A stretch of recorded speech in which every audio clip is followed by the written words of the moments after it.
Hey. Brain melty. Spent the afternoon doing philosophy. I'm fucking burnt. Kaiser, you do know that's not why they disapprove of pork, right? Oh, and hello, Wither. I hope your fertilizer project is going well. Hey, Sandman. Okay, just making sure. Man, my brain is fucking just shot. Like, it's just shot. I spent the afternoon doing a meta-ethical investigation or an analysis of post-anarchism from a perspective of metaphysics, specifically meta-ethics, and what that it means for the epistemological and ontological foundations of anarchism.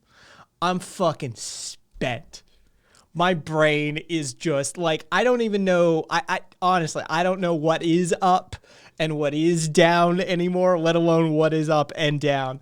I'm just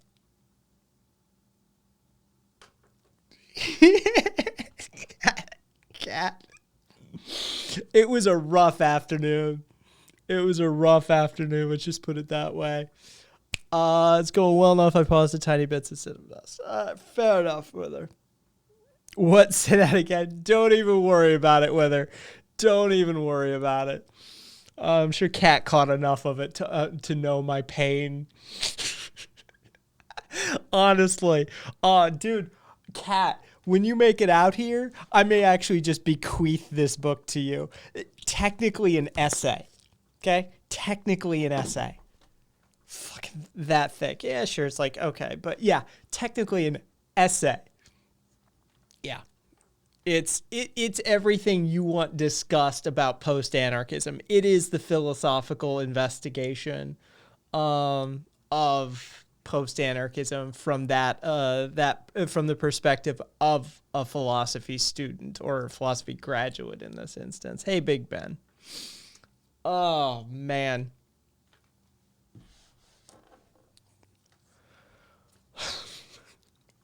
We throw some music on in the background. Yes, Kaiser, post-anarchism is different from post-leftism. Post-leftism is a critique, is an anarchistically organized critique of leftist ideologies. Post-anarchism is an internal, is a core ethical analysis of anarchism itself vis-a-vis meta-ethics. So I feel like I'm going to read it and just get uber blackfilled. Cat, I think you may disagree with a lot of it. I think you may disagree with a lot of it, quite frankly. Were you taking notes? I doubt you've internalized it if you're that drained. No, Cat, it isn't hippie shit. It's philosophy. It's hard philosophy. Like, it's the kind of philosophy that doesn't have answers. It's that kind of philosophy. Like, strap the fuck in. The epistemological foundations of reality are analyzed as well. Given the positive connotation, the positive arguments versus the negative arguments, and then the negating arguments. And so you end up in very much that philosophical space of, okay, you know, maybe postmodern, post-structuralist thought has given too much creed to epistemological underpinnings of the argument, and maybe we should accept a more, maybe the derision of the essentialist narrative, the derision that is the essentialist narrative of postmodern rhetoric should be reanalyzed and taken with a grain of salt. Maybe there is an element of universality that should be brought back in vis-a-vis, a Hegelian dialectical style of synthesis. It's like that. Written by a philosophy graduate. It's an anarchist and a philosophy graduate. And yeah, it's a fucking thing. It's a fucking thing.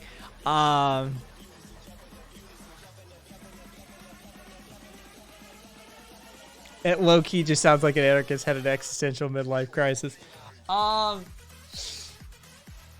It's anarchism's midlife crisis. That's what post-anarchism is. It's anarchism's midlife crisis. Post-anarchism is only 35 years old. 30. Yeah, it's only 30 years old. Imagine encountering a philosophy that's only 30 years old, right? Most of the philosophies that you're going to encounter in your life are older than our society to a certain extent, one or another, right? Imagine encountering a philosophy that's younger than I am, right? That's what you're dealing with. And so it's sort of going through that antithesis, synthesis, growing pains of the Hegelian Kantian dialectic. But yeah, it's definitely an interesting thing to start getting into, especially as an anarchist, right? Like if you're a young anarchist right now, like if you're in your 20s, this is what you probably should be studying. This is the new wave of what anarchism is going to look like in the future. This is what's going to be eventually accepted within the anarchist milieu, as it were. Yeah. Hey, Stoner Rich. Anyone can make a philosophy, but having it hold up to scrutiny is another thing entirely, especially academic scrutiny. Yeah, that's a whole other ballgame. So you followed me 3 days ago. Well, then drop it. Yeah, it was definitely an interesting read. Let's just put it that way. I'm not done with it either. And again, I'll have to reread it. In fact, what I'm going to do is go back after I'm done with that and redo a mini course on metaphysics, specifically metaethics. Especially from like the point of view of Bethieux, and move forward from there, because there's a couple of philosophers that this leans on heavily that I'm not that, hey Pastique, that I'm not that familiar with, that I could use refreshing.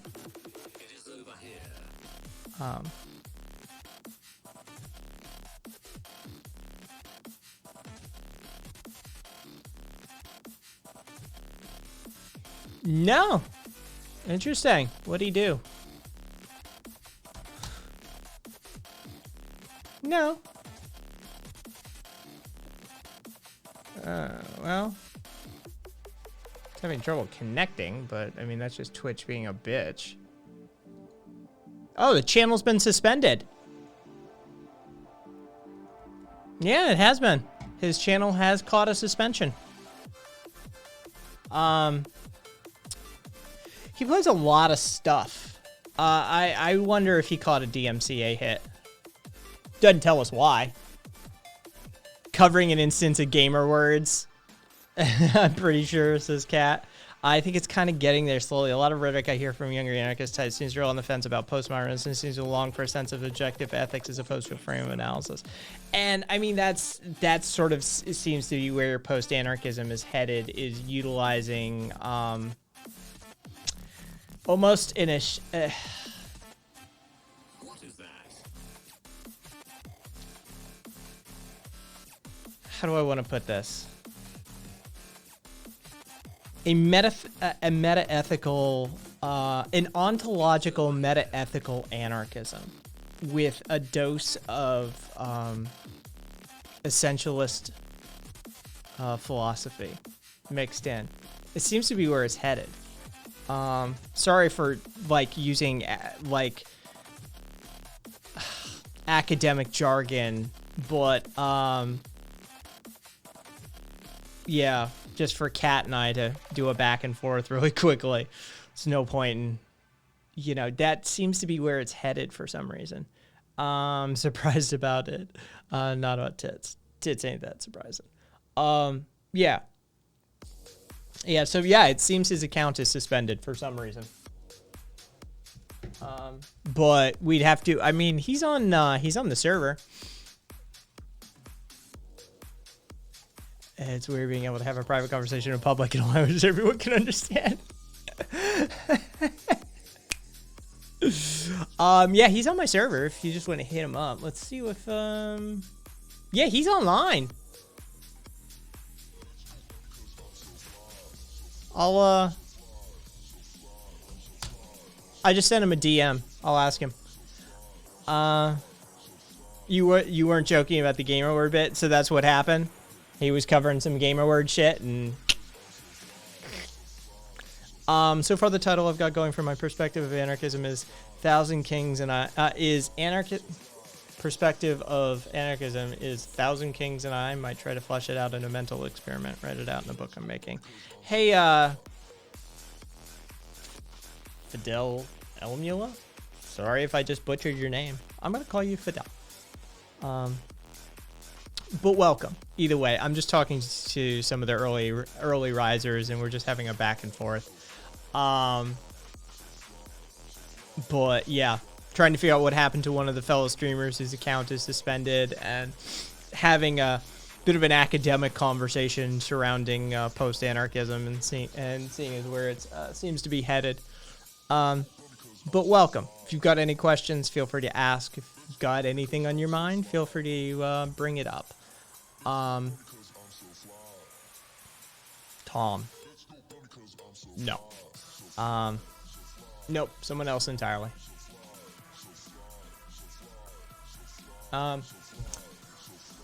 Oh, it's a bunch of fucking shit. Did we see that magic mushrooms are decriminalized in DC as of today? Yeah. Still can't grow them. But if you get caught with them, at least you're not going to be doing any hard time as a result anymore. Under a certain amount, as always. It's always some bullshit like that. Try and find the amount here.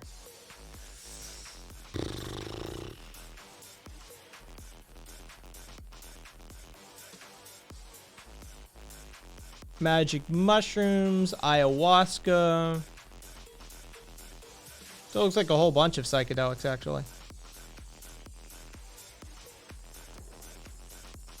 But yeah.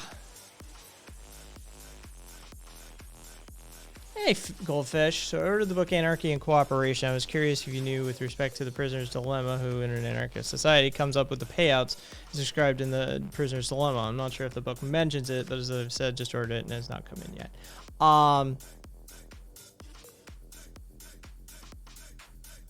Well, I'm not sure how well the prisoner's dilemma would play in an anarchist society. That version of game theory, or that particular problem in game theory, let's see, give me one sec here. Kill that timer. There we go. Yeah, sorry, Wither. Not quite yet. Not quite yet. We're not quite there yet. Yep, no, I'll let you know if I get a response back from SJW. I sent him a DM. Let me get that back on the screen. There we go. Oh.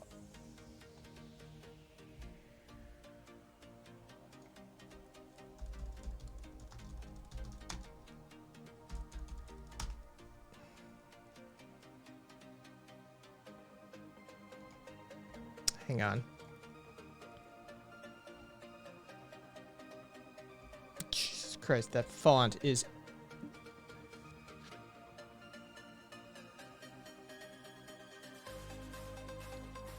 I couldn't tell you. I'm pretty sure I don't have it on my desk. I'm pretty sure that the prisoner's dilemma isn't utilized in any of Anarchy and Cooperation. And as to theoretically who would come out, who would be responsible for the the creation of the payouts.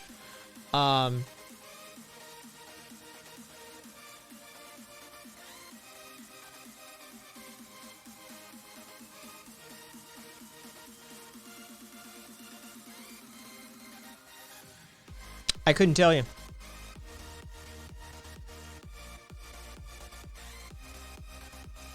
Yeah, it wouldn't work in an anarchist situation. The entire interrogation scenario with the, as Pastique points out, the coercive element doesn't really play. You tell me, after you read Anarchy and Cooperation, you come back and tell me from a mathematician's point of view, then you and I can have a conversation about anarchism, and we can sort of work that out for ourselves. How about that? Because I'm pretty sure it's there's nothing comparable to it in the book, but we shall see. Like I said, you come back and you tell me from the point of view of a mathematician. Because like I said, the majority of that book is legitimately over my head, seeing as it's, you know, it's game theory, a little bit of symbolic logic, and a bunch of math. The parts of it that I can understand from a political science and sociological perspective, you know, leave massive gaps due to the fact that there are actual formula and shit like that in it. So. Oh.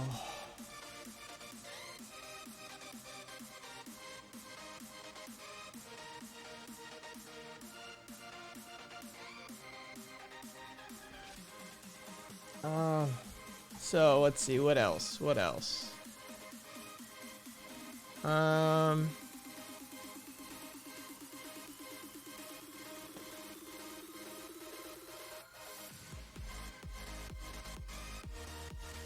Oh yeah, I did have, that's why I'm looking at the wrong page. Told you, I'm fucking burnt. So one of our lords and masters, Jeff Bezos, is, building a $165 million Beverly Hills mansion. 3 hot houses, 2 guest houses, 9-hole golf course, a tennis course, a motor court, so he's got his own racetrack, with gas stations, with a built-in gas pumping system as well. You know, as you do.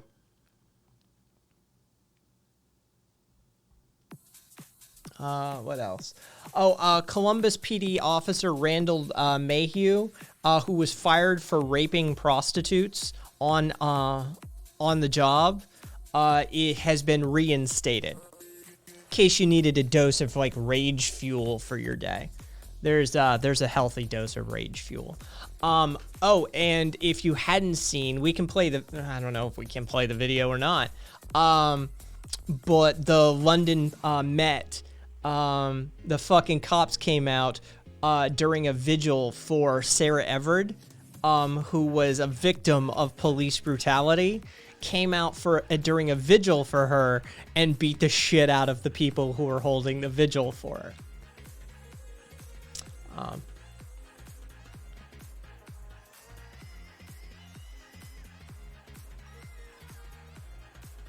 That's my secret. I'm always angry. That's some Looney Tunes shit. Yeah. I mean, that's some true Onion sort of territory. The Circle of Hope Ranch. Now, Illuminati. I can't spell her name. I'm not, but it's Naughty, Naughtii. It's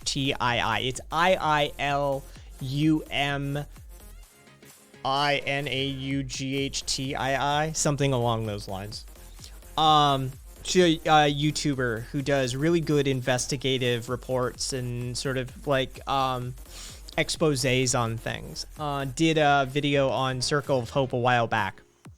It's this Christian ranch shit that's supposedly to like turn girls' lives around and shit like that. Horrible stories have been coming out of there for a while, like years, about just tales of abuse and assault and group beatings and one of the classic examples. This poor girl she didn't like olives, so her fucking like the old dude and his creepy ass wife that ran the place. You already know what's up. But in this instance, she didn't like olives, and so they made her eat a bowl of olives because if her future husband wanted her to eat olives, then she should be able to stomach olives. They basically force-fed her a bowl of olives. She puked the olives up, and they made her eat the puke. Group beatings, encouraging the peer group to, self-punish any outliers, any dissenters, that sort of thing. And of course, charging parents for this service, mind you. To beat the shit out of your kids and $300 school uniform fee, and they were wearing like Goodwill hand-me-down shoes with holes in the bottom and shit like that. They've been up to it for years. There have been reports and reports and reports. But if you want, Illuminati does a really good expose on this one. Well, they finally got around to fucking arresting these assholes. There were 300 pages. State and federal prosecutors refused to file charges for years. Prosecutors, what are you going to do? They're just as much cops as anybody else.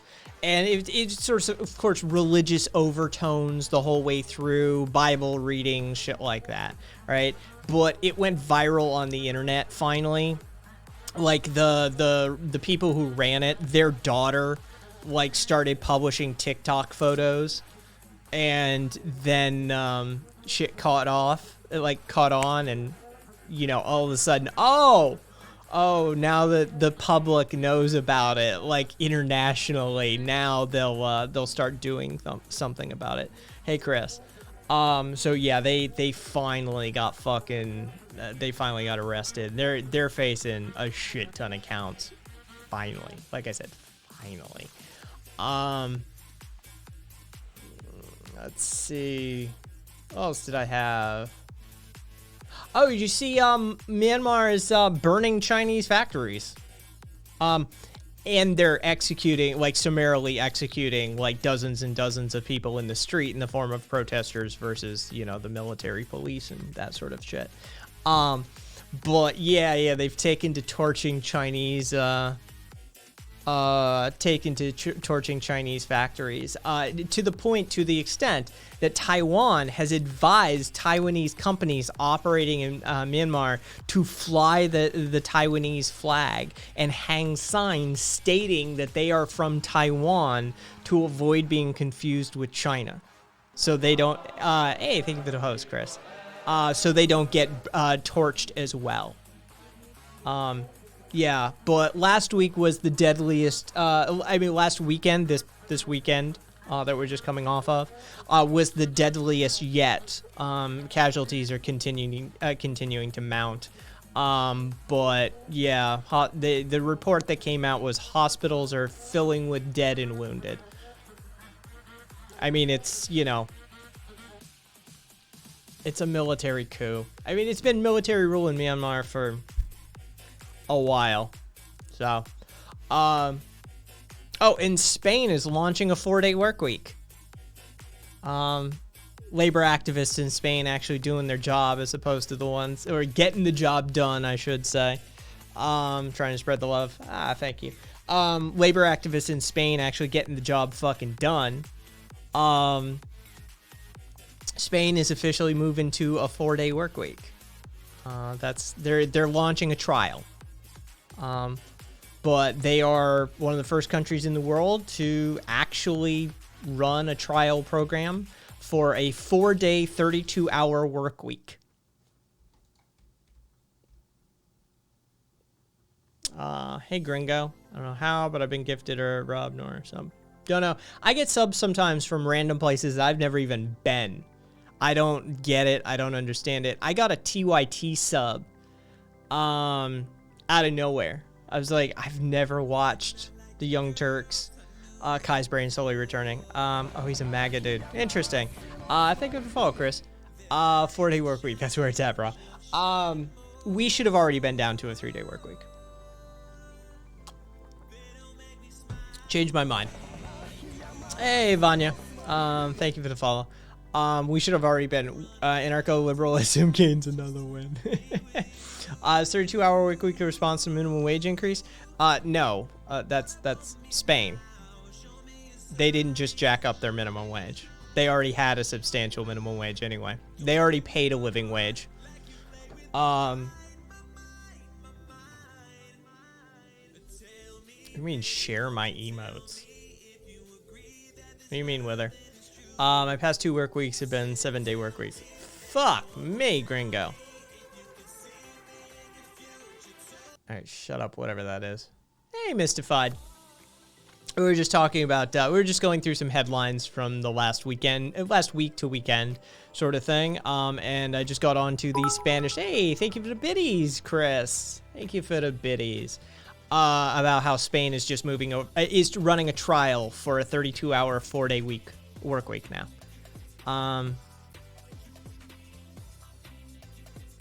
Yeah, oof. Yeah, that's fair. I really need to stretch, but I could definitely. Oh, all right.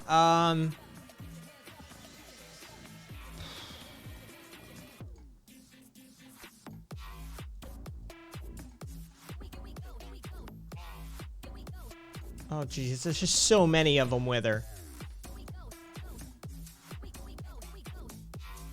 I mean, you gotta be kidding me. Just the Young Turks alone is like 50.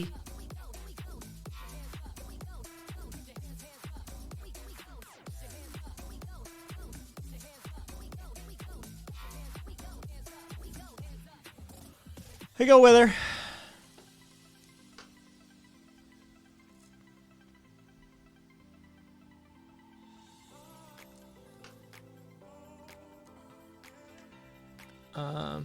Four-day work week would be great. Oh,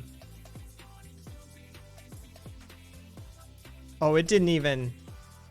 I don't even think it posted them, quite frankly.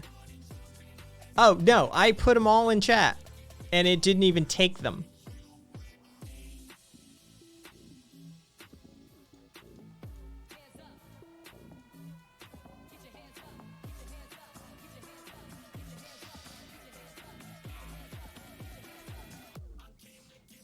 All right, here's everything that isn't the Young Turks. Let's see if that goes. There's that one. And then there's just a shit ton of Young Turks ones. And quite frankly, half of them, fuck half of them. Most of them are just shit. Oops. There's going to be a couple of repeats because I misclicked, but I'm not going back. We'll see if it works now. All right, there you go. There's all the shit that I've collected just this month. So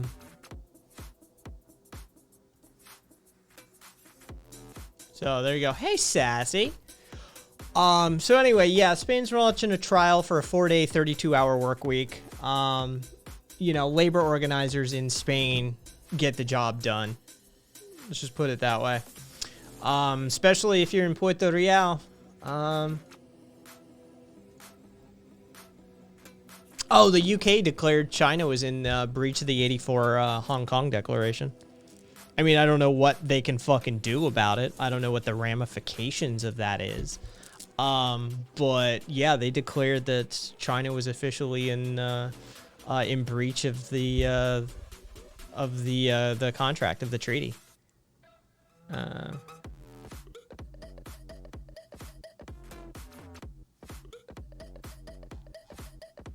Cat, not surprised. I'm just disappointed.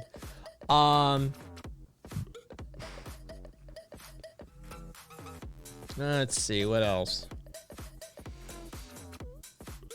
It's war porn with some rock music to it. I'm officially concerned. So how are they implementing it? Like 32 a regular time? Or is that overtime, soft limit? I couldn't tell you off the top of my head. Let me go look for it though. I will go looking just for you, Gringo. And Rye, yeah, I've never really, I know people who have been on stream with him, but I've never stopped in for the stream, so I don't know.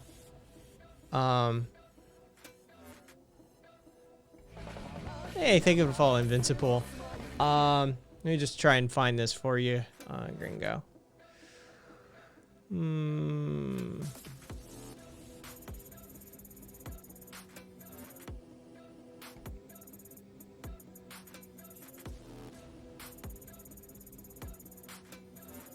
We don't know. The pilot project starts in they're gunning for autumn. And literally quote from one of the Spain's industry ministry. One of the heads of it says at this point, talks over the pilot program are in the initial stages, and at this point, everything is up for debate. So there are no hard anything set. So we'll just have to keep an eye on it as it develops.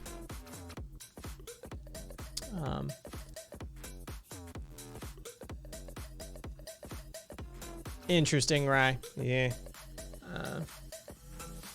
That's like 35% of right-wing. Hong Kong will throw a fit. Nothing will happen. Let's see. And I mean, France already has,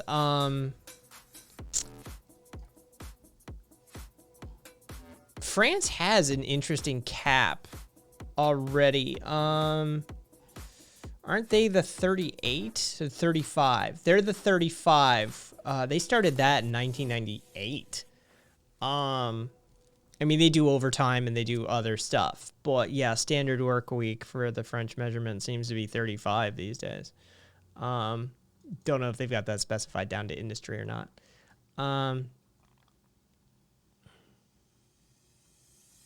Fair enough.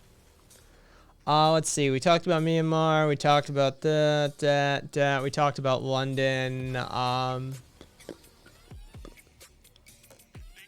It's a shit ton of bills coming down the pike in the U.S. I agree, right? There's a shit ton of bills coming down the pike in the U.S. Designed to basically undermine voting. There's like I think I saw a number, like 100 bills being pushed forward simultaneously across the country that would restrict or reduce voting rights in one way, shape, or form. All right, this is shit. This shit's gotta go.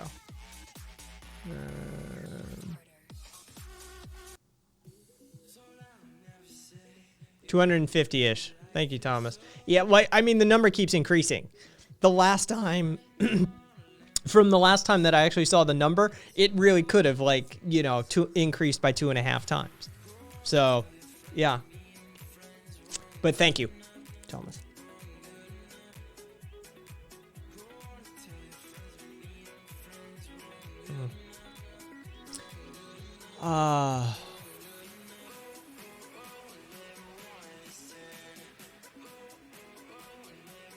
Yay, poll tax. Sweeping a tap to voters abreast, they're biting and desperate. Yeah. I mean, everybody, so many Republicans have admitted the more people vote, the less Republicans win. That's just common knowledge in electoral politics in this country. The more people that get out and vote, the less likely it is that Republicans win seats. So it behooves them to undermine that process. Let's see what else I have. I mean, whether not literally, but literal, like not directly. Right? By instituting things in this country, by instituting things like ID requirements, where identification is not free to get in many places or difficult to get due to a variety of work, wage, transportation factors. Limiting polling places, limiting the hours of polling places, all of these sorts of things cumulatively start to add up to time, which is money, which is in effect a poll tax. Right? You know, my bougie white ass, like, I can take a day off from whatever and fucking, you know, spend the day in line at, you know, but my polling place is, one, I get mail-in voting where I am, but two, even if I were to go to my polling places, nobody waits more than 15 minutes, right? Like, those lines you see for the disenfranchised voting, like polling locations, that isn't in my neighborhood. I'd have to go to the north side of the city to find one of those, which I could if I went to the north side of the city, which is economically, you know, less affluent than the south side of the city. Right? Yes, and gerrymandering, you know, yeah, blatant, not even abstract at this point. Let's see.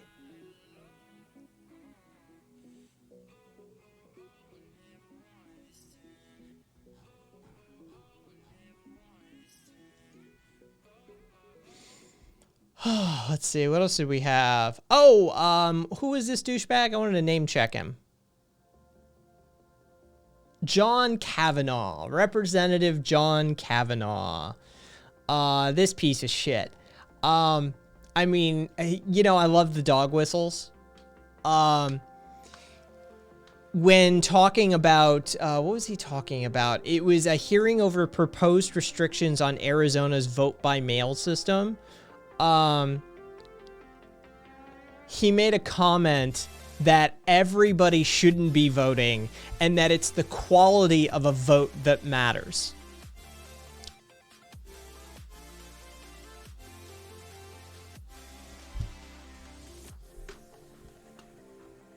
Did he poof with justice?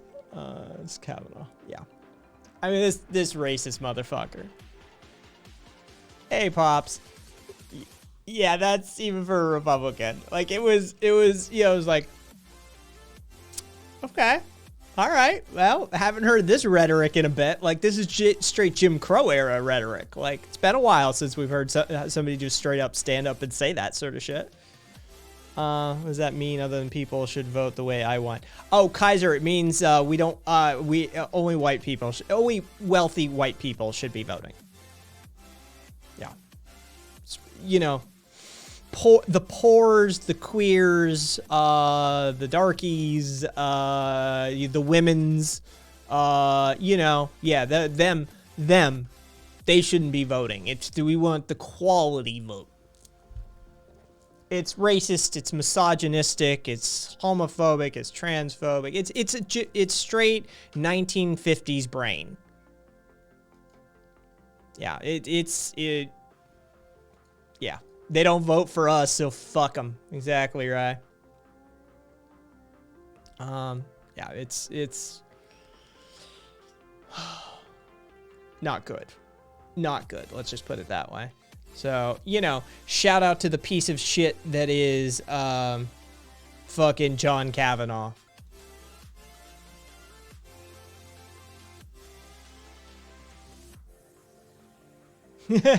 Fuck it. No PhD, no vote. Let's do it. Just see what happens. Heck, it's 1776 brain. You know, take your pick. Really, Thomas. Take your fucking pick.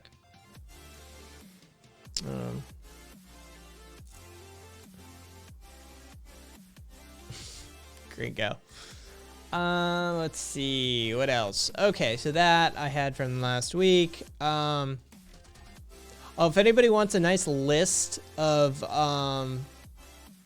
like all sorts of like Republican right-wing sex crimes, child abuse, and cover-up scandals, guy on Reddit compiled a whole bunch. Not just in that comment, you're gonna have to keep scrolling down to the next comment. I mean, it's far from comprehensive, but if you ever need like a list to just dump on somebody, totally useful. Like, here we go. Let's see. Oh, there was a great article in Business Insider Australia. I'll link it in chat. But the long and short of it is that a bunch of right-wing pastors are complaining about how they're losing their congregations to of churchgoers to QAnon. Right? Like they're trying.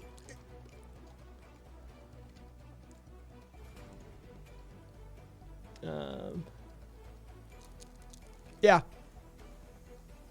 Yeah, it's funny because I mean you have to admit that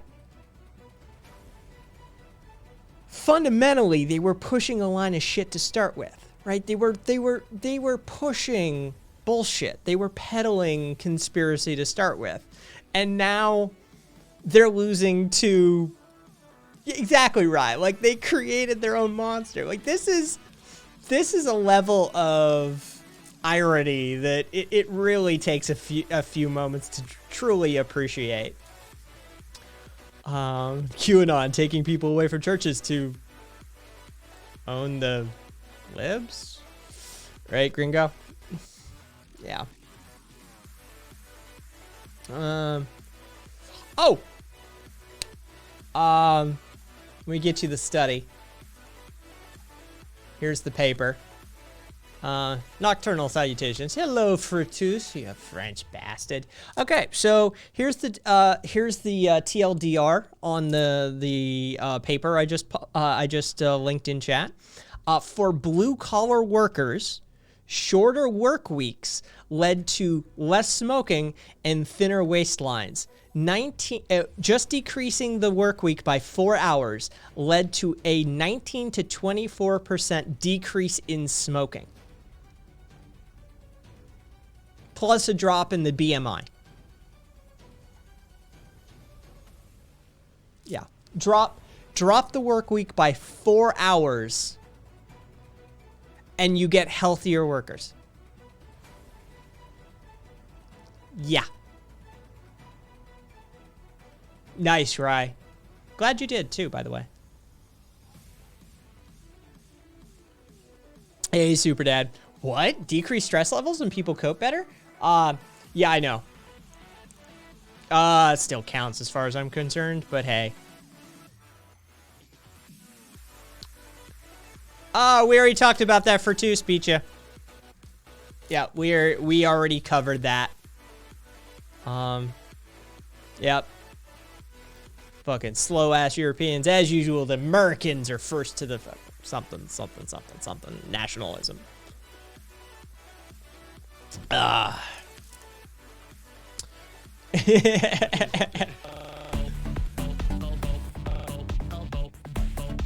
Fucking Wither. Next time, Gadget. Next time.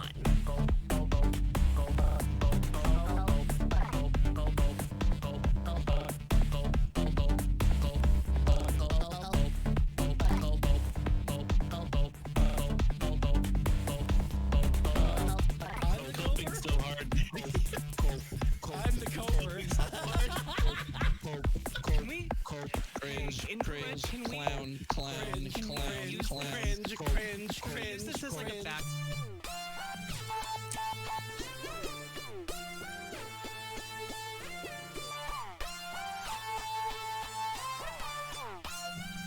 Fucking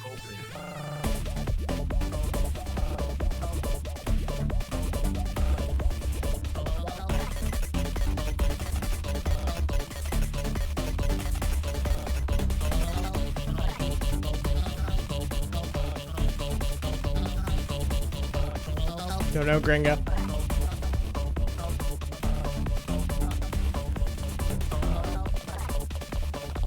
That dude is so broken. At least I hope he's broken, because if he's intentional, oh, fuck. Yeah, and okay, so, yes, Goldfish. One, I'm not going to bother doing a statistical analysis to see if data dredging is occurring. Sorry, that's not happening. That level of analysis is probably not going to happen for anything outside of maybe a poli-sci paper for me, or anything information technology. I can work off that one. But yeah, that's somebody else's job, like yours. So feel free to give it a review. But common sense alone tells us that that's accurate. Like Rye said, and like, Super Dad pointed out, less stressed workers equals less coping mechanisms necessary, and the blue-collar coping mechanism is going to be something such as eating and smoking. We know this. This is just historically accurate, contemporarily accurate, and common sense accurate. So the nature of the results of the paper reflect the nature of reality as perceived by those who live it. Yes, and drinking and potentially drugs. Exactly. Well, they're all drugs. So let's just say drugs. Let's just say drug usage, right? Imagine a 6-hour workday. Rye, I don't have to imagine. This is where my privilege as, an IT consultant, shines through. I've had many, many, many days that were shorter than that. I mean, and like actual workload, like if it's like a data wreck, go grab the drive, bring it back to the room. Fort, not forte. Fort, pronounced spelled F-O-R-T-E, pronounced fort, is derived from English, etymologically derived from English, and means strong suit or a point of strength. Forte, F-O-R-T-E, used of Italian etymological origins, used in musical notation, means to play loud or louder. To call one thing. But yeah, like you go grab a drive, bring it back, drop it into the data recovery rig, and start it doing its processes, and you walk away, right? Like drive time, maybe 45 minutes, drive in, boot up, 15 minutes at most, realistically, like 5. That'll net me hundreds of dollars, right? Like it's nothing. What's the longest work day I've had? Estrella, the longest work day I've had is 24 hours. I've worked a solid 24 hours. Doing high-level project rollouts for enterprise clients can be super demanding. Like, get there at 6 a.m. on a Saturday and leave at 6 a.m. on a Sunday, right? Like it's like that. Yeah. Like you have to use every minute of the weekend to get the job done. Radical is used as defined by Lexico, which would be Oxford English Dictionary, meaning systemic or fundamental change, especially that within a political system. Yes, that is crunch, right? That's crunch. So as an anarchist, I believe the system as a whole needs altered or changed or modified in its entirety. Doesn't mean I'm like a revolutionary insurrectionist type. It doesn't mean I'm looking to tear it down and burn it to the ground sort of situation. It just means that if you surveyed the landscape of the world as you see it, how much of it needs altering? Most of it? Cool. You're radical. What anarchy? What the fuck is this song? Aw, I do. I'm gay. I'm quite a fan of cock. Everybody, somebody thinks they're special and cute. Kaiser loves the cock.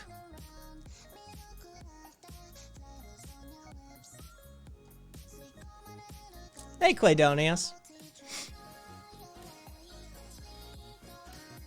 So try harder, or at least read the room better before you try.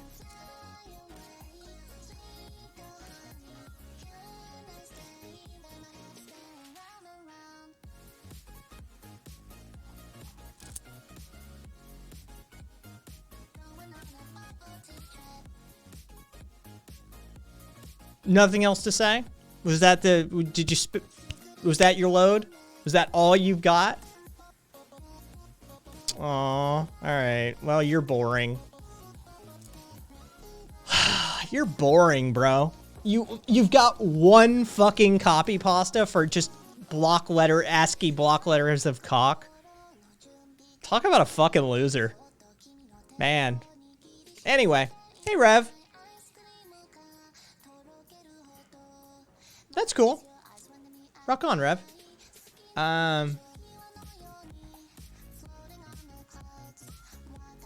Thank you, Sandman. Yeah, it's just pathetic. And it, you know, when called out on it, of course, all they go to is, well, the chat loves cock with the same copy pasta. Like, that's some, like, 13-year-old shit. Get creative. Hey, Gringo, no worries. I already pulled it. Yeah, dicks in notebooks in middle school. Like,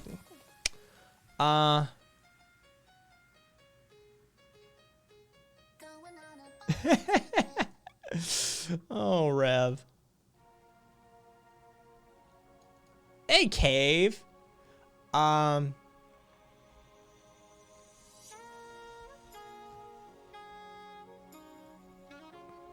fucking smooth sax going on in this song. Interesting.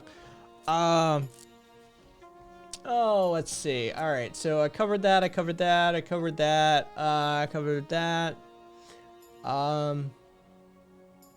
Oh, because there's a bunch more people in here right now. Here, have some rage fuel. Those who were here earlier got the rage fuel in advance, but for those of you that are just here, have some extra rage fuel. Columbus Police Department Officer Randall Mayhew has been reinstated after he was fired for raping multiple prostitutes while on duty.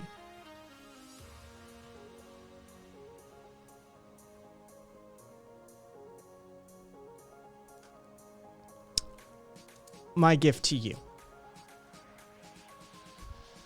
Yeah, oh, well, Rev, he got fired, but then he got his job back. So, you know, does it count? Yes, Pops. It is fucked up.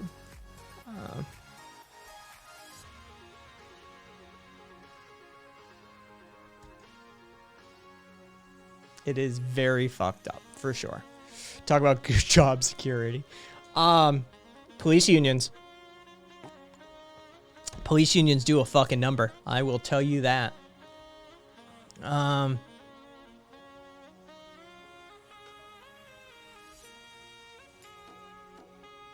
seen a few of the fire rehires in my time of following. It's still impressive he got fired at all. Progress. He should be on cell block. In cell block D. Yes, he should. Pops. Yes. Well, I mean, you know, he definitely should be incarcerated. Yeah. You know, as an anarchist, I find our prison complex and prison industrial complex wholly distasteful. And I find it difficult to advocate for placing anyone in there for any reason, really. But yes, he definitely should be sequestered away from society. Especially as I don't know if he did it under cover of law or color of law. Sorry, not cover, but color of law.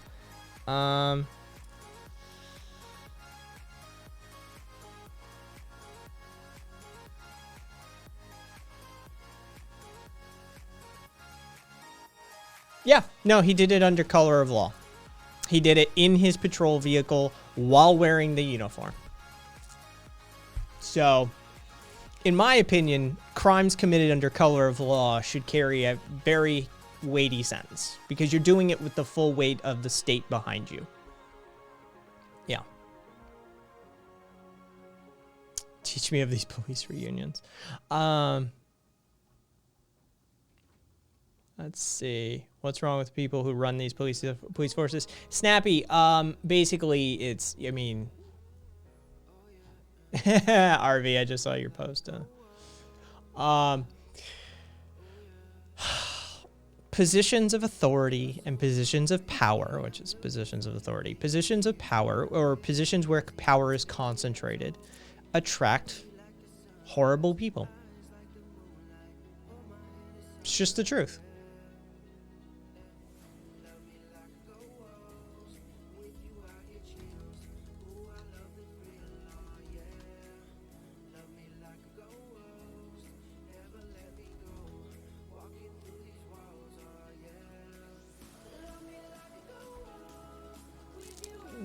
Let's see.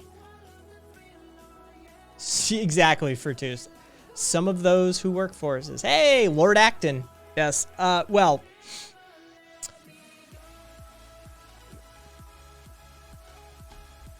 hang on, because I know.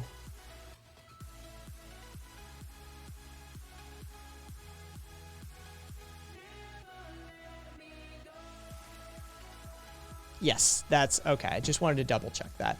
All power tends to corrupt. Absolute power corrupts absolutely. Yes, that's Lord Acton. But yes, Fructus, some of those that work, some of those who work forces. Oh, Tom Morello. One of my favorite political scientists of all time, Tom Morello.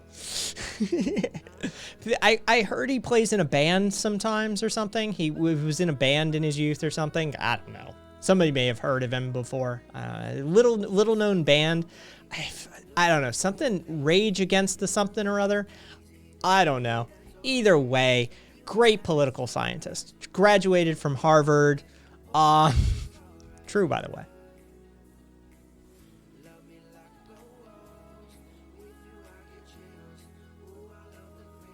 Oh, let's see. Hang on. Oh, we got a back and forth going here.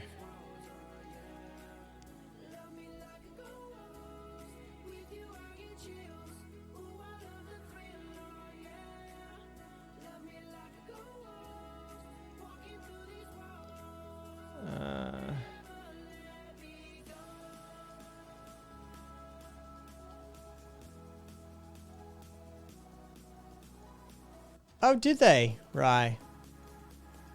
We'll see if they see a scent of it, but interesting. Some obscure band. Yeah, it's somebody. There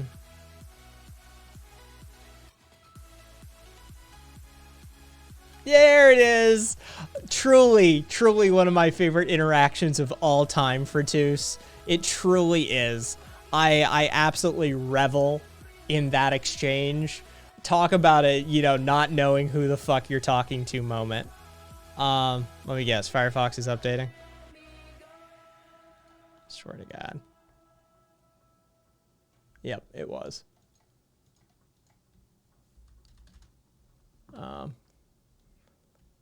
That's Tom Morello.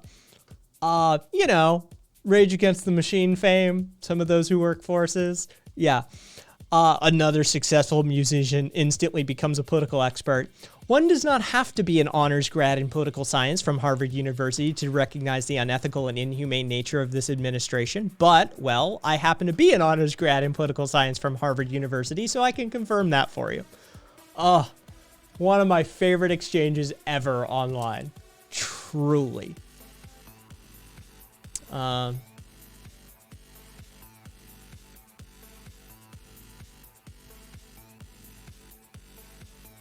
Yeah. Yeah, somebody had just mentioned that.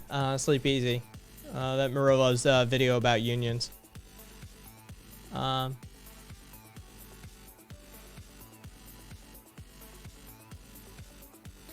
do you know who Tom Morello is, but somehow be simultaneously completely ignorant of who he is?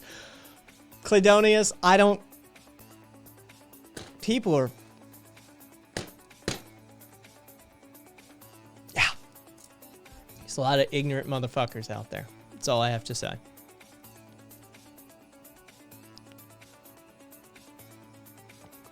Wither, you didn't know police unions are insanely powerful. They institute a number of contractual requirements for municipalities and counties that make it near impossible to actually discipline or fire police officers or track their infractions. Thank you for the follow, 5Gen.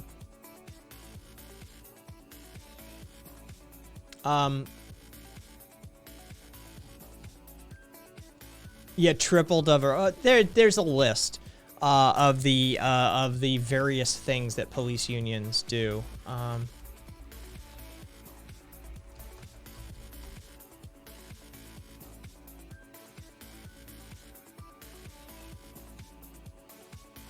Yeah, like one of the demands.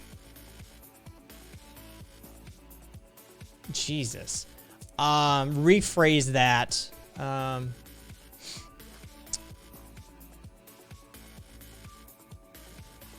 One of the demands that the Philly Police Union made was a 5% pay increase called accountability pay. If you want our officers to wear body cams, then you need to pay them 5% extra. And they called it accountability pay. This is just a modicum. Things like disciplinary records being purged every 6 months. Some unions have put into their group contracts, their contract renewals. There's all sorts of stuff.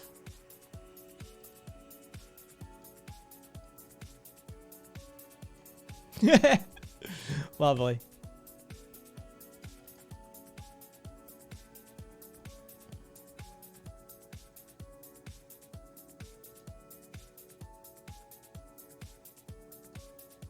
Police microtransactions. I mean, that's... Jesus Christ, how do I mean, that's what a ticket basically is, right?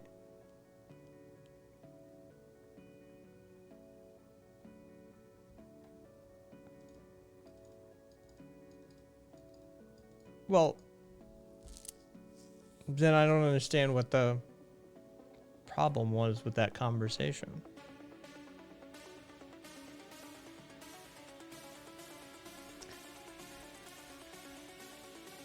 Oh, Jesus Christ. Cave, you really need to knock this shit off.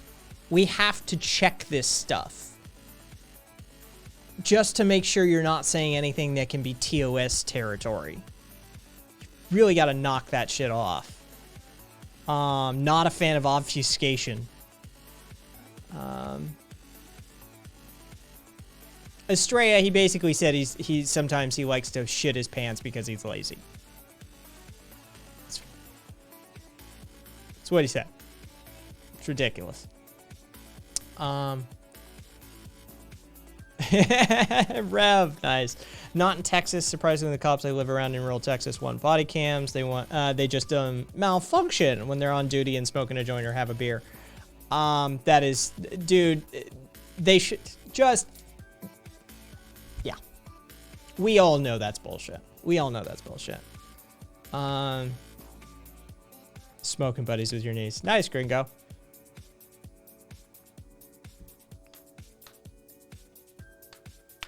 Oh.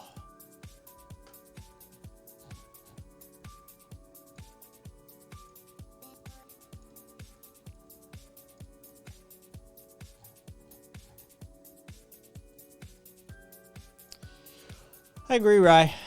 The video should, it's part of the job. Sorry. Like, I'm sorry. It's going into the bathroom with you. It's going everywhere. Like, we will police, you know, we should have an independent group that, you know, reviews and handles, you know, blurring a cop's, genitals if necessary during, you know, anything that, you know, we may need to just for the privacy of the police officer during a video review. But I mean, the fact of the matter is yeah, they've proven that they cannot be trusted. Anytime they get turned off, they should not be able to be turn them off. Anytime they're obfuscated, they should automatically be punished for that. If they break, then there should be an alarm that goes off if the camera isn't rolling, like automatically. And if you fail to do something about it, again, see punishment. All right, like there should be ramifications for undermining the process of surveilling cops. But again, I don't know why they push back so much. If they have nothing to hide, then they would have nothing against surveillance, right? Seem to have heard that line somewhere.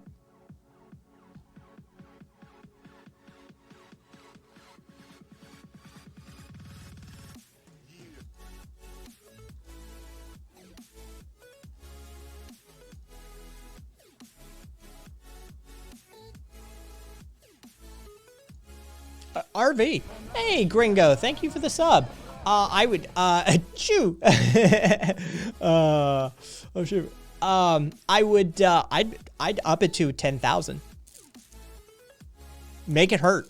If you're going to do something like that, monetary responsibility, not payable by some bullshit, not payable by the city, not payable by the union, payable only by the individual police officer, make it hurt. 10,000. Yeah, make that fucker stick.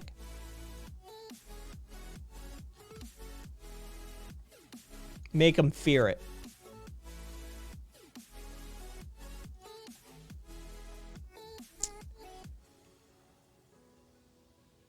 Oh, yes, Snappy. If they're doing nothing wrong.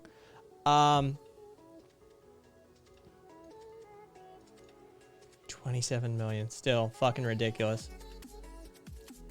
Oh, yeah. Qualified immunity needs to go the way of the dinosaurs.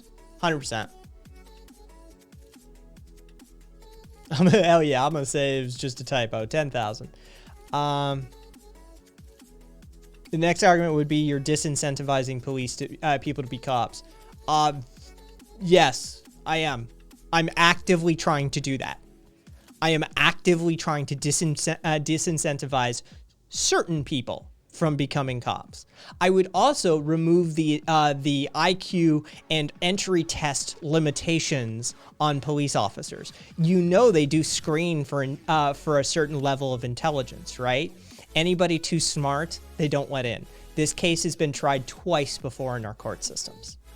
All right? Like, this is a thing. Yeah, I am trying to actively disincentivize a certain group of people from participating in being in the police force. If you're up to shenanigans, if you're corrupt, if you're willing to beat people to death, if you're willing to choke people to death for no fucking reason other than your own rage, too bad.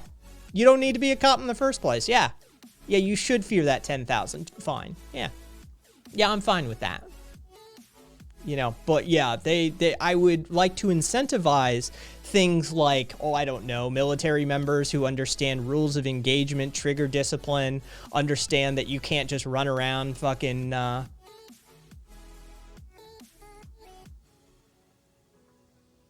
hide, then they would have nothing against surveillance. Right? Seem to have heard that line somewhere. It's a good clip, Super Dad. It's a good clip. A good clip. Yeah,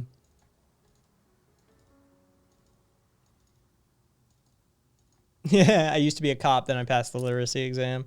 What movie was that, Rev? Yeah.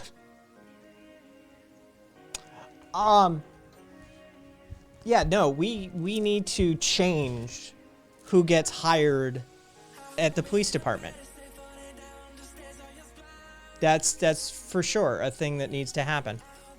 I want to say Hutch. GI flick. Cool. Yeah, that should be a thing. Also, we need to stop using, in the leadership. Oh, the leadership needs to be wholesale changed in a lot of municipalities. That's just a thing that needs to happen. A lot of these places just, you need to go in and clean house.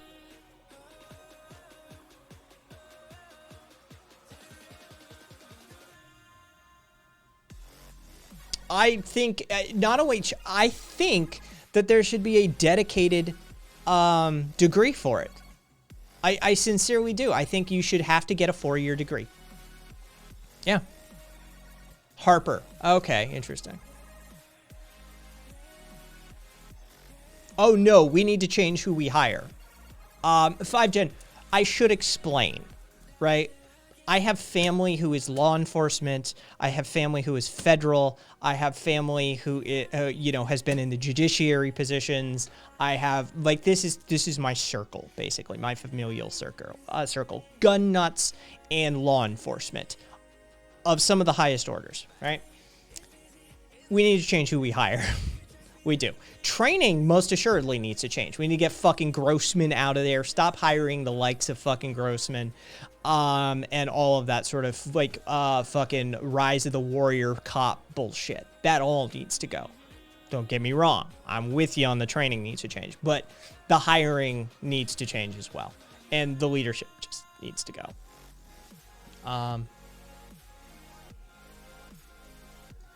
Yeah, fair enough. Yeah, it's something like that. It's not criminal justice. Yeah. No, the people. Like, that's the thing is, I'm sorry, there's too many fucking racist, power-hungry nut jobs who are cops. Too many former bullies or victims of bullies. Too many people who peaked in high school and are now looking for retribution upon the world. Did you know you can pass the police academy psych exam by going online and buying the answers ahead of time? This isn't dark web shit. This is literally test exam websites that will explain to you how and why, and how you need to answer the psych eval questions for police psych exams for the academy. That's a thing. Last time we looked it up, it was like $125, right? Like $125. Although it's probably come down in price depending on vendor these days. That's a problem. Shit like that is a problem. The people getting into the academy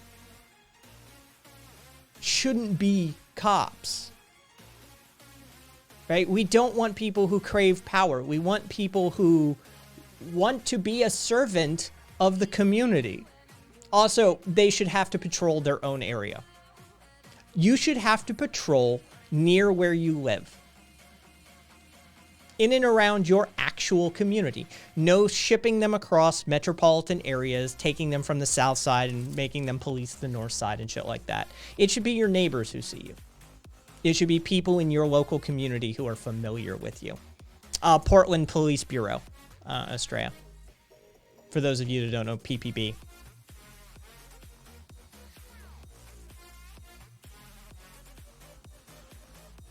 Five Gen. There's actually a functional MRI test for that, for detecting racism. Not kidding. It's a little creepy as shit.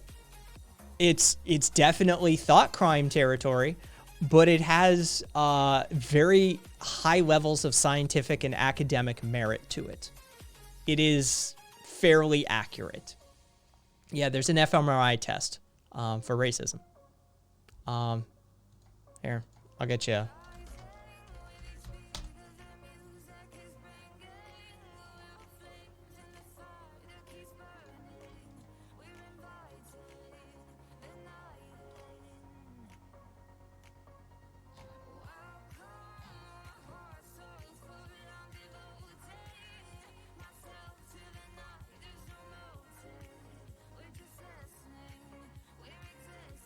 All right, so that's the racial discrimination one. I want the other side.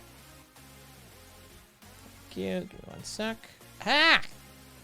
Pop-ups.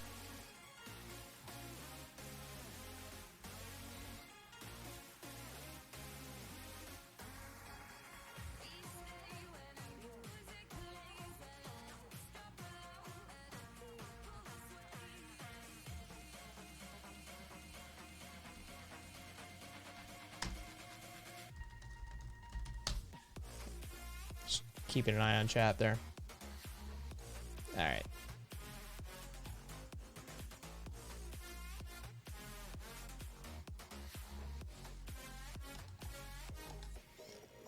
All right, here's an article on neuroscience of racism.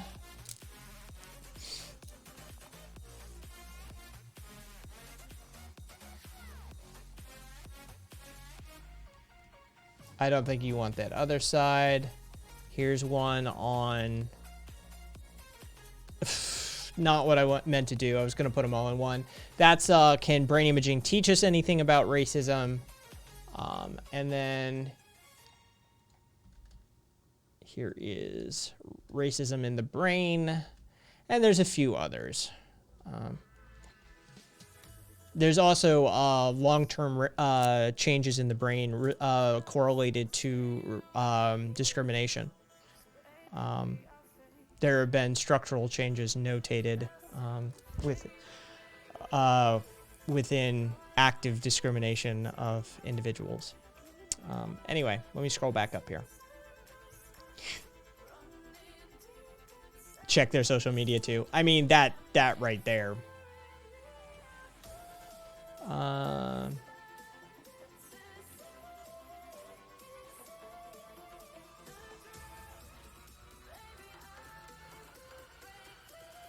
Quick go. I'm not a gatekeeper. I'm a pragmatist. Fair. Fair. Anyway. All right.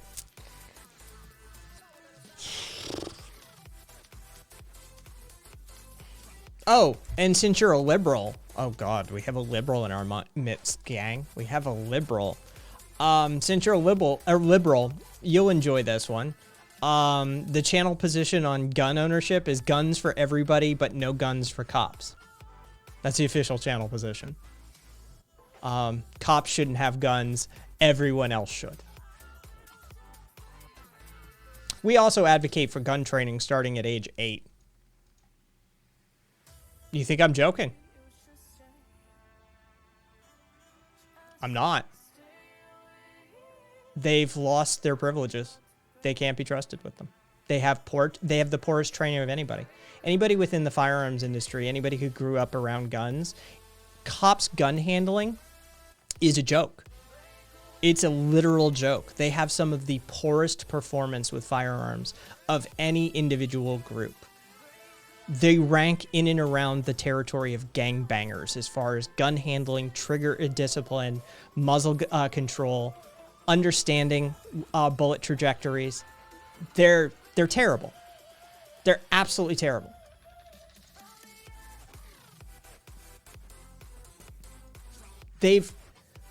We literally gave them military grade equipment and they did nothing for their training. They did nothing. We've given them billion-dollar budgets. They did nothing for their training. NYPD did nothing with their training, but they had money to buy Boston Robotics Spot Dogs so they can automate their racist patrols. Okay, like, it doesn't matter how much money, who we put in charge, they never actually focus on that necessary training. It's fucking...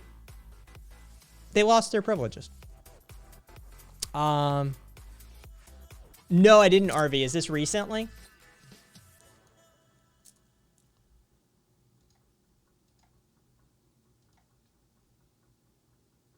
Yeah, I'm not aware, RV.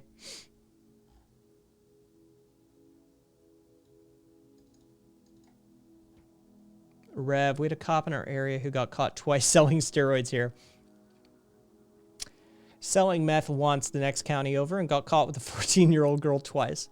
While he was a cop, he wasn't punished at all. Sounds about right. Sounds about right. And exactly, Estrella. There's this old fucking meme about how there's a video. There's a video of like a KFC or a McDonald's cashier de-escalating a situation, and somebody asks, "Why are McDonald's cashiers better at de-escalation than police?" And somebody responds saying, "We lose our jobs if we don't." It's that simple. Cops don't face any significant ramifications from their actions. They don't.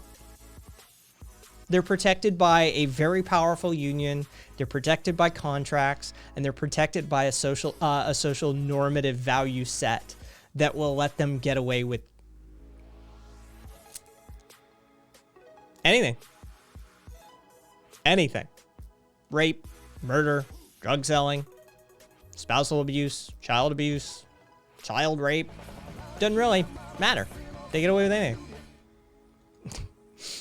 Thank you for the follow, FU Bill Gates. I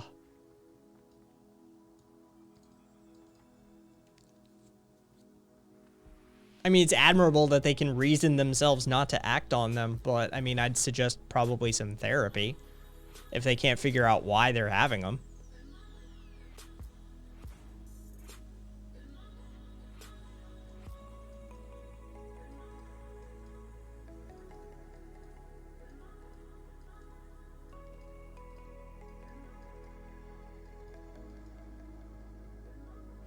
I'm not sure I understand. PPP harassed my friend's Catholic church-going grandmother because she bought a car in cash. No, that's standard policy for police departments, civil asset forfeiture. At last check, civil asset forfeiture in the United States totaled more assets taken from the public than all of the forms of criminal theft combined. Fraud, burglary, home invasion, carjacking, the lot of it combined. Civil asset forfeiture accounted for more of it. That's a few years ago now, like 2014, 2015. The FBI Uniform Criminal Report statistics came out on that one.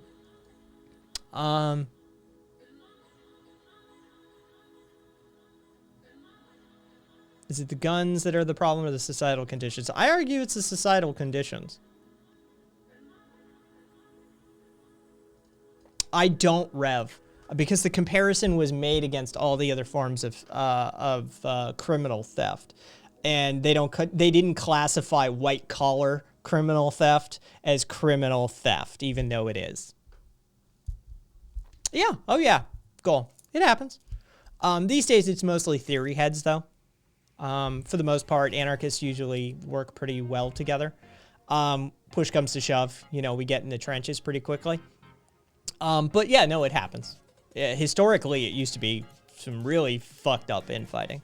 But these days, we've got it hammered out to pretty much, the ANCAPs aren't anarchists. They're just neo-feudalists. And the primitivists that are like ANPrims freak us all out. So yeah, we'll work with them, but the rest of us, like the rest of the anarchist community is gonna be like, Jesus Christ. But for the most part, yeah, we all get along. Yeah, Gringo, no, it isn't clear enough. I read the question. So the cops lost their need for gun ownership, but the civilian population that often loses their lives to gun violence shouldn't. They're supposed to be trained. Right? So the civilian population that's losing their life, I understand where you're going with this, but again, it's like saying, yeah, violent crime is not equal when it's done under color of law. This is the analysis, basically. Do you consider Vosh to be on my team? What team? Go ahead. What team? Okay. That's the thing, is like committing an act under color of law is worse. Exponentially worse in my eyes.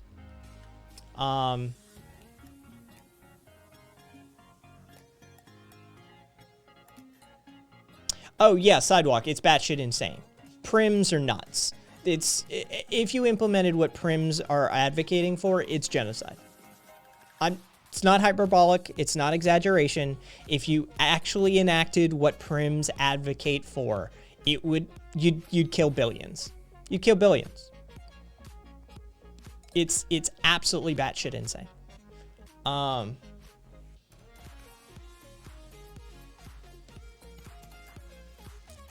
Yeah. Yes, Rev. And okay, so Luddites aren't even Luddites, right? Like this is classical mistelling of history. Luddites were a labor movement, right?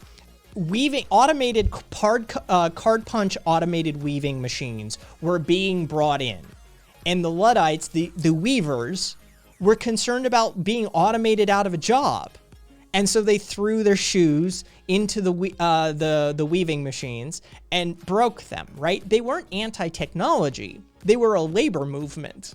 They were a people who were reliant upon an industry. Oh, Rev, that's a whole fucking thing. I did see that, RV. Okay, I did see that.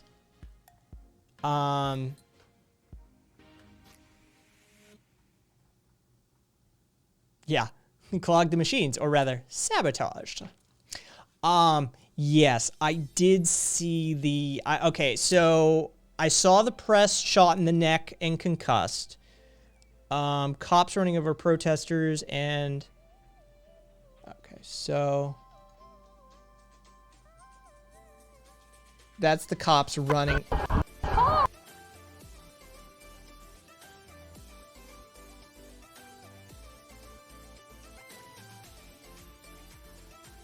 Fucking pig cops.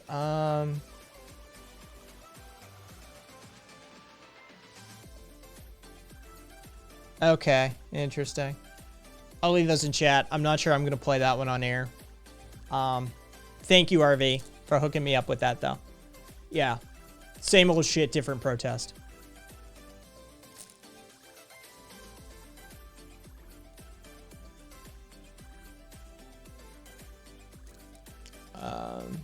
Back up.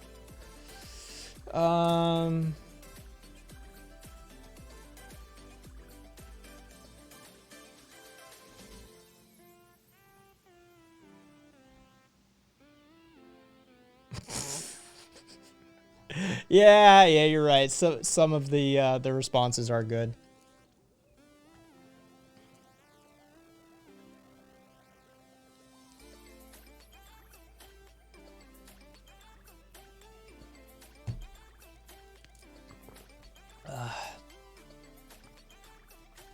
Yeah, exactly, Gringo. It's the Luddites aren't like they weren't anti like progress. It was legitimate concerns surrounding industrialization and automation that they had, and they were a labor movement more than anything else.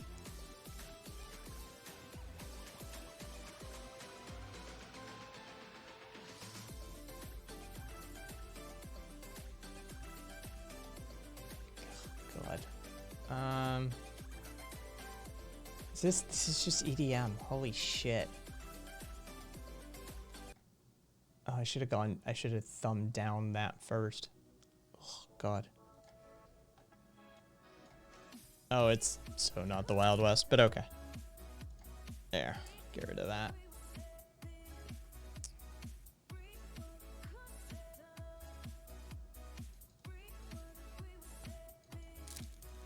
I mean, Zumi, how did you end up in that situation to start with, right? Like, oh, hey, there's a huge group of people ahead of me that seem to be angrily protesting. I'm going to try and drive through them. I mean, situational awareness and common sense tells you you probably shouldn't put your car into that area to start with, right? Like, I understand there's situations that traffic may funnel you into it and that sort of thing, but like 9 times out of 10, you see that coming and just don't. Right? Seems like the reason why advances in technology are endangering our livelihood is capitalism. What a concept. I know, right, Rev? Like, what a concept. We could accommodate this. We could accommodate it. Right? The technological gains are necessary. They should be made. Right? We should be... The end goal of any situation, of any civilization, should be complete unemployment, right? Like all of the subsistence and material conditions that need resolving, that need addressing, should be handled through automation as much as possible. We shouldn't be going for 70 hours. Like we should be shooting for 1 hour of work a day or 1 hour of work every other day. We're looking at it the wrong way. You could blame Calvinism. You could blame a whole host of things. But at the end of the day, just need to change our minds.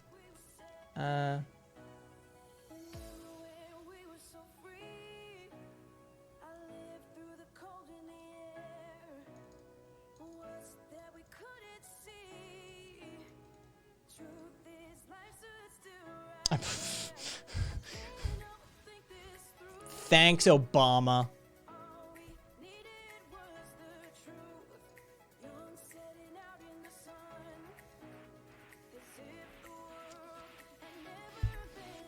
And to answer your... What the fuck is this?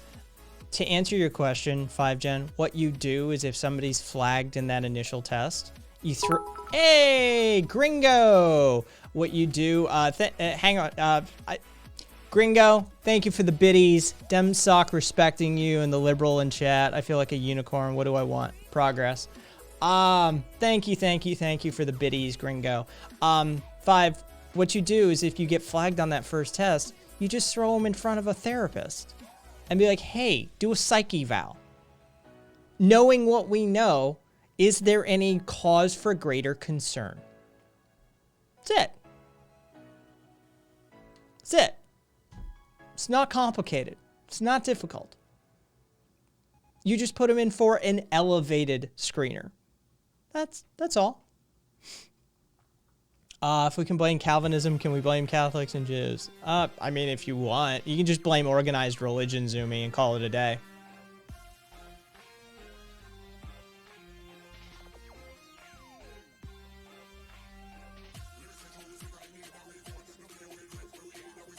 Kind of like this one.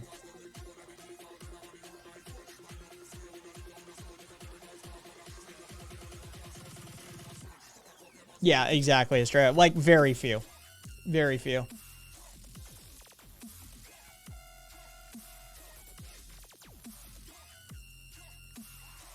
You're not looking to elevate. You're looking to make sure that they're not going, you're not looking to fix people here. You're looking to make sure that you select the best candidate for the job, right? Like, I'm stick thin, right? I have a pain disability. I'm not the guy you want working construction, right? Like, there's prerequisites to jobs. There just are. And some things disqualify you. That's it. We're not looking to fix these people. You're trying to eliminate who shouldn't have the job.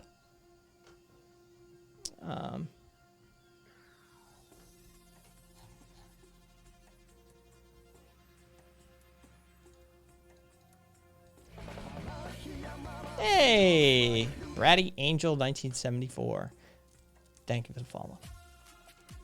I have the social anxiety. I'm a shit customer service representative. Not everybody can have every job, 5Gen. Sorry. I mean, an astrophysicist has to have qualifications in astrophysics to get the job. Like, there are things that we should be acting upon as disqualifiers for the police.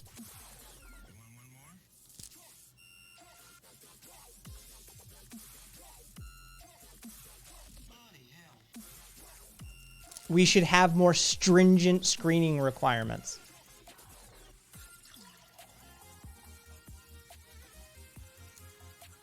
I could be the warden of a local gulag. It's just a lot of paperwork.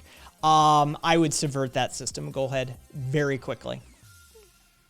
I mean, I'm a student of Saul Alinsky, right? Like, I've studied Alinsky at this point.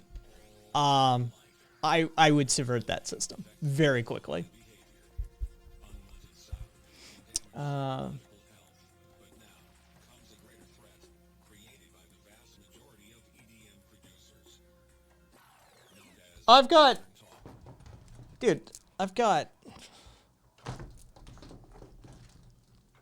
This is just on my desk, all right?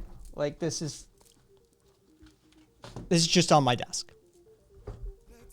I've been studying anarchism I've been studying it for 15 years. I've been living it for a while. Okay. 13. Yeah, it's part of Rules for Radicals. Let's see, Anarchy in Action, well, these three, this group is a part of an essay I've been working on. So yeah, it's literally a part of this work piece.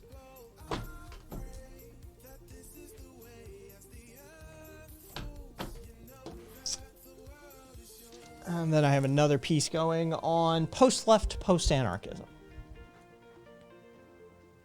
But, yeah. Estrella, no, but I do take a lot of notes by hand. If I'm book jumping, I take the notes by hand. If I'm doing a specific read-through of a book, I'll download the PDF to my tablet, and I'll highlight and do note-taking in the margins using the digital pen, right? So it just sort of depends what I'm doing. But I do the actual essay writing digitally. I actually take my iPad and keyboard out to the garage, and my workstation, my bench out there that I use for like soldering and cutting and, you know, all sorts of physical projects, because you guys know I build shit. I work out there actually. Late night, I stand there, there's no sitting. And I get the phone, I get the iPad, I get the keyboard, and then any physical notes that I have, I set to the side, and any books I may need for reference, and then I just type. I just work on it.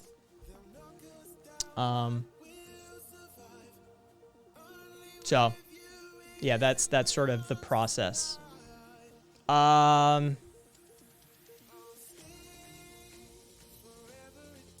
Okay, one, there's no such thing as anarcho-Marxism. They're literally Bakunin and Marx went head-to-head at the First International.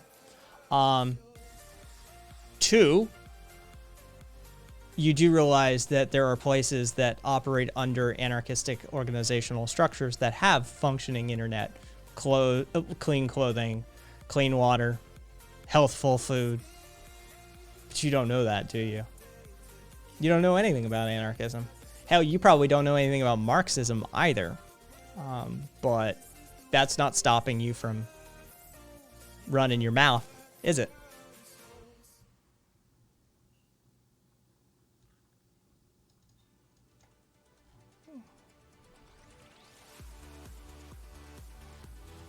So, Jordan Peterson is a terrible example of a human being for others to aspire to. There. Jordan Peterson. You know. He's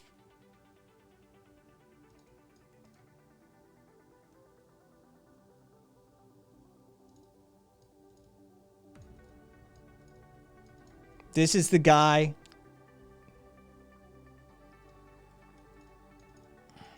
It was a temporary autonomous zone. It was literally fashioned in the style of Hakeem Bey. It was designed to be a TAZ, a temporary autonomous zone. It wasn't designed to be permanent.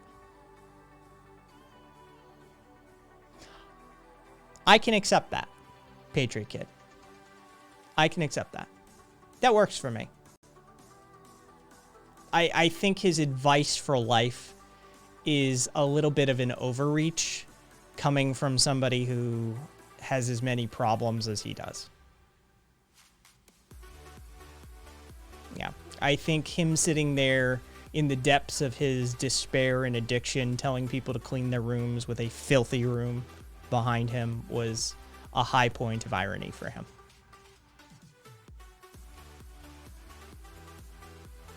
Oh, you're so adorable.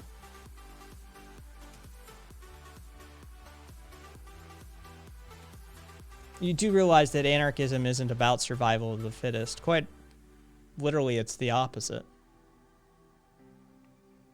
But you, again, don't know that, do you? Because you have no civics education, no political science education, no history education.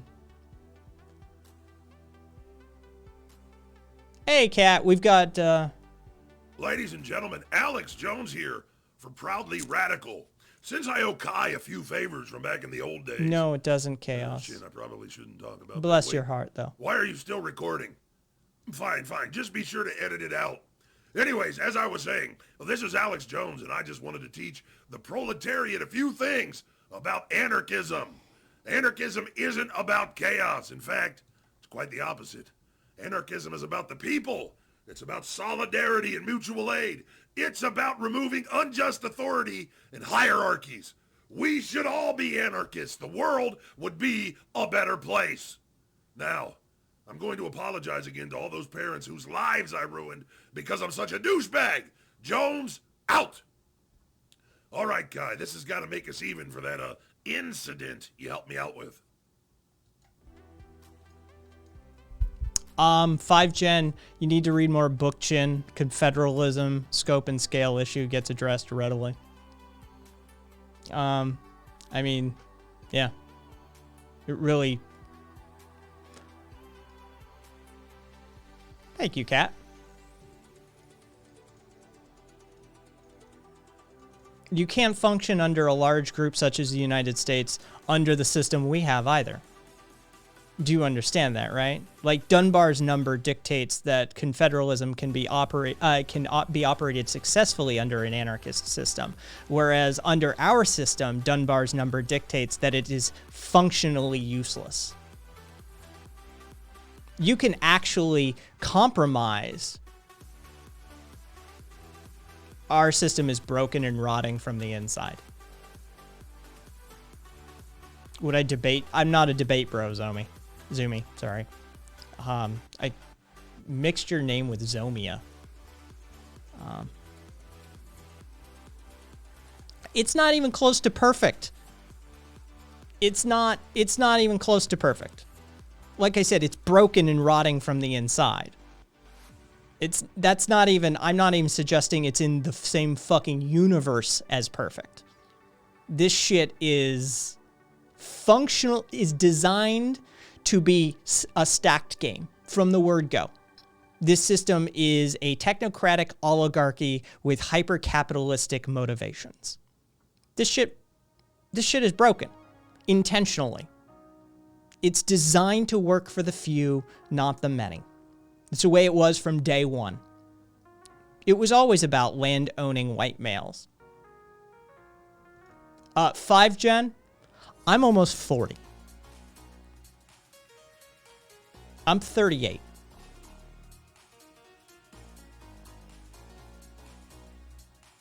I know I do.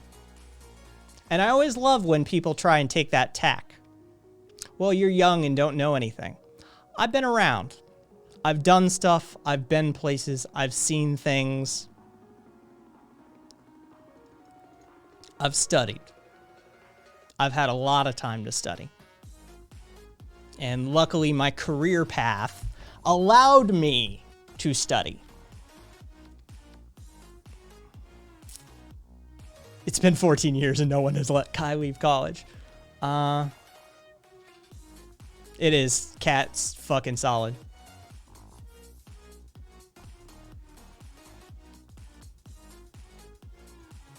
Hey, McSecular.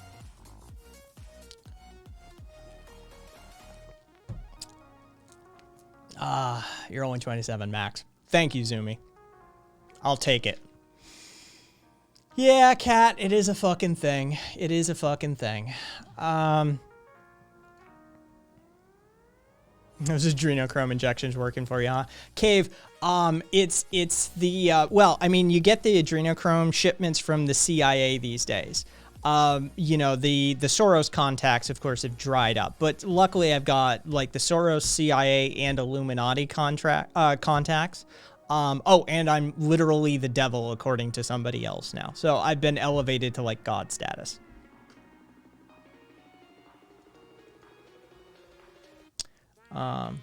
Satan has some great age-defying products.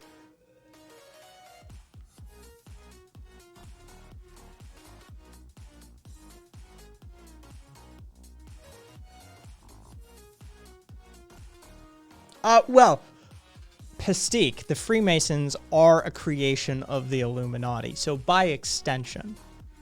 And of course, we all know my father and grandfather were both Masons, actually, so that's real. That's not shtick. That's actual. Oh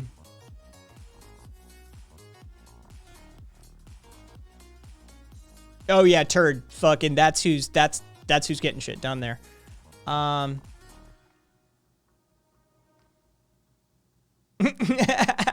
Pastique. Oh, Pastique.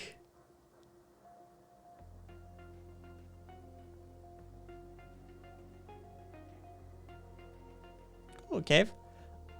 Did anything successful happen in the world today? Argus, magic mushrooms, and other psychedelics such as ayahuasca were decriminalized in Washington, D.C. as of today.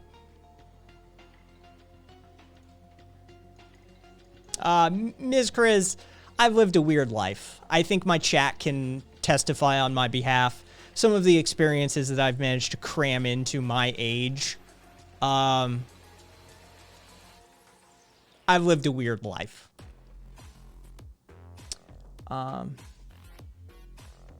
Please explain how you would negotiate the first 24 hours of survival if the grid went down.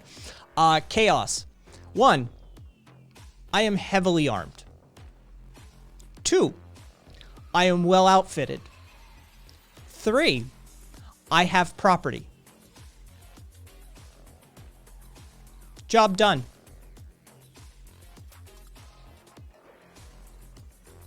Hey, be over.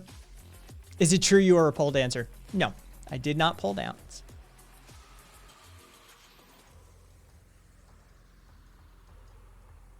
I'm not. I'm pretty much average where I am. That's the thing. My neighborhood is not the neighborhood to fuck around with.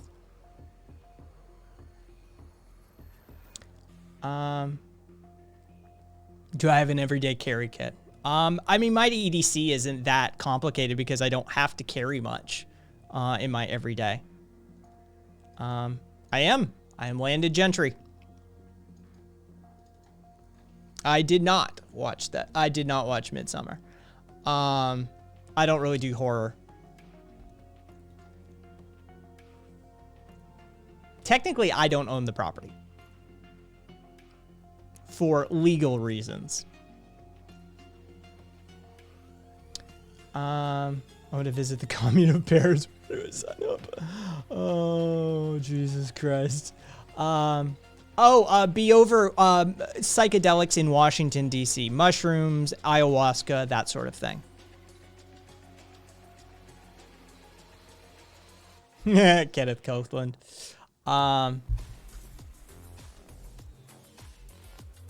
I'm taken care of in that scenario, Miz.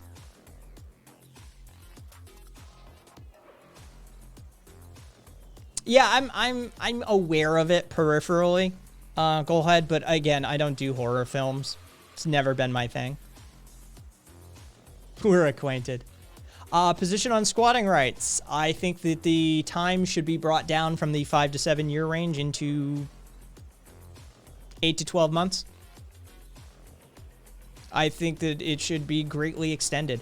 With all of these commercial properties and McMansions that are just sitting there, meanwhile there are hundreds of thousands of houseless people in this country. Yeah, we should expand that. No, I worked for most of what I have, but I also understand the legal system and know how to protect things.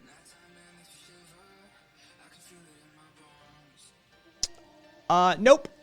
Turd, nope. That I do not.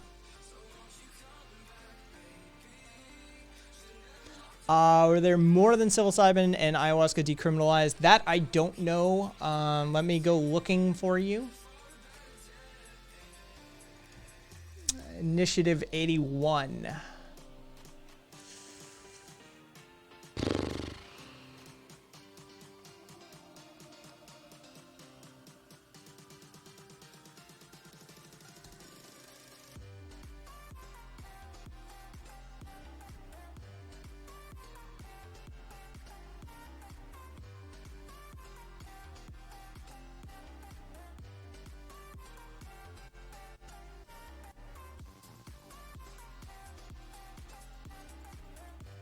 It looks like it's all plant and fungi based,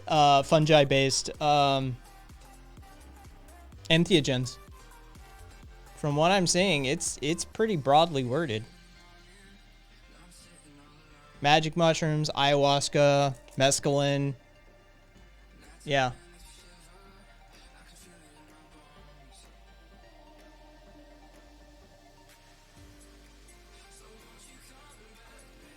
And I'm sure you spent time in Chaz, didn't you, Jin?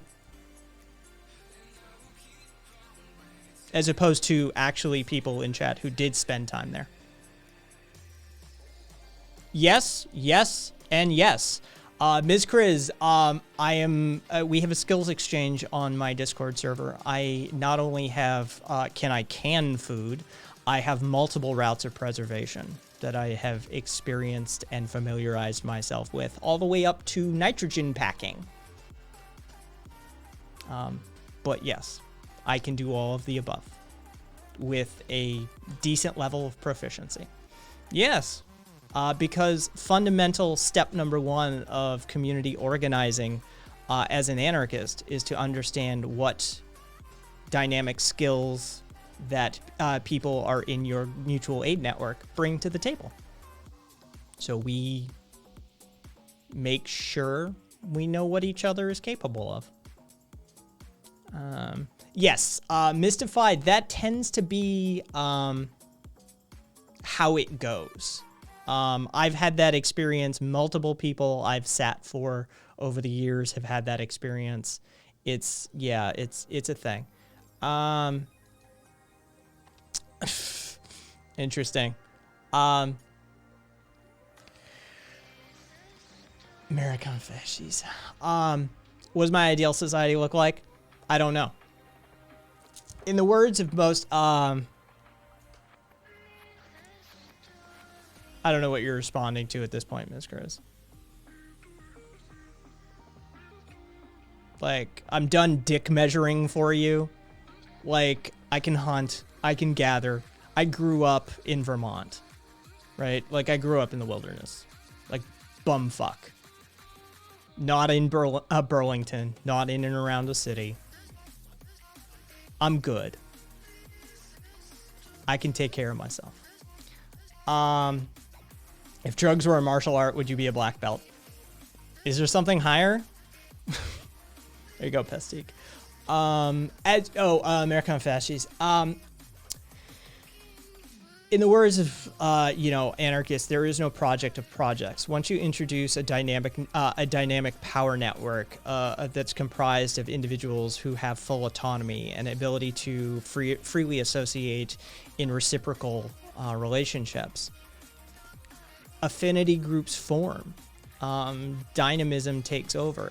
There's no way for me to predict that state. Now, would there be characteristics that I would like? That I would advocate for heavily? Yes. Consensus decision making being definitely one of them. Delegate rather than representative style systems, confederation of those affinity groups, instant recall and overturning procedures, those sorts of things. Yes, I would highly advocate for those sorts of things. I would also be advocating heavily for publicly subsidized things such as education, such as communally organized rotating work schedules. Thank you for the follow, Lynn. But again, under anarchism, there is no project of projects. Once you introduce individual autonomy within a dynamic system of free association and reciprocal contracts, there's no predicting that. There will be evolution. That's the nature of distributed network organization. Any IT person will tell you.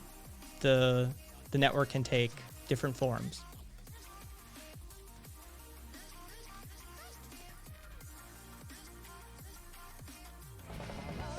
Hey, Xbox Rod, thank you for the follow.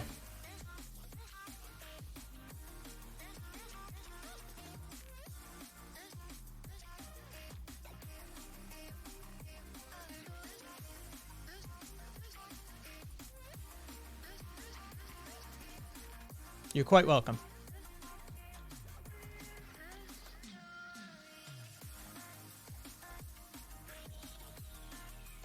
It's been a bit. It's been a moment. But welcome back, Rod.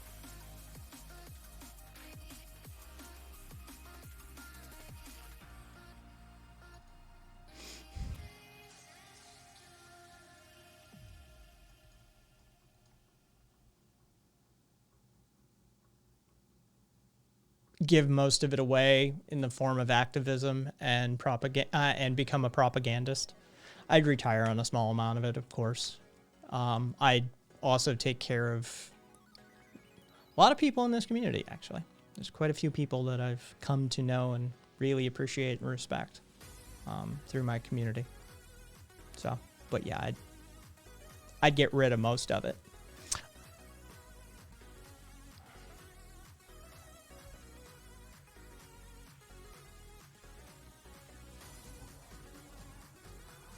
God, that took you that long?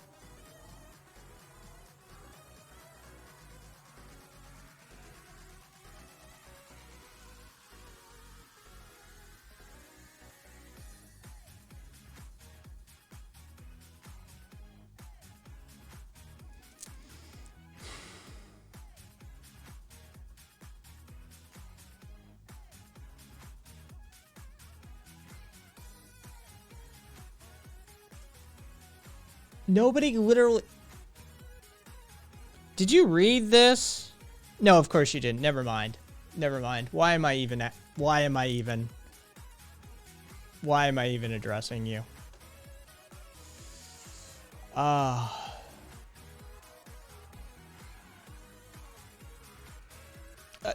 Argus, the point is that you can have multiple failure points in a distributed system. In a centralized system, you can't really have those fail points. I mean, this is the nature of distributed network topologies, right? Under a centralized network topology, what you have is a handful of failure points that if really any of them go down, the system goes down. Under a distributed network topology, you can have multiple failure points and the system keeps running. Now, those nodes may have problems. They may be in crisis. But as evidenced by, let's say, COVID and our centralized government's handling thereof, we can see what a centralized network topology plus failure rate equals. It equals hundreds of thousands of people dying. It's that simple. Distributed network topologies are far more resistant and resilient under cybernetic organizational theory or under management of informational systems theory. It doesn't really matter which approach you take. Distributed network topology is widely recognized as more resilient and redundant than centralized network topologies. So,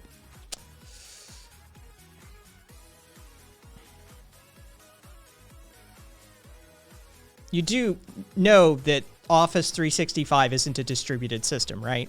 That's literally the definition of a centralized network topology.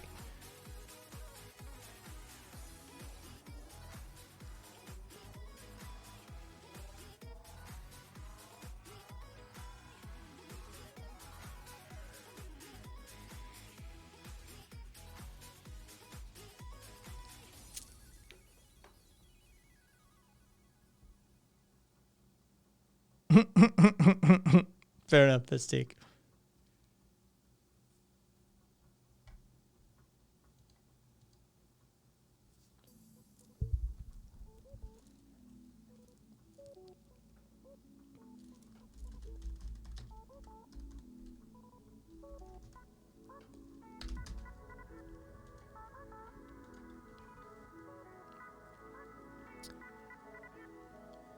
Do you get the...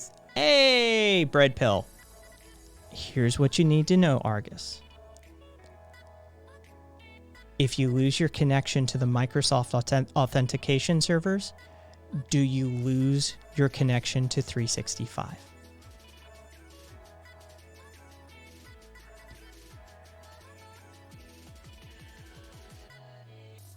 There's a centralized point of failure. The architecture of the cloud server structure behind the scenes does not come into play when you graph the network topology of 365 vis-a-vis the connection of the client to the server architecture.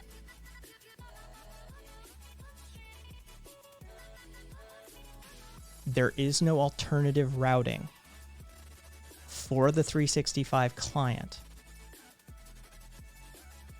You may have regional connections that you can fall back on, but fundamentally, there's a central core provider providing this service. It is not a distributed network architecture. A distributed network architecture would be something such as I2P.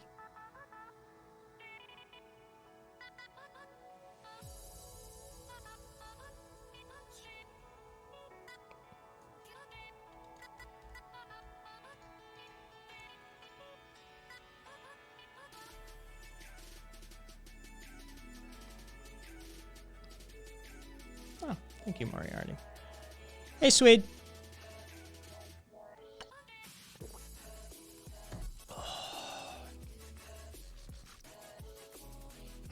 Freedoms are not given, they're taken. Kropotkin. I saw somebody use an active form of Kropotkin today, Bread Pill. Kropotkinian. I was tickled.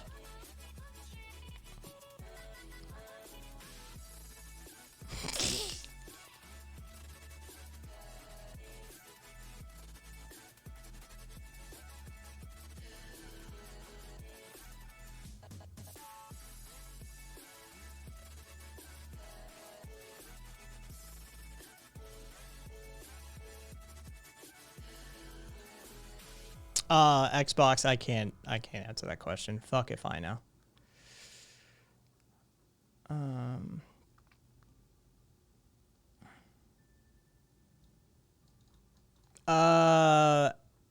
Xbox. Oh, that's my opinion. Ow, Jesus, that knee. Oy vey.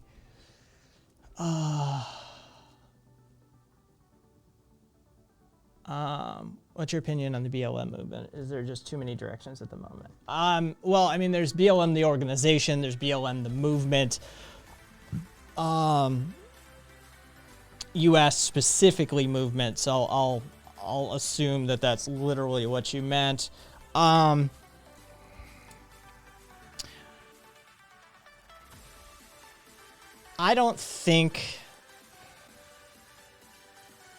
think it's working just fine. I think that keep the pressure on, keep talking about reallocation of police funds. I think, keep making statements, keep pushing that narrative, and maybe eventually you can get enough progressives in at the national level that something can be done. The best thing that you can be doing is down ticket stuff, municipality, county level activism, and make the changes happen there. If you're involved in BLM organizing at this time, right? Like national change, I don't think you have the progressive votes to make it happen. So don't focus on a national movement, necessarily work on regional or pocket movements and keep the pressure on your municipality or your county. And in that regard, they seem to be doing fine.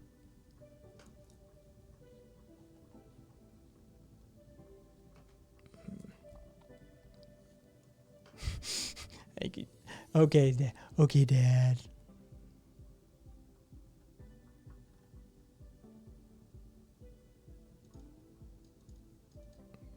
I'm okay with the writing. Xbox, the writing is historically contextualized for me, right? The original Revolutionary War was a fucking crime against the crown, right? Like, Tea Party was a riot, destruction of private property. It inspired almost 10 other acts up and down the eastern seaboard that copycatted that destruction of private property. The women's rights movement saw fire bombings and shutdowns and destructions of warehouses and factories. The civil rights movement saw private property destruction. The labor rights movement of the 1880s to 1920s got bloody and messy and destroyed plenty of private property. Like, it just is what it is. It's the language of the unheard. If you don't recognize the voice of the people, then it's what happens.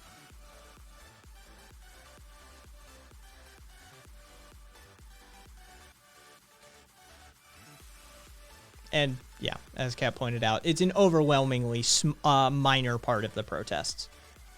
Just thinking enough rioting would invoke a change. Yeah. No, it may actually get you. See, this is the thing. It's like an ingredient in a recipe. If you use too much of it, shit doesn't taste right. It's just our system knows how to contend with violence. It does. It's tooled for it. So you have to watch out for that.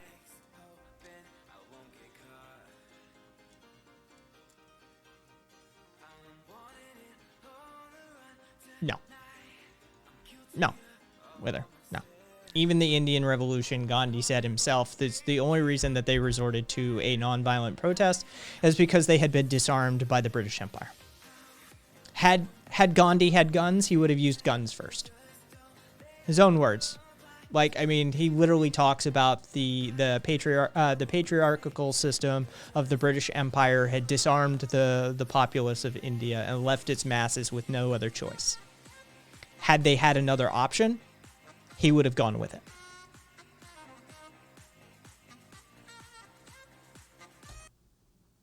it. Bread pill. Love it.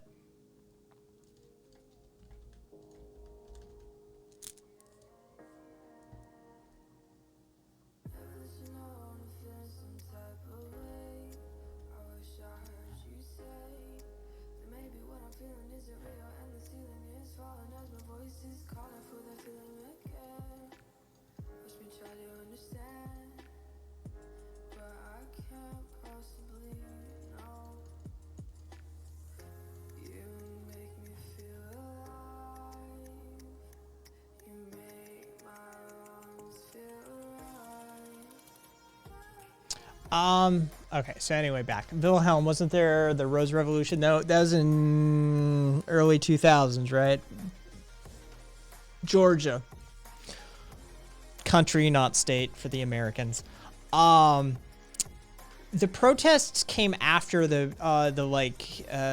beginning collapse of the party. There's an argument to be made there that yes, but I would argue that the protests didn't necessarily usher in the new era. They may have helped, but there was a confluence of factors. They didn't kick it off. Let's just put it that way. There's an argument to be made, though, for sure. Red pill. I still love that response. Rapists and murderers, you mean cop, soldiers, and politicians? I don't like the inclusion of soldiers in there, Bread Pill, just for reasons for... Bread Pill, with a name like that, you've gotta... Hang on. You don't. I could have sworn you streamed.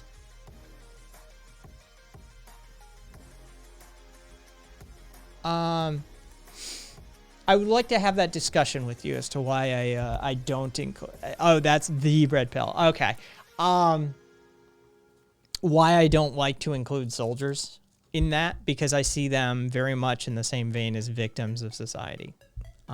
There's a whole conversation backstory behind it. But yeah, I do think that there's something to that. That we kind of, on the left, we definitely shit on the proletariat that we shouldn't necessarily be shitting on. All right. Anyway.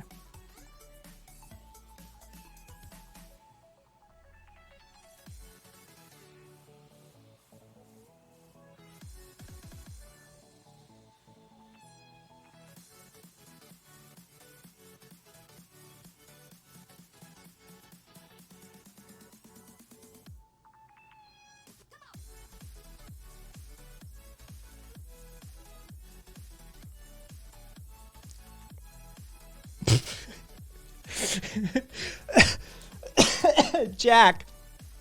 Oh, that last part caught me right off guard. I just checked politics and saw someone with a NATO flag, a U.S. flag, an Israeli flag, and a U.K. flag. What the hell is that? War Crimes Incorporated? Yeah, Jack. War Crimes Incorporated. Oh, that one caught me off guard.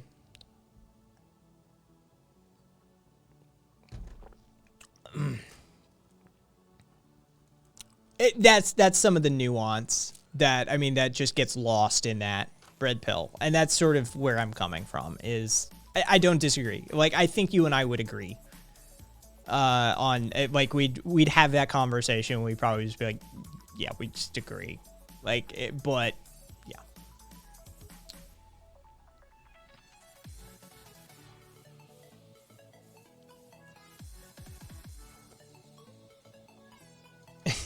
Wilhelm.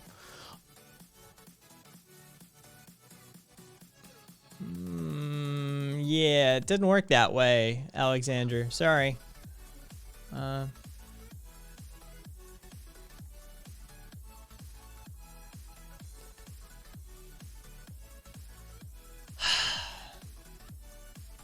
Probably. Red pill? Probably. Yeah.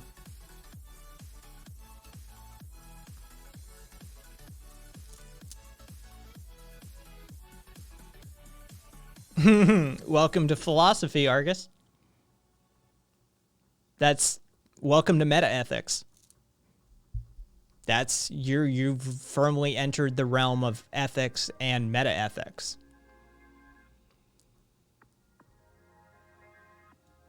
Just because you're a bad guy does not mean you are a bad guy. What is that?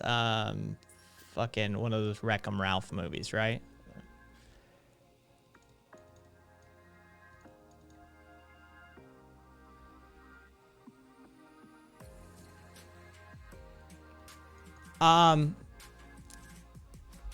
Bread pill, and the ones who turn on them. And we know how they treat those people.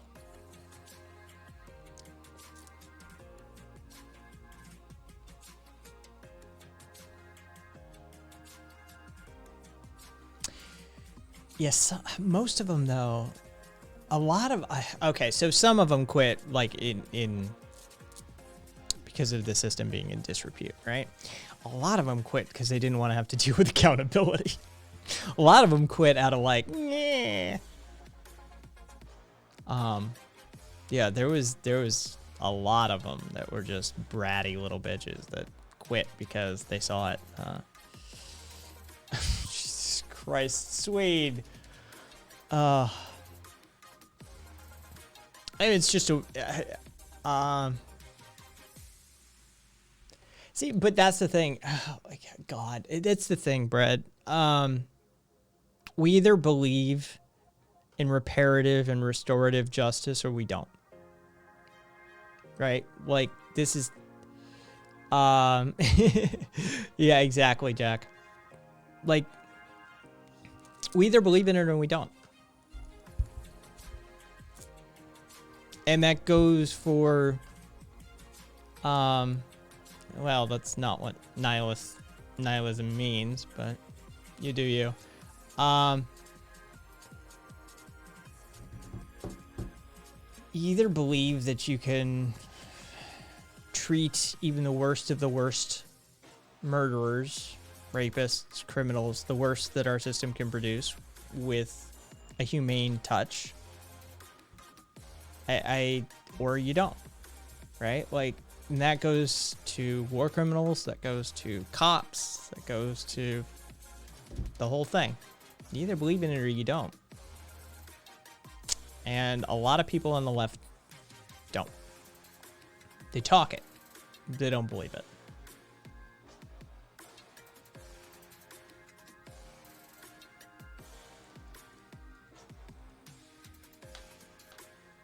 It's fair, Jack. That's fair.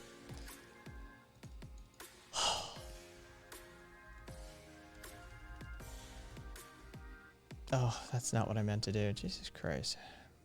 Brain is still broken from reading too much philosophy today. Just mush brain. What do we got?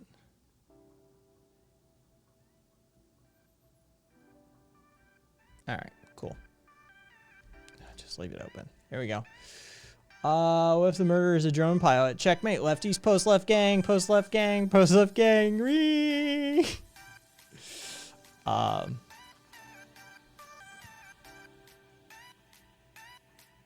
We believe in nothing, Lebowski. Nothing. Oh. Yes, Rev. It actually is.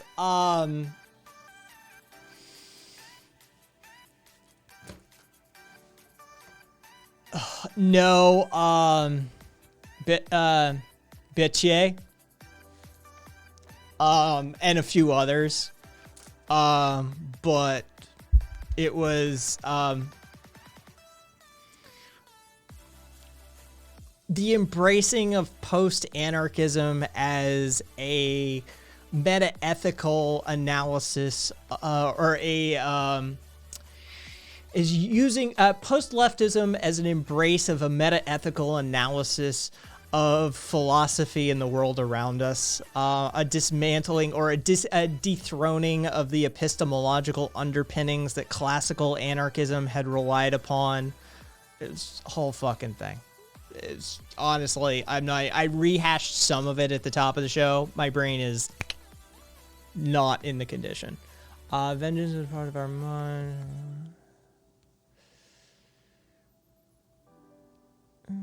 Fair.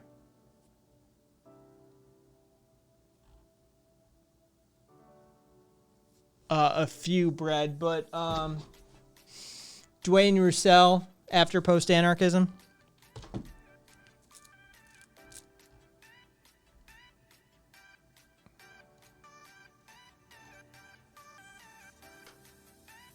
Everybody wants to know what's coming.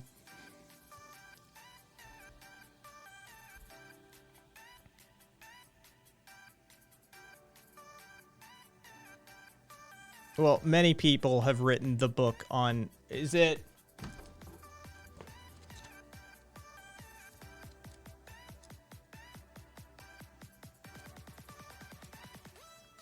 Give me their name.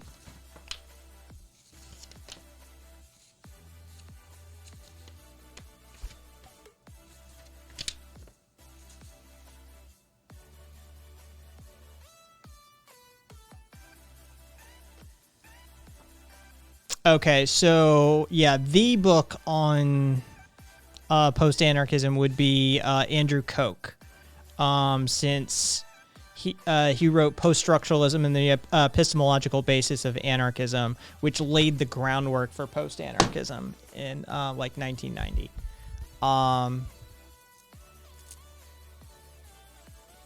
KOCH. But there have been, you know, in its 3 decades of existence, there have been quite a few that have written on it. So, what did Professor Call write? What was the title of that one? Did they have a bass brother?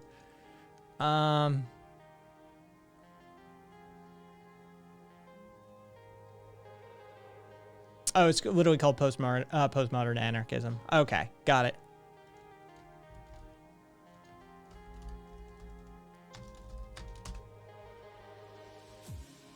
On the outside looking in, not knowing where I've been, traveling through light and sound.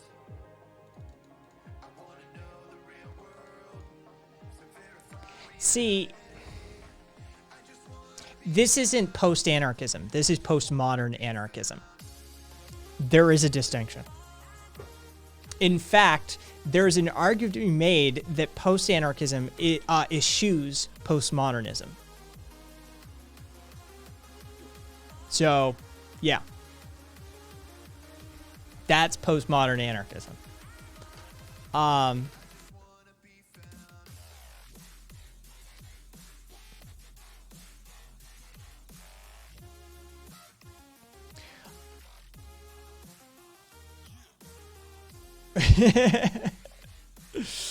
Hey, Chucks. Oh.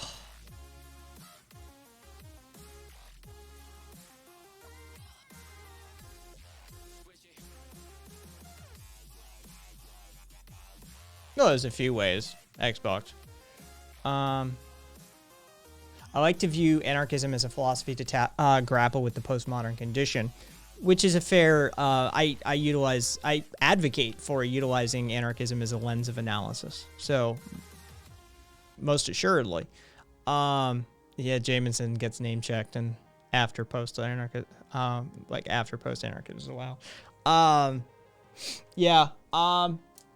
Newman has a good book on it. Roussel has a good book on it. McQuinn has a bunch of good essays on it. Yeah. And hang on, let me scroll back.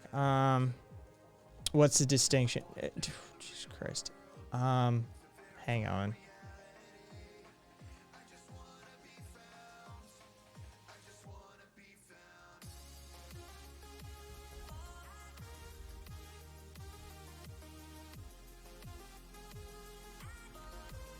Contacts. Oh my god. Contacts.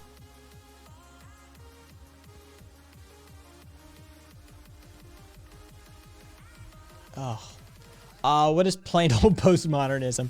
Postmodernism is a movement that was the rejection of modernism. It's seen as this sort of irony-filled, skepticism-filled methodology of creation.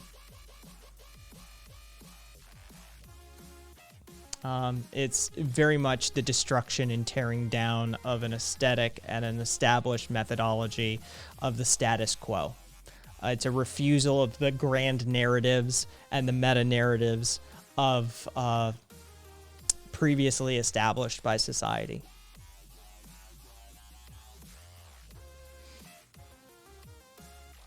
And it's a very big topic. You consider yourself a post-humanist anarchist. Interesting. Brett, I would be post-left, post-anarchist. If we're... Brett, it's fine. If we're doing it, Brett, if we're doing this, right, let's do this. We could also draw it out even further, like Kat does with, you know, like ego, like with Stirnerist characteristics and stuff like that. Yeah.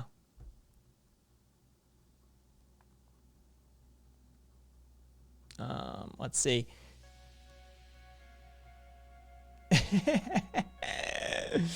Oh, hey, public. Yes, Lucy, exactly.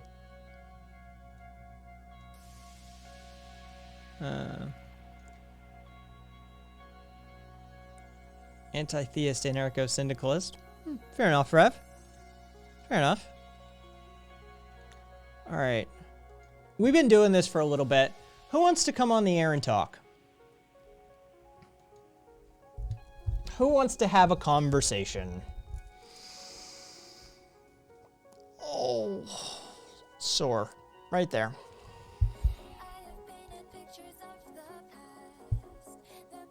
Well, the offer still stands for you, Brad. Another day, you can have a rain check.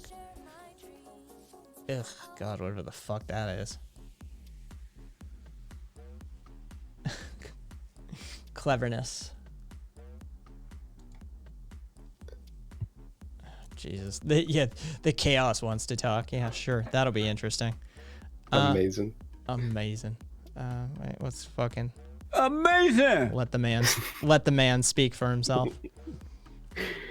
Oh, dude. Wither! Fucking muster up that courage. I'd love to speak to you, Wither. Yeah. We're a friendly bunch. Well, for the most part. For the most part. Yeah. It's an interesting couple of ones we've had in chat this time around. Yeah. Hey. Oh, yeah, like I said, my brain's fucking, there's no way for me to even put the terms together anymore in my brain. It's just like, I'm done. Like, once you start, attacking epistemology, I mean, literally from a philosophical foundational base, it's like, oh, for fuck's sake. Because, again, it's all fucking philosophy. It's all, there's different schools of thought. There's different, well, if according to this person and according to this person and according to, well, what you may have, it's just, once you enter that realm, you might as well just dose and fucking see what happens. Because, Yeah. I mean, it's all subjective at that point. Once you really, Right. once you really enter those grounds, you're like, there is no objective reality. So I don't know what the fuck y'all are fighting about at this point. But, Phantom Limb, how did I feel about Wheeler's press conference today? I felt absolutely nothing. You might want to ask me if I watched Wheeler's press conference today.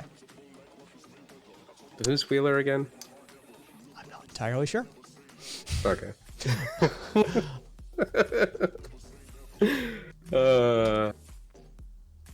Oh, Ted Wheeler. Fucking. Portland. the No, I didn't fucking- watch it. What did he say this It's time? a Portland thing. Dude, Portland's always doing Portland. I respect it. Portland's got their own thing going on. I'm a postmodern objectivist. You know what? I respect it. Just committing to the bit, you know?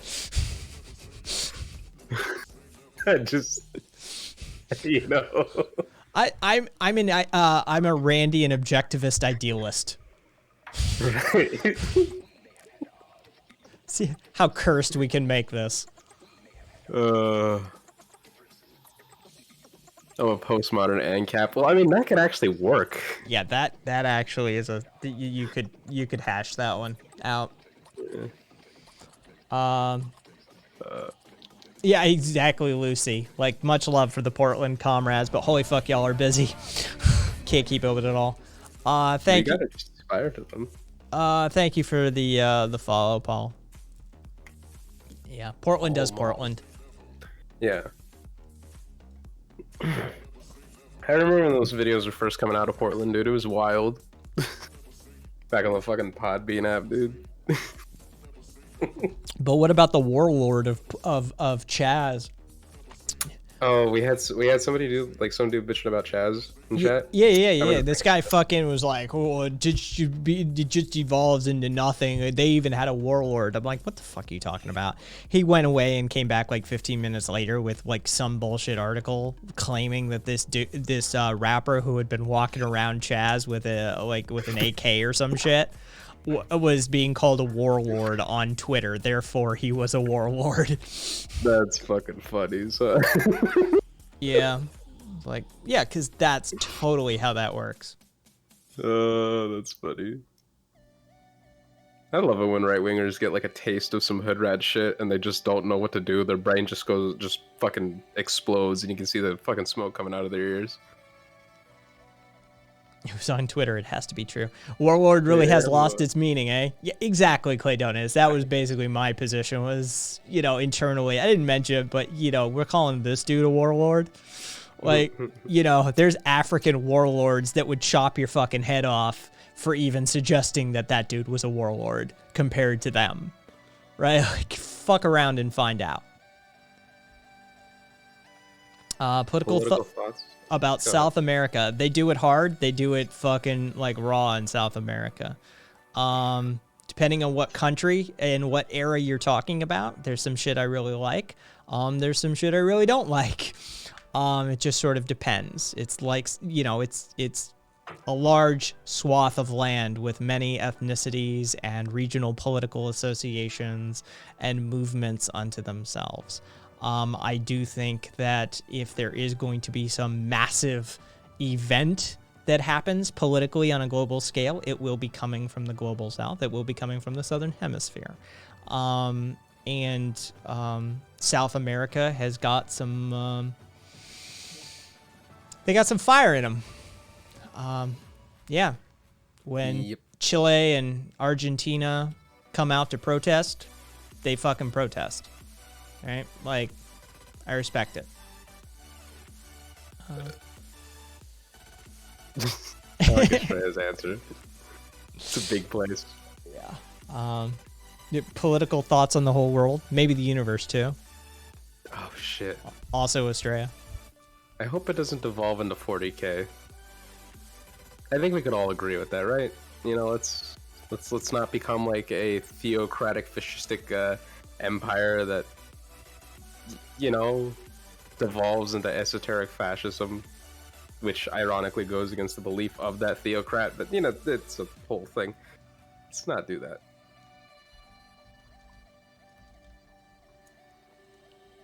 Be so rad to ask Chaz folks what their philosophy is and post it on YouTube. It was located 5 blocks from me. I don't know. I think I'm willing to bet that a lot of them were just a bunch of dumb college kids that weren't thinking. You know, I hate to be that guy shitting on my fellow anarchists, but like, you know, you know.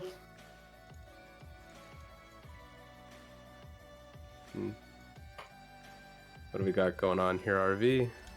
I'm just looking at that. I'm a Milky Wayist. You know what? I am 100% on board with this person. I like how they think.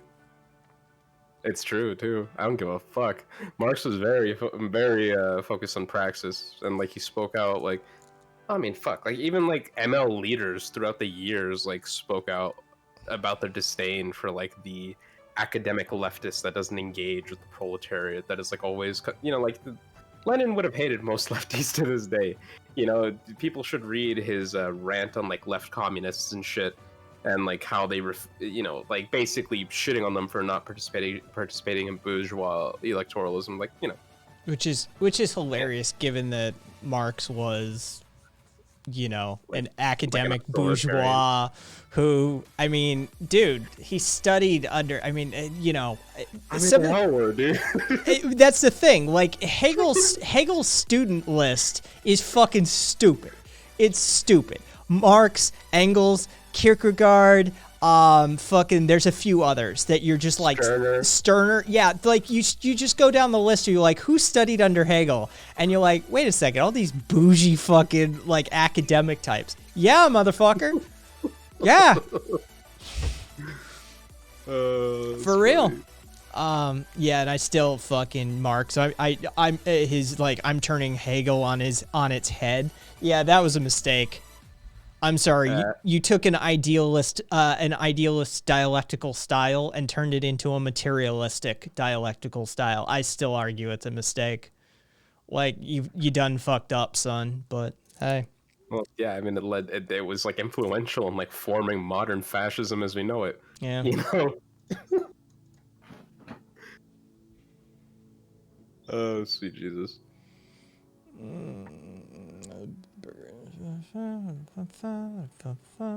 Let's see. Karl Marx was always writing letters about how he wanted his in-laws to die so he could inherit their money. I don't know if that's true, but it's something I could believe.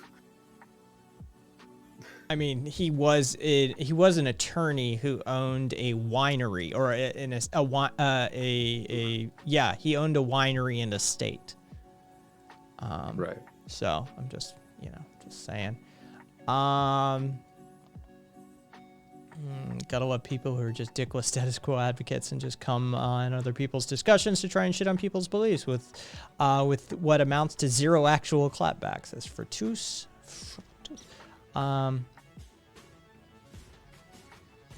make the Republican Party socialist again. So sweet.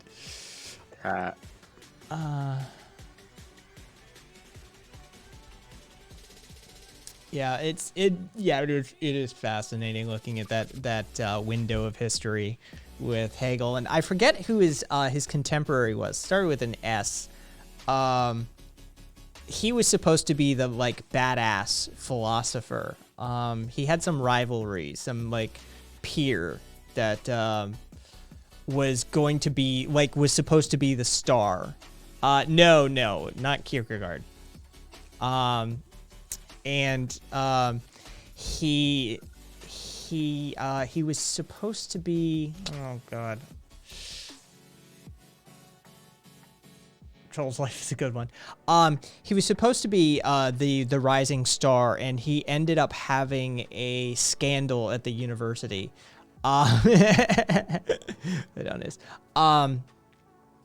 And let's see, hang on, let me see if I can't find it. No, it wasn't Schopenhauer.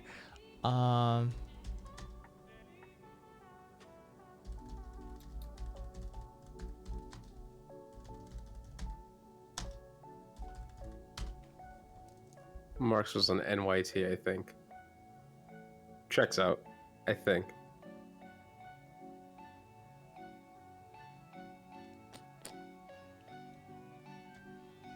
I don't. Yeah, Lincoln surrounded himself with socialists. Yeah, totally.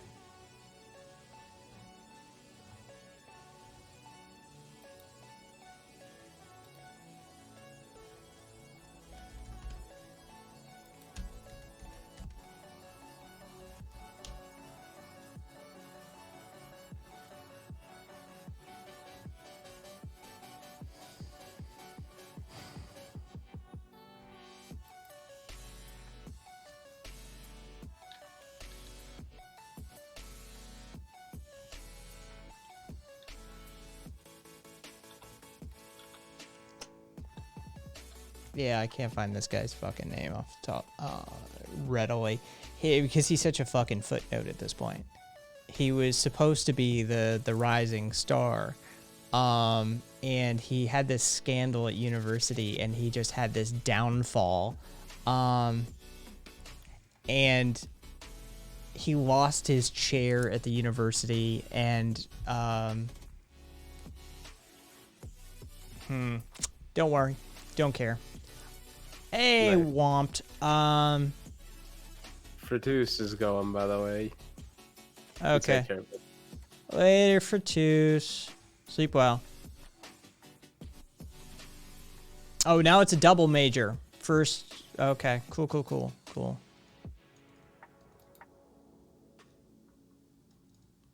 Well, there's also been an argument, Zumi, that no philosopher can live in the system that they promote.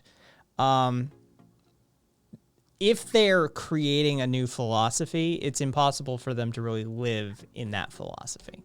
If they're running an analysis of the current state of things, then there's an argument to be made there. But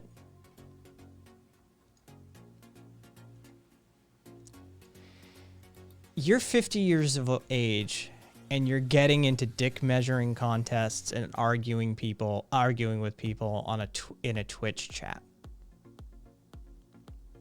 That's, I mean, okay. You do you, boo.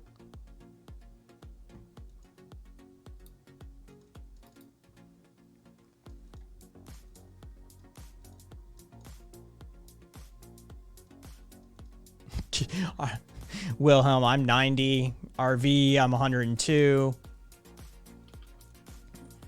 Yeah, boomer is a state of mind. I'm 420. Bro, I'm a fucking ancient alien. Come at me. You can tell chat really believes that age. RV is 1312.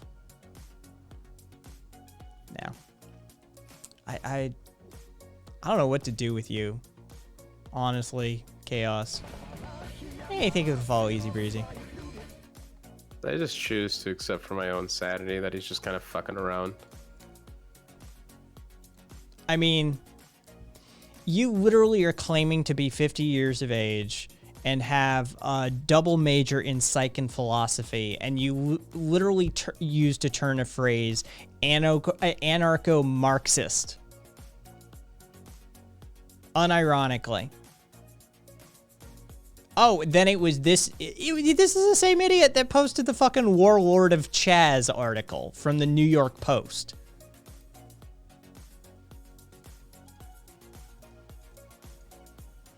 Okay, I know how to classify you.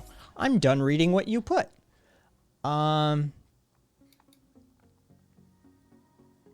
Let's see. I vote we drop Chaos in the middle of the woods with nothing for 2 weeks, and if they survive, we'll listen again. Reminds me of Neanderthal. Oh God, it kind of does. Yeah. Not It's not quite the same though. yeah, not as verbose as Neanderthal, but definitely the same energy.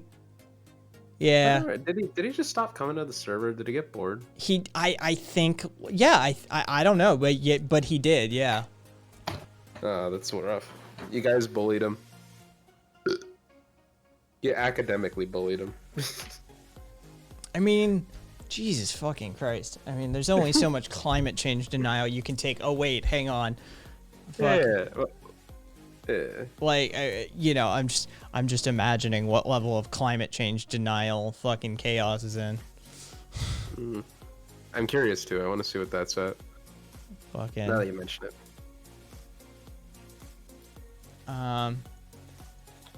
Let's see. Womped. Oh, yeah, exactly. Just scrolling back to see what you said, womped, but, I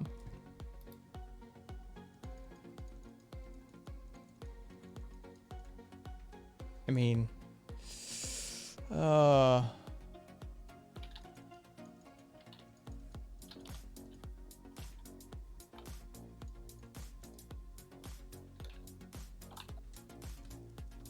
let's see, the Marxist Enlightenment era. Jesus Christ, I guess, but we're all 12-year-olds here.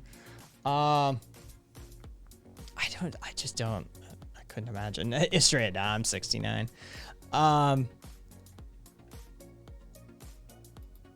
Swede with Swede's traditional insult. Chaos probably thinks raising the minimum wage would cause inflation. Nice. That's Swede's go-to insult.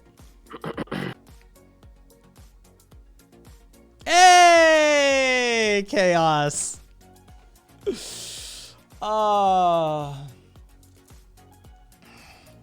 Climate change denier.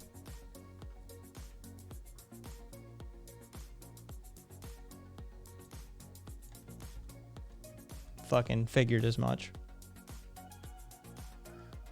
Got that hard boomer energy.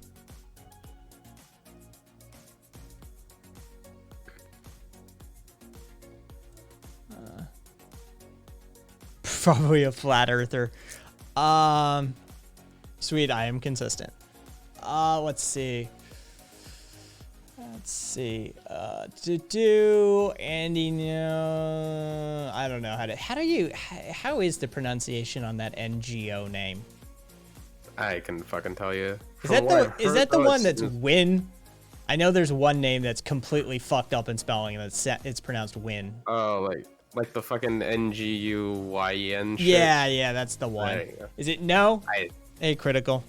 Either way, fucking what were the options? Smash or pass? Pass. Hard pass. Wait, who are we passing on? Andy No or no NGO. Andy NGO. Yeah. Yeah, just nah. No. Nah.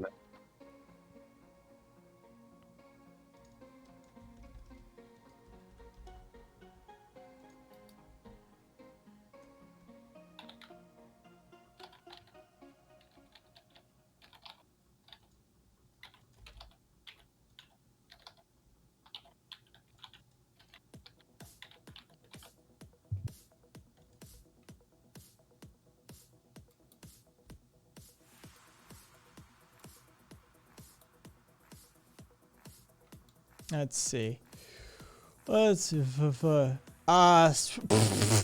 a climate change denier. Just know that a stochastic system is such as climate change cannot be measured. Except stochastic systems yield to real analysis, measure theory, linear algebra, and like set theory, I believe, if I'm remembering correctly. Like, literally, stochastic systems are analyzable. Megan McCain, smash or pass? Pass. Hard pass.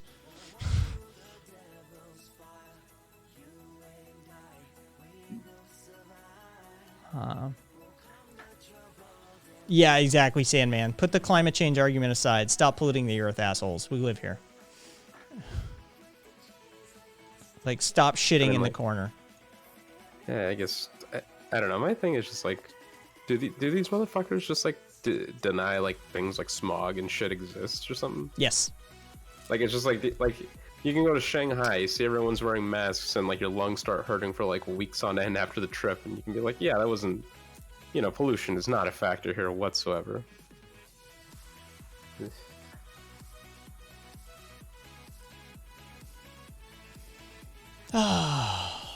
It is fun living on planet Earth with all the fellow humans, isn't it? Yeah. One could say fun's a word, Fun's a word, yeah.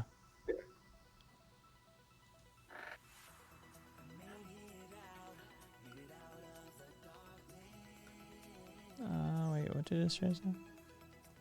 Fucking open. Nice.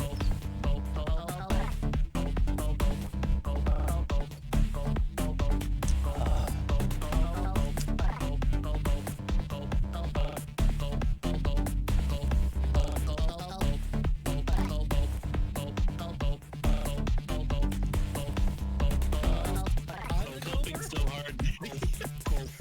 I'm the coper. Can we? Cringe, cringe, clown, clown, clown, cringe, cringe, cringe. This is like a back.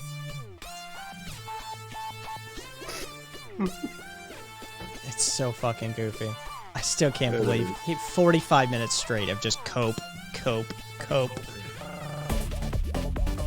dude is so fucking weird. Well, Mitra just like hears these things and thinks songs, you know?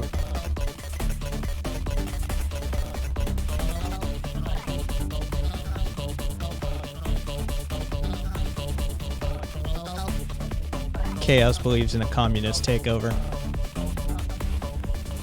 I mean, if it happens, you know, it happens.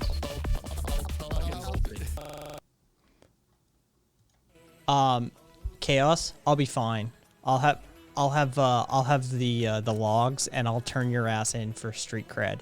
Plus, I got a whole bunch of fucking people who are like Red Guard territory that are like who are like full on commies that actually do like me. That I have multiple people who have come through here who have volunteered to be a part of the Red Guard and protect my anarchist ass. All right, so I'm in better with the commies than you. So let's just, you know, get something straight. When they come for us, they'll be coming for your ass first. Amazing. Openly admitting. I love an how you anarchy. keep saying look it up like that means something. Right? Like, look it up. All right, cool. You do know that I'm an anarchist and I'm not a fan of tankies anyway, right? Like, Clay Dodos, I'm an ANCOM and I got my anarchist homies back. Dora the Explorer, look it up. Exactly, Wilhelm. It's just punctuation for this person. Fucking, you know, hey, I went out and grabbed a sandwich. Look it up. Okay. I can just envision fucking Chaos walking around the house, like randomly yelling that at like children and shit. Yeah. I could see it. The sky, look up.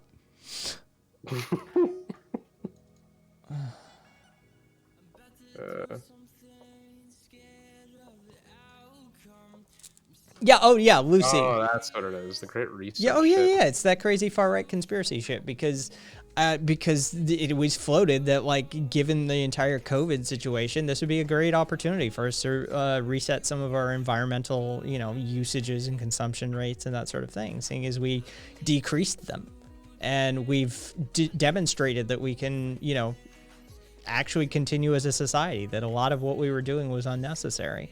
And so it's, you know, it's no formal proposal, it's just a bunch of ideas that people have put forth. But you know how that far right wing operates, how that like conspiracy brain works is, Yeah. you know, one dude who lectured at the UN one time says some shit, and the next thing you know, it's a fucking like the queen lizard person has announced that the Great Reset will be happening, and that your Ford Focus in particular must be surrendered at the re-education camp where you'll undergo gay agenda training and shit like that.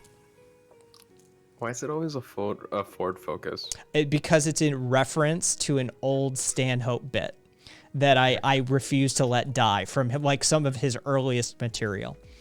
Gotcha. And so yeah, I always use a Ford Focus. It's always it's a call out to Stanhope's, one of his earliest bits. Yeah. Yeah.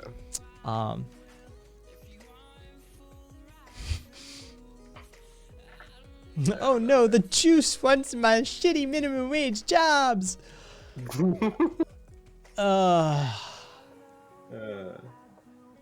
Oh, it's a couple of things. Yeah, it's. I mean, it's just. It's Oh, just God. capitalists trying to. Jesus sell. Christ. Point of order. The whole private property should be under fire. Yeah, just not from the state though. Yeah, it should be under fire. I don't know who it's under fire. Like looking it up. Wow, guess you haven't looked it up. Second Amendment is under fire now. Next will be private property. I mean, I don't fucking know. On one hand, you have a group of people that say that like the. You know what? Let me just read the. Bless quote your heart. Marks on guns. Slippery, please feel free to explain to me the difference between an anarchist and a Marxist. I mean that aside, like, you know, Marx is quoted as saying, "Under no pretext should arms be and ammunition be surrendered. Any attempt to disarm the workers must be frustrated by force if necessary." So it's like, you know, you got this group of people, and now we're talking about like the Great Reset, like liberal kind of. You know, I mean, you know, communists. communists arm the shit out of the proletariat. Right, it's just like, holy shit, son. So How which far is deep it? in the rabbit hole are you? And I always love people who don't understand Marxism or anarchism telling me that I'm one or the other. Yeah. But 17 empty houses to every homeless person is awesome, guys, says Rev. Okay. Yay, capitalism. Oh, I was gonna get edgy. At this point, it's almost fucking well, like. Oh, I was just gonna do like I was just gonna like point out that like, look, you want to have some empty houses in order to stimulate competition within the market. It's good to have a surplus, and then like you guys could have like read about like infinite growth is like bad or whatever. Sweet hashtag. So far left, we have guns.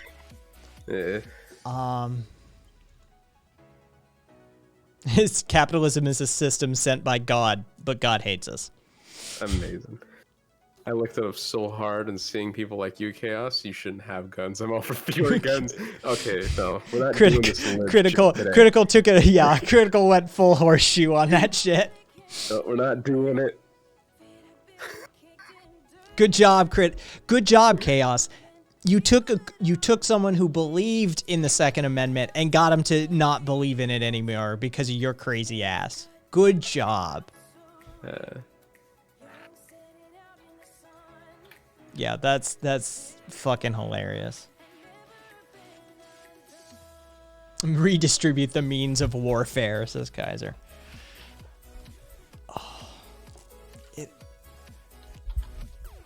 Yeah, having extra houses for population growth. Hey, you think it would follow Frock My World? It would be great if everyone could have them. Lib confirmed, says RV. Yeah, out of themselves. Well, I'm Swiss, and we do mental checks before we give out gun permits. Actually, Critical said permits, so I believe that I now believe that all Swiss gun permits are actually printed on mints, and you can eat them. Just saying that this is now my headcanon on this matter. I thought you were gonna go the guns themselves are made out of mints. Nah, That's just the what permit. I interpreted it as. The Swiss, what are they called? Hey, well, I can probably find it. I think it's in here.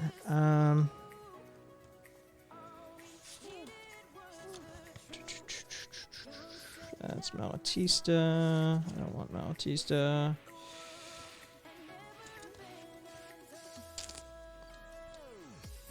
What are the Swiss Critical? What are the Swiss like territories, the states called? Because you guys have a really interesting system of confederation there. And I forget what those damn things are called. The name is escaping me because remember, my brain is fucking mush today.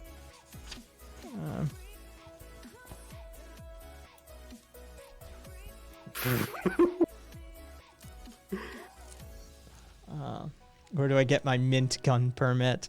Peppermint and the ammunition mafia. Cantons. Thank you, Zumi. Yes, the cantons. That's, yeah, like I said, brain mushy today. Yeah, really fascinating system of confederation that they do over there. Swiss practice conscription too? No, I don't know, but they probably do. Gun peppermints. Oh God. Why is America such a swamp? Why can't we have housing like Cuba? Anybody want to tell them? Yeah, no.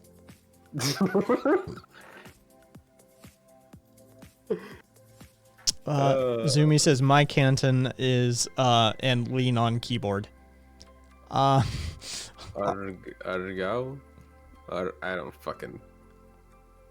Yeah, no, I know the Habsburgs. Fuck. I know Sweden. I know. But what's wrong with the Habsburgs?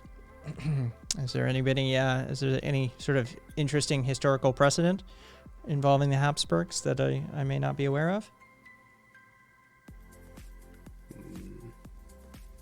I don't fucking know. Oh, Has everyone gotten their vaccines? Nope. I'm gonna be on the last of that motherfucking list.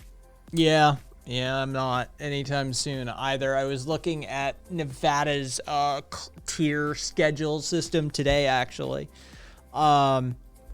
Yeah, it's gonna be a while. It looks like though the Biden administration is saying they want to make it nationally available for everyone by May or June. So, maybe mid-year, we'll all have an option. Here's hoping. I'm fully vaccinated apart from COVID, says Estrella. Let's see. Yeah, exactly, Swede. Incest, maybe? Yeah, a lot of fucking incest. End of May is the goal. Thank you, Super Dad. I'm probably just gonna bum around a pharmacy and just like get one of them expiring ones. Yeah, Kaiser, where my stimmy at? Oh, I didn't get mine either. Oh my God, you are so pathetic, Slippery. Lol, questioning authority my ass. Line up for that modified RNA. You're not an anarchist. Thanks for proving my point. You're a Nazi. I like how committed to the bit he is, alright? I just... They've That was literally quick. got a Beavis and Butthead fucking picture as their profile. This is what I'm saying. It's like he's like fully committing to the bit. I dig it. I respect it. Gun control, climate warrior, modified RNA, keep licking them boots. Oh, and they're a Valorant streamer. Oh, fucking course.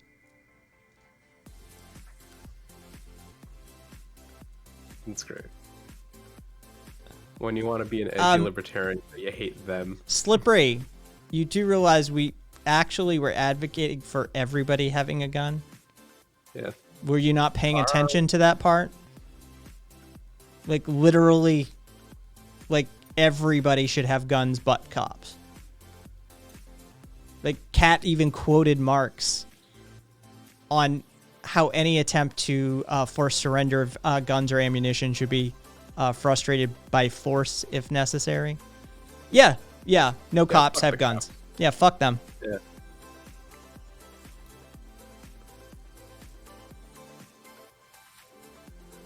Cops should not have guns. Yeah. Ghost. They suck at using them.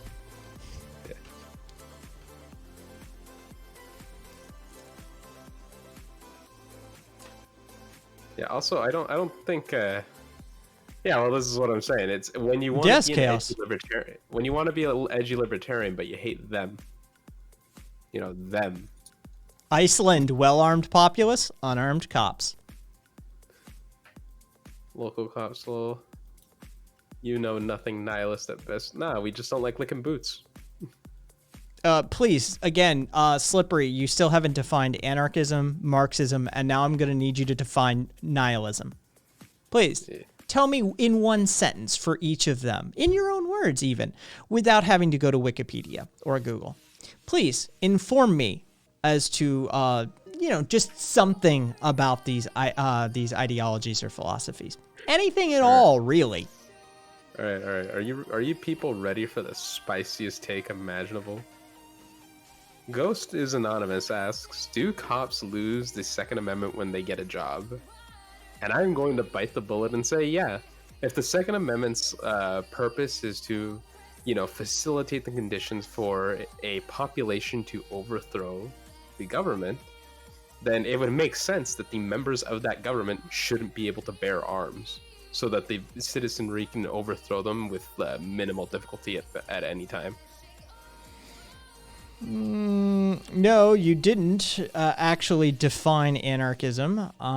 Congratulations. Either prior to that sentence or in that sentence. So, yeah.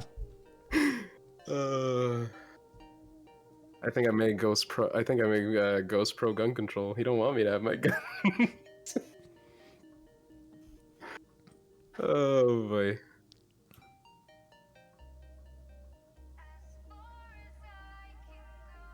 Oh, yeah, and while you're Googling basic concepts, feel free to Google Marxism and nihilism. Oh, and fascism and Nazism or National Socialism while you're there. Save us all some time.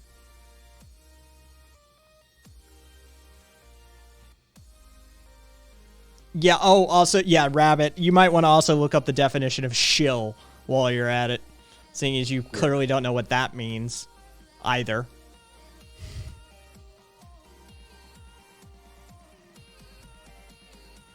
Yeah, Nazis didn't create vaccines. Well, not all of them. I'm sure they made a few, but, Cool, I don't believe in anything. Yeah, in Rev, maybe look up epistemology too while you're at it. Tell you what, Slippery, go back to elementary school and start from scratch. Yeah, just full reset, factory reset. Just factory reset that shit. It's done, bro. You need help. Look up who created vaccines. I'm gonna do that right now because I actually don't know. I do believe. Well, I mean, it goes back quite a ways. I mean, the ancient Egyptians were known to do a form of what would be considered proto-anarchism. Well, it looks like some dude named Edward Jenner did it in 1796 with cowpox. Is apparently the first one, and that made the smallpox vaccine. Cool. Let's see. Anyway, Slippery reminds me of that Bernie sucks dude from last week. All of the poorly educated, ignorant troll types sort of morph and into this like weird amalgamation in my mind. There's sort of the troll space for these sorts of memories, and I don't ever really remember them unless they get really out of fucking pocket and really crazy, like someone 7070. Now that was a person I can remember. That they brought some fucking uniqueness to the table. They brought there was a je ne sais quoi to their crazy. Granted, it got boring after 2 days, but holy shit, that person brought their A game to the table.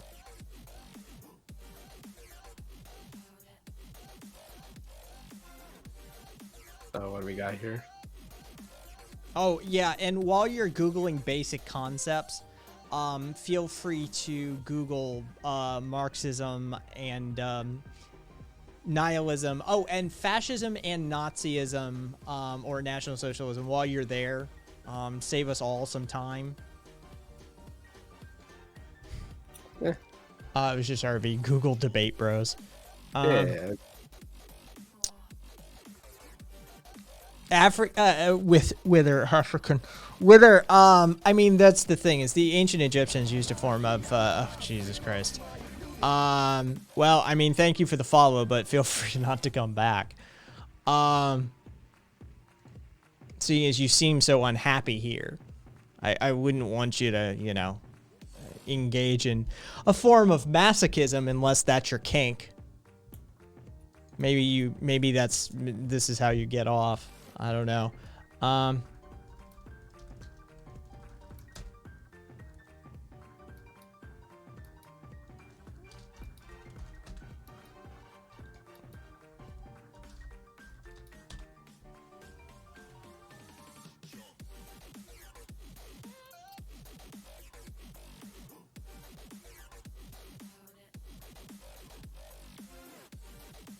Yeah, okay, so there it goes.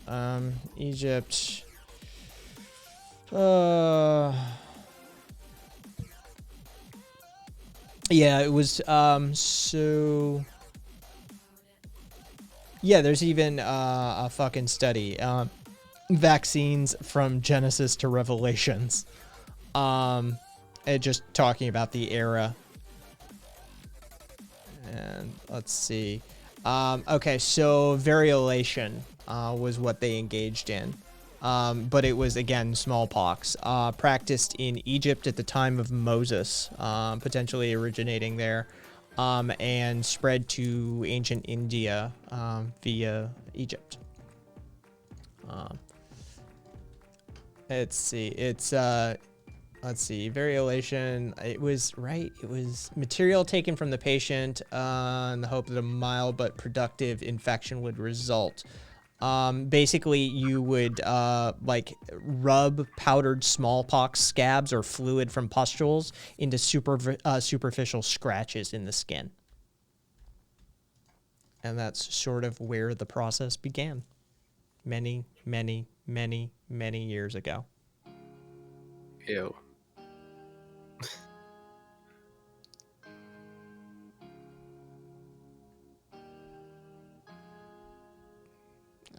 All right.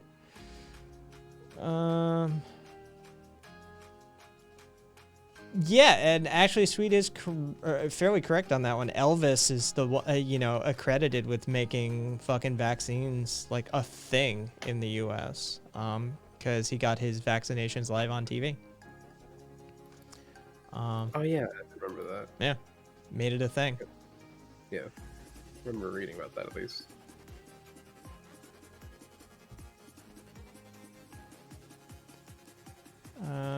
Let's see.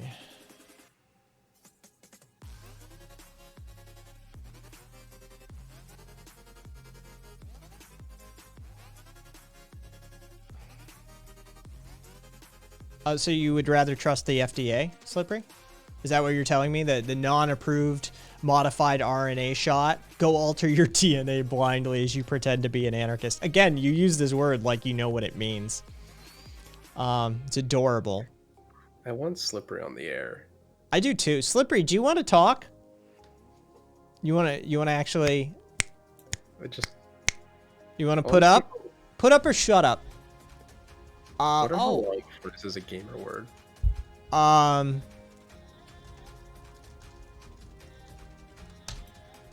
Make that. I might actually make that a poll. Well, first we have to find out if they can nut up or not.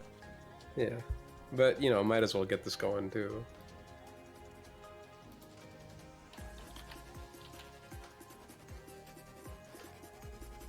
What's his name again? Fucking. Just call him Slippery. Okay.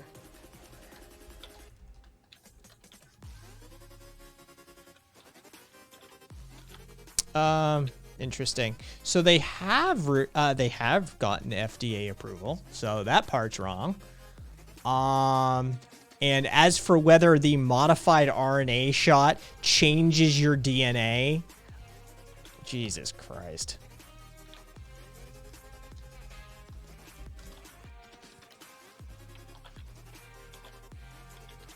I mean,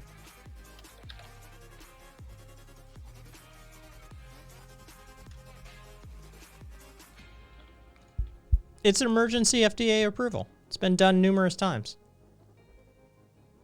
And there's science-based medicine for you as to fucking these dumbass memes and people who don't understand basic science about how COVID-19 vaccines for COVID-19 will not permanently alter your DNA. So go fucking read. I'm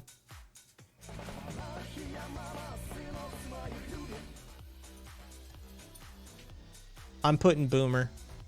Hey, hey, Mito. Thank you for the follow. So Slippery, put up or shut up. Come on, nut up. Come on the air. You want to talk a lot of mad shit? Oh, so it was. Interesting. I just got SJW talking to me behind the scenes here about. Oh, the game room. Yeah. I knew it. See, this brain works when it wants. 7-day ban. It's almost over now. A couple more days and I'll be back. Someone reported him while he was telling a story about the casual use of the N-word, and I dropped the N-bomb a few times while doing it. Oh, SJ. It's not a good look. Oh. Dude, when these right wingers get pissed off at you, dude, they stalk the shit out of you.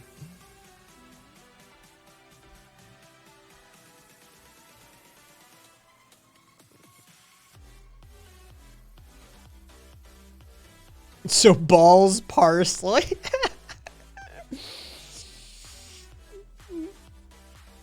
Like I want to get him on fucking on air, dude.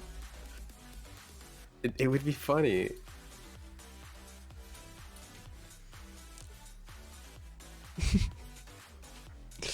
Oh. No, I know. Getting this kind of ignorance on air is always amusing. So, come on. You can do it. Put up or shut up. I have parsley balls. Yeah, Bell's palsy. Okay. Looks like we got 5 minutes out of nowhere. That seems to be the consensus among the community. True rabbit. Wait, is parsley balls the color or the aroma? I don't, Zoomy, but that seems to be a sticking point for fucking Douchey McGee here. Is that it's a non-FDA approved, like that fucking matters. Like FDA approval hasn't fucking killed people before either. But Pops, I have grandfather clock balls. Rabbit, whole new meaning to meat and 2 veg. Yep. Swede wants to hear his economic takes. I do.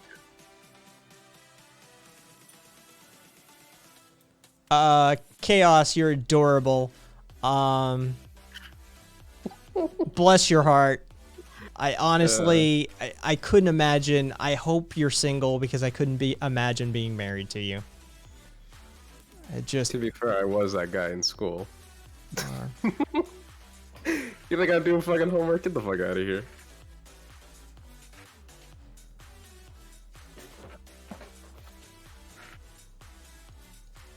Hey, Skeptic! What's up? Got some,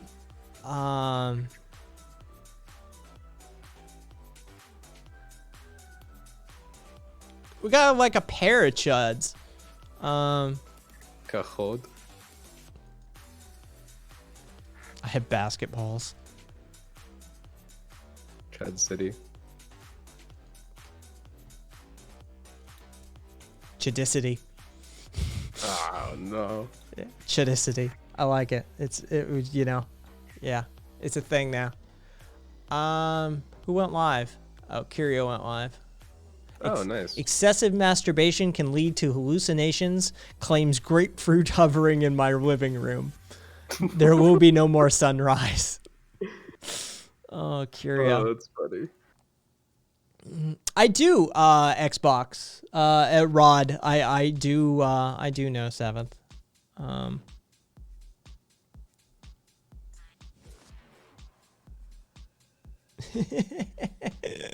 Lucy fucking with the hard takedown. And again, we're back to, I'm not here to troll. I'm just going to say something annoying every 10 minutes so no one forgets I exist because I'm not special unless I'm annoying.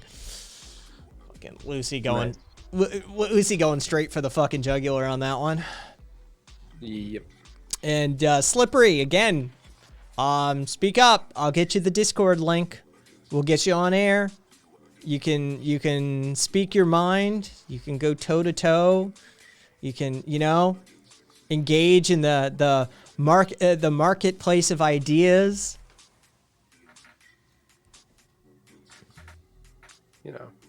I'll let him call me a bootlicker. I'm ready to be called a shill for the Zionism. I can't wait to ask you definitions of words live on the air and hear the keyboard tapped just frantically behind the scenes. The marketplace. I've been there before. We all have.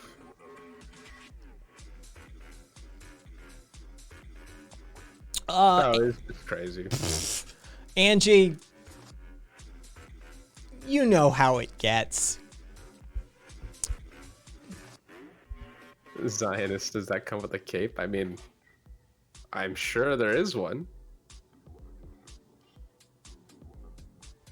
Go put some black block on and run behind the cops when we come kick your teeth in. Congratulations. Oh, you know what? Let's see. Threat. Yeah. I mean, that's a direct call to violence. And it's personalized. We, as in, I'm going to do it. So, yes. Bye-bye for the TOS violation. There's not much we can do about that one. Yep. You see, it's Super Dad and reported. Yeah. Yep. Like, there's not much we can do about calls to violence and threats. It's an immediate TOS violation. It's an immediately bannable thing, and we have to deal with it, or else we're responsible as a channel. So, Lucy, that's probably smart. I was definitely going to escalate that. Dude. Bye, Chaos.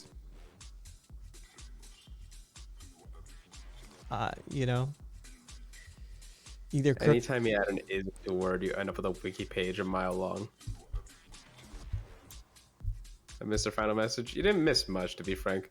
Chudism. Somebody needs to make that one, by the way. What the Chudism? Like, super. Just make a fucking ideological fucking file it under philosophy, and literally just make a run at it. Right. I'm pretty sure Slippery ran away. Well, we'll see. Slippery, you cowardly piece of crap. Are you still there? You just did you just seize up all of a sudden on us? Now that you got called out and said, come on the air, all of a sudden you're quiet now? Or did you actually run away with your tail between your legs, like the little coward that we know you all are?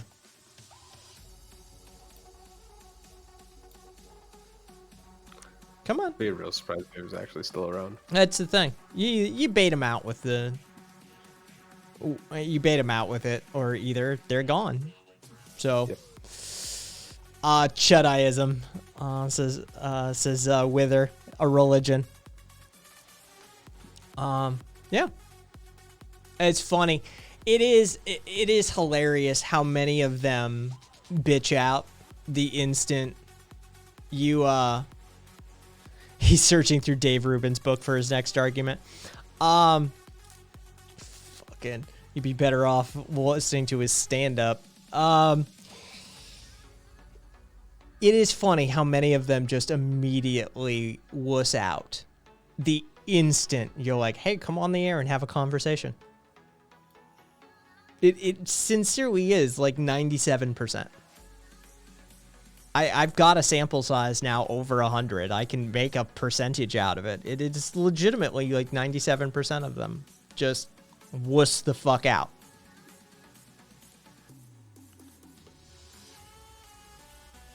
I'd come on air to talk about Roblox.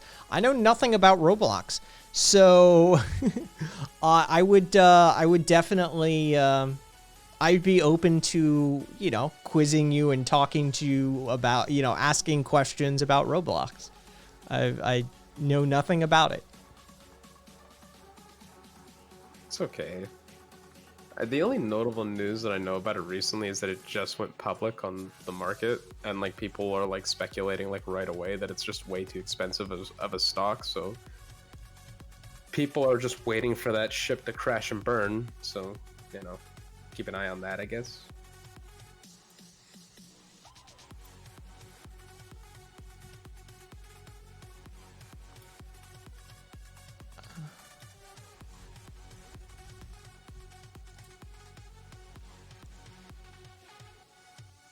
That is Taught a class that with is hilarious. Holy shit. What's up? Rabbit. Fucking the rules on Slippery's page. 1. Refrain from using languages other than English. 2. All caps. No cowards. Well, shit. Oh, that is delicious. Okay, so I'm going to follow Slippery.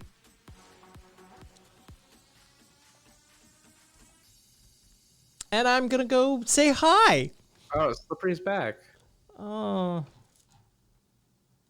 You just want me on to get a gotcha moment. It's not worth my time. That's okay. I'm coming to your stream next time you're on. We'll have a nice conversation. Oh, that's great. Fucking I wish I could comment on the IPO. Like I said, I don't know enough about it. That's just what I was reading on like r/stocks and shit. Oh yeah, he Rabbit? followed. That's exactly what Kat said when I said his streams Valorant. Kat's just like, of course. I don't know what it is about that fucking game, but You know what it is, and this is gonna be a little spicy with the lefties. It's because it's free. Like there just isn't that filter, you know. Again, I don't give a shit about gotcha moments. Although I'm sure that any conversation with you would be filled to the brim with them. I very much would like you here to try and back up some of these positions that you espouse live on the air.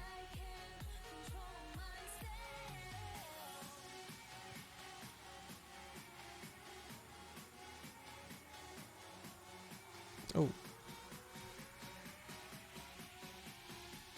Oh, interesting. Wait, who's giving me these? Oh, Infrared got his fucking Twitter account pulled. Oh, did it? Well, only a matter of time. Yeah, it was only a matter of time.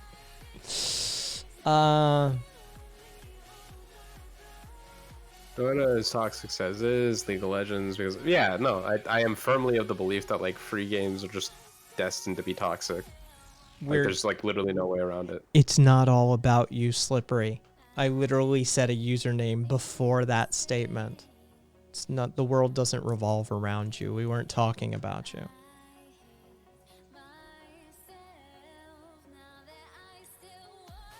Okay, my username is kind of inflammatory, but on neither side. I don't want to get into it. I mean, Patriotism is a bit cringy. Well, at least it's not nationalism. yeah. It is called Flames by Project Versine. Verisine, sorry. Yeah, that's hilarious. He got his fucking account pulled. It's only a matter of time, dude. I mean, I'd say I'd work on the Reddit side of it, but we can't get shit pulled on Reddit. Right. Like, they don't give two shits.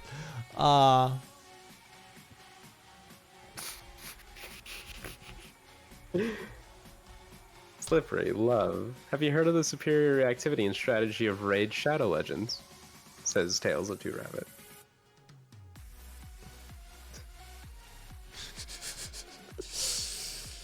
I'll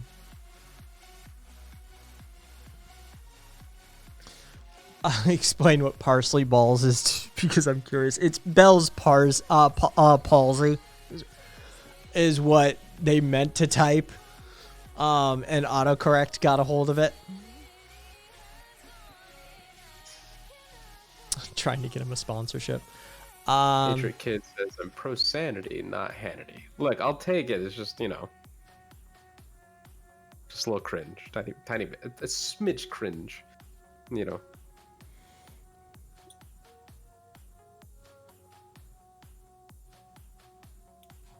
Oh, Jesus Christ. Are vaccines eugenics? Well, according to Slippery, they are. All of them. Or maybe just COVID. Not sure. I'll take the parsley balls, though, says Slippery.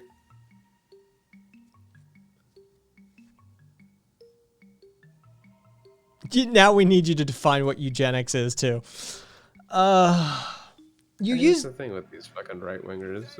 It's very rarely a fucking discussion on the ideas. It's a lot of the time just getting definitions straightened out and, like, you know, teaching them how to read a fucking graph. Jojix, I'm safe. He's not going to actually, like, it's fine. We have channel practice and channel statements about how you may encounter these dumbasses in chat. But I don't have to worry about platforming him, like, vocally, because I know that he's a coward and not going to actually jump on the air. So, I mean, I don't have to worry about that. That offer's not going to be taken up. Are you kidding me?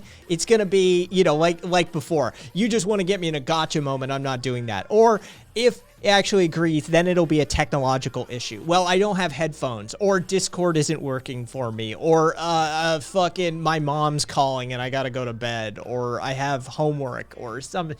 There's going to be a million excuses that come long before that actually happens. I've been down this road, like I said, a few times. I know how the psychology of this works. They never step up. Or I shouldn't say never. Very rarely do they step up. Occasionally they do.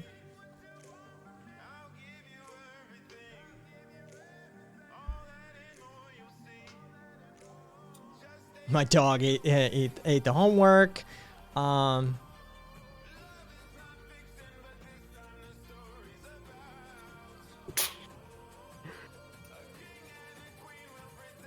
Man, I can fucking, like, hear Rabbit saying his comments. Bubby, sweetie, honey lamb, have you considered voicing your theories so you have the chance to explain yourself more clearly? Get Michael Tracy to call in? Yeah, fuck that guy. Can't stand his ass.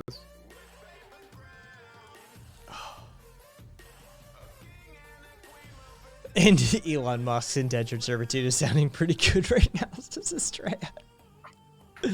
Oh.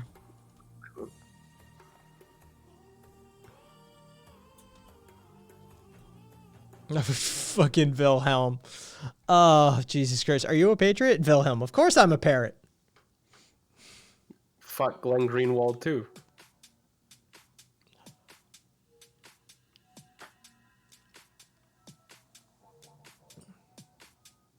Especially Glenn Greenwald. Fucking Michael Tracy's a joke, but, like, Greenwald was someone who was, like, respected, too. Dude's a fucking idiot. He shouldn't have a platform anymore. Shen Bapiro. He does good work.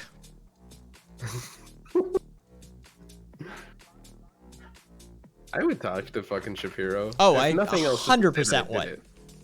Yeah. Dude, 100%. Dude, Jimmy Dore can go fuck himself, too. Yeah, Jimmy Dore, fuck. I'll do it again. Jimmy, stop. Just go back to being a mediocre hack comic. You suck. Just please. Yeah,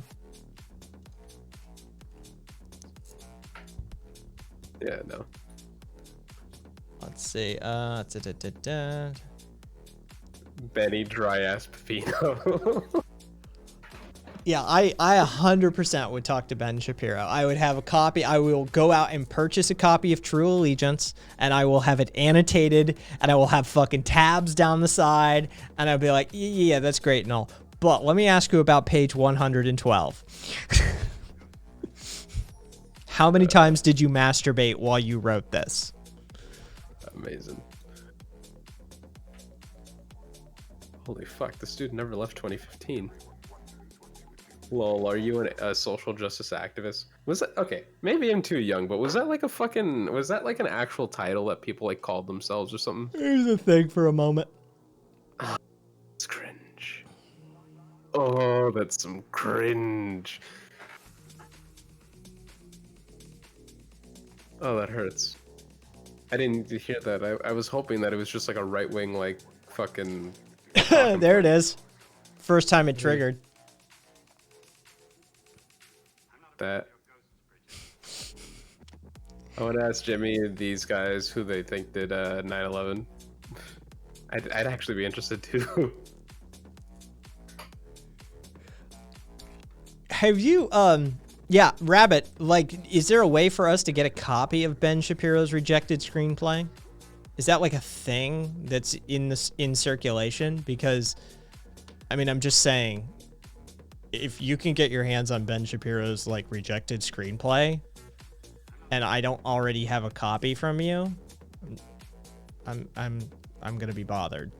Just put it that way. I need that. I need that in my life. Rabbit, right? Like I need that. Yeah. Radical left boomerism. Yeah. I would play H. Balmer Guy's clip about global warming to Ben Shapiro for 2 hours straight.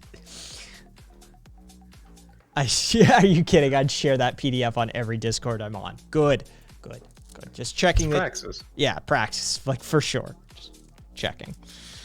I didn't know. I wasn't sure if it was available, because I'm gonna go looking now.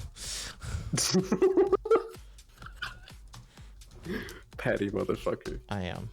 I'm sincerely petty. Oh my god. Rev Roth would like to read the founding myth to Shapiro and the rest of them. Capacity within conservative thought to be funny.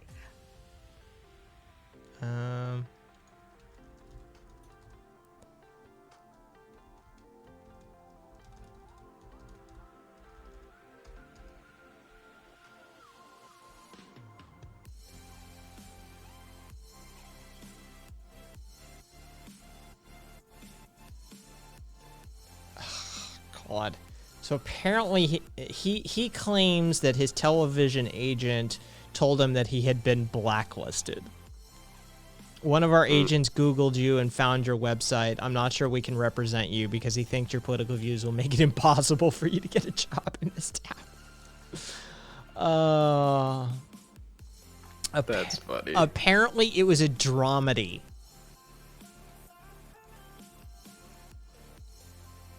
Apparently, okay, so there was one Hollywood producer who was familiar with the work, apparently, and he passed away in 2019.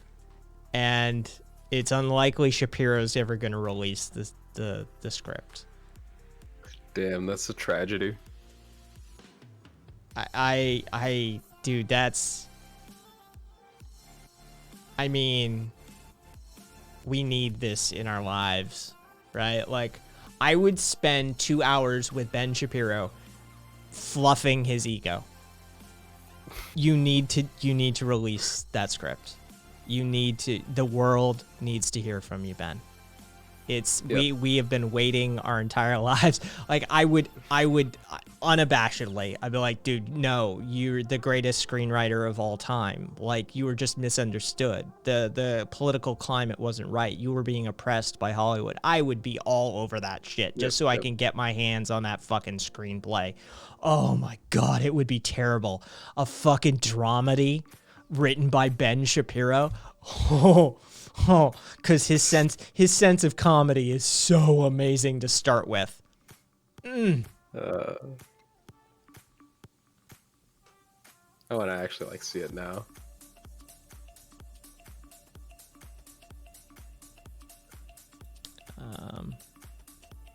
I've long stopped keeping track of that conversation. Oh, I've Doc Moriarty. It was that bad. Oh, you go read True Allegiance, or just listen to somebody. Just read some reviews, or listen to somebody review the book that Ben Shapiro wrote called True Allegiance, Doc. and then you can understand how bad of a fiction writer Ben Shapiro is. I mean, yeah, he's a political hack, and his writing is whatever for all of the other shit he does. But his fiction, it's bad. Like, so bad it's good. This is why we need it in our lives. It's fucking cliched and hackneyed and stereotypical. It's so fucking hilarious to look at. Yeah, we need it.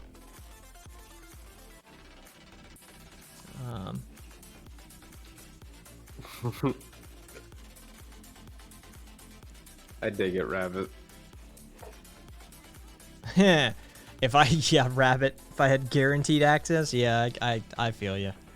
You got to take one for the team, you know? That is the sacrifice that we have to make. To bring that level of joy to the world, right? Like, come on. That, and, you know, call me crazy, but I don't think he's packing. You know, gut instinct, you know, just call it a hunch. Yeah, no, 100%. No, I haven't, Swede, but I'm going to look now. What can I say? I'm a giver, says Rabbit.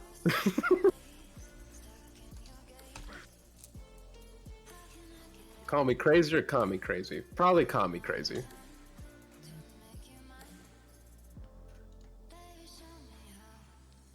Oh God, is this fiction? It's fiction. Is it fiction? It's fiction. Oh Lord. All right, let's do this. Hang on. Glenn Beck's The Overton Window. I always enjoy doing these. A plan to destroy America, 100 years in the making, is about to be unleashed. Can it be stopped? There's a powerful technique called the Overton window that can shape our lives, our laws, and our future. Oh, Jesus, I don't think this is fiction. It reads like it. It works by manipulating public perception. No, so that ideas previously thought of as radical begin to seem acceptable over time. Move the window, you change the debate. Change the debate, and you change the country. Now, in the face of a catastrophic terrorist attack, it is fiction. An apathetic young man is plunged into the maelstrom of political discourse and basic survival as he races to uncover the conspirators behind the destruction and to save both the woman he loves and the individual freedoms he once took for granted. For Noah Gardner, a 20-something public relations executive, it's safe to say that political theory is the furthest thing from his mind. Smart, single, handsome, and insulated from the world's problems by the wealth and power of his father, Noah is far more concerned about the future of his social life than the future of his country. But all of that changes when Noah meets Molly Ross, a woman who is consumed by the knowledge that the America we know is about to be lost forever. She and her group of patriots have vowed to remember the past and fight for the future. But Noah, he's not convinced that they're just a misguided conspiracy theorists. He isn't interested in lending his considerable skill to their cause. And then the world changes. An unprecedented attack on U.S. soil shakes the country to the core and puts into motion a frightening plan, decades in the making, to transform America and demonize all those who stand in the way. Amidst the chaos, many don't know the difference between conspiracy theory and conspiracy fact. Or, more important, which side to fight for. But for Noah, the choice is clear. Exposing the plan and revealing the conspirators behind it is the only way to save both the woman he loves and the individual freedoms he once took for granted.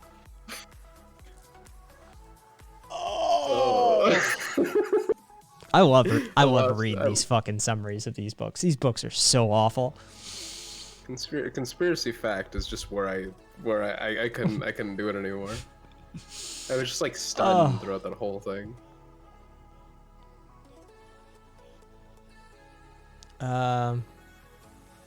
Wither, if you want to rework that fucking question, it's right up there with Foundation. I swear, says Sweet. You know, Asimov's Foundation, Beck's Overton window. I'm sure historically they'll be mentioned in the same breath, for sure. I think what Wither is asking is there like an ideology that is like actually like just the conservative stereotype of anarchism? Like unironically just burn it all to the fucking ground. Yeah. Give me a second. I feel like that'd be like social Darwinism, right? Or am I tripping? I mean, you're on the path. I mean,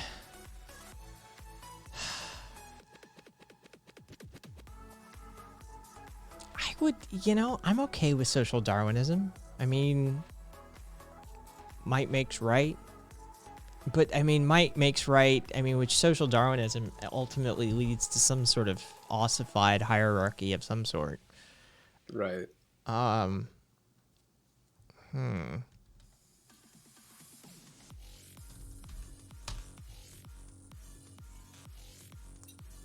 mean, there is chaosism.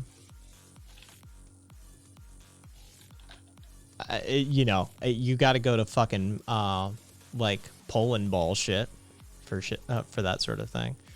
Gotcha. Chaosism is an off-compass economic center ideology that advocates for the end of society and the start of an era of chaos. Oh shit. This person is legit. Welcome, Tiffany Star. All the youngins in chat look away. I'm kidding, of course. Hello, Tiffany. We were just, I bet Noah's hot as parsley balls. Swede, you're fucking welcome. Thank you, Swede. Would you speak to Baked Alaska? He'll call you from his jail cell. No, I'm good. What does all of it mean? Oh yeah, he was caught at the fucking at the thing. Do you ever wonder how Noah got the dinos? Got the dinos on the boat? Please do the audiobook reading. Let's see. And hello, Tiffany. Let's see. I think Don't do the Google Kai. Don't. I'm doing it. I'm fucking doing it, bitches. We're doing it live. Well, it's gonna sear my poor gay eyes, isn't it? well, I don't know actually.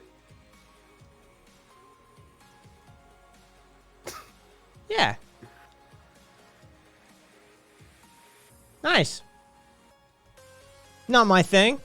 I'm more into the dick, but welcome, Tiffany. Anyway, we were just making fun of Glenn Beck. Yeah. Is this a fascist chat or do we have freedoms here? Emu Hazard. It is authoritarian. Twitch has terms of service, whether you agree with them or not. It is technically private property, and the right to use it can be revoked at any time, basically for any reason. So, if you want like freedoms, probably not the place to look for them. Yeah.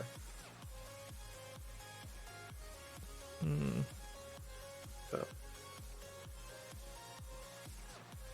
Oh, that sucks. Actual Jake did a reading of Beck's book. Listen, I'm in politics, but Googling my name will bring about other results. That's fair. You don't know the conversations that me and Kai have had behind the scenes.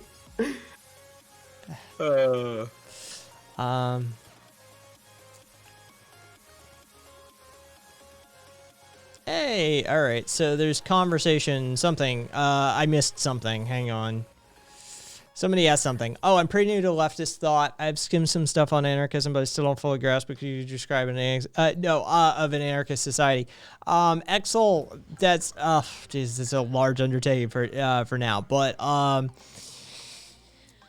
municipal associations, individual autonomy, free association between individuals, forming forming affinity groups. These affinity groups utilizing delegate systems that utilize consensus decision making as a methodology and a means of selecting delegates. Delegates can be revoked or recalled at any time. They're not really administrative in the full fashion that representatives under the system that you're used to would be.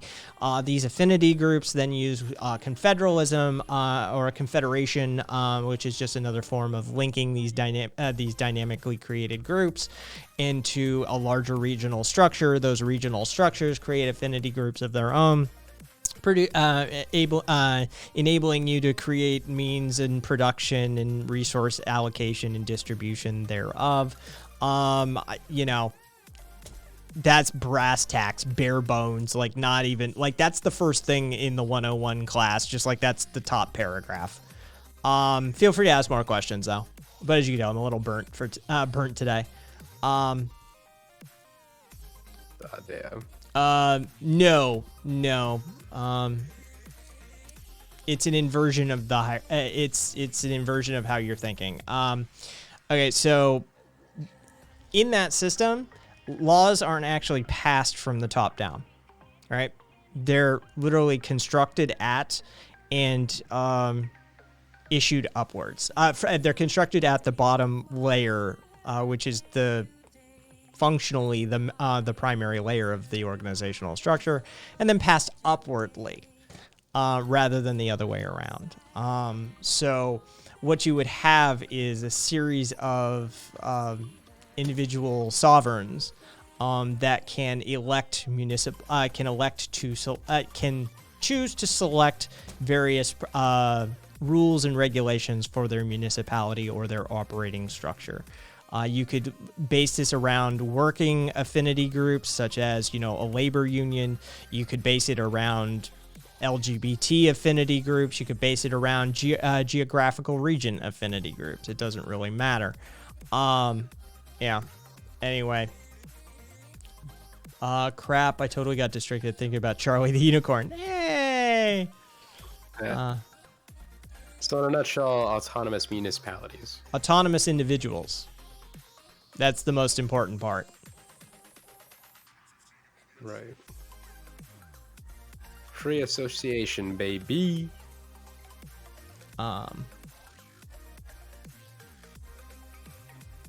We must Jeff Bezos. All right.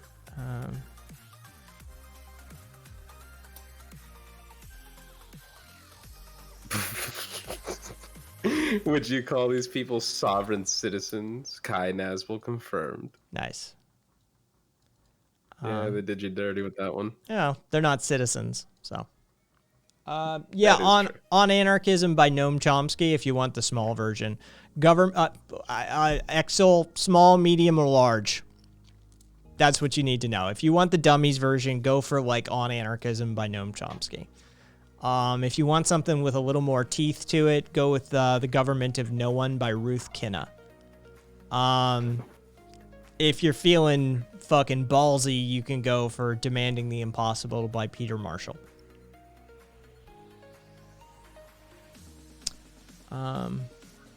Chomsky's everyone's sugar daddy.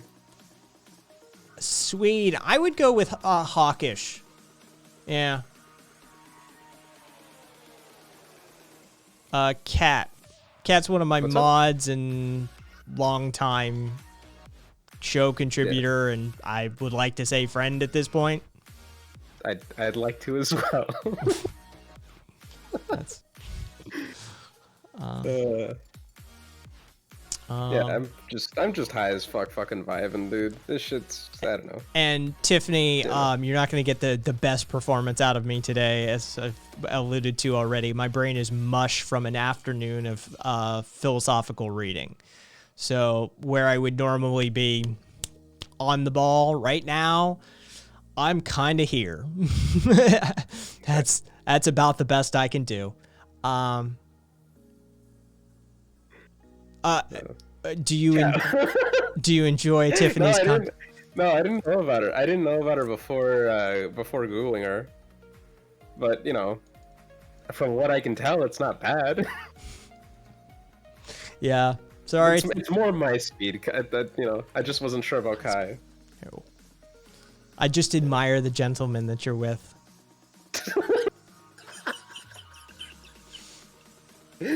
Oh, that was probably the most Memphis. Memphis statement that I'm ever gonna hear out of you. Hey, Memphis. Zin's cool.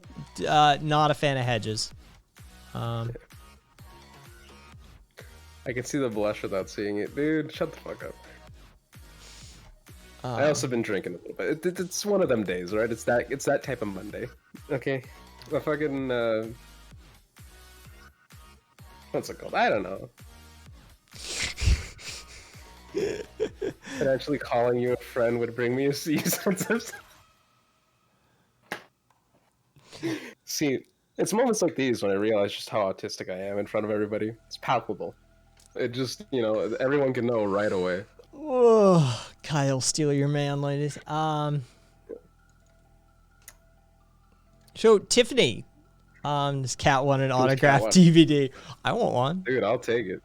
I'll definitely take it. I want one. Unironically, I want ma'am. one. I will take one. That's a joke for your information. Well, I want one.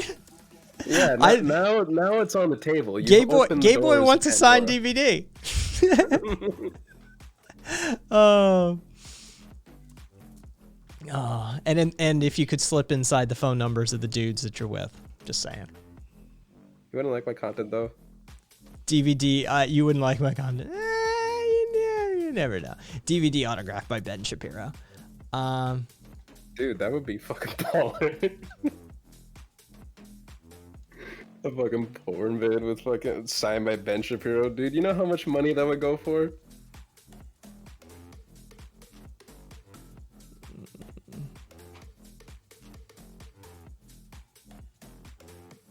What an illuminated VHS. Dude, that would be fucking baller. Fucking gay boy advanced.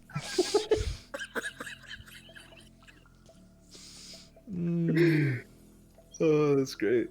And Cat's capitalist leanings are review. Dude, I thought I made this pretty fucking clear. That I'm gonna clear the air for everybody, and they can all cringe at me together. I will be the punching bag tonight. I am of the opinion that if we are going to bolster, social democracy in the name of harm reduction and such, the most realistic step from that is market socialism. Let's do it, baby. Let's go old school here. We'll go from market socialism, maybe to some sort of fucking mutualist type of deal, and then we'll go to syndicalism. That's the reformist way, baby. I want a Kaiser. I want a porn star to sign my copy of Catechism of a Revolutionist. Dude, that'd be fucking awesome. Let's see. Do you know anything about Rudolph Rocker? Yeah. Directly led to the founding of the IWA, fairly infamous anarcho-syndicalist. I mean, yeah. Incrementalists out there. And I don't know. Yeshiva classes. Total rental. Oh, lordy. All right, so. You know what? Oh, I didn't mean to do that, but I did mean to do that one. All right. Are you familiar with the anarchist Norwegian resistance movements in World War II? No, not a clue. Enlighten me. That is a blind spot of mine. Really, all of that, northern era Europe, just not a fucking clue. They basically just, for all intents and purposes, to me, they just popped into existence one day.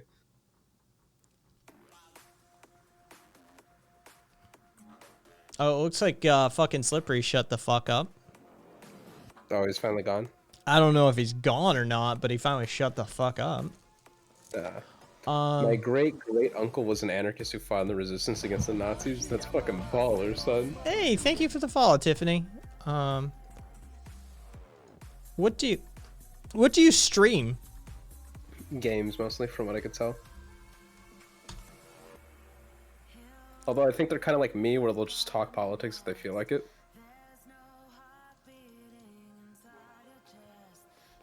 Dirtbag leftist. I'm okay with it. I'm good with it. Let's see. Wait, where? Oh, you were playing the Messenger. Public's playing that right now. Dirtbag leftist whiskey drinker and socialite, the kind of girl you don't take home to mother. Dig it. Oh, no, she has a YouTube as well. Just gonna follow that, might as well. Yeah. I'll stop by. Yeah.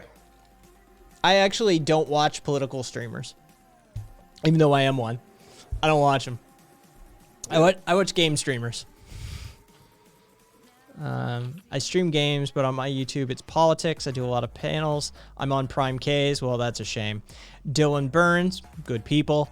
And I was on Drunken Debates with Destiny the other day. Rock on.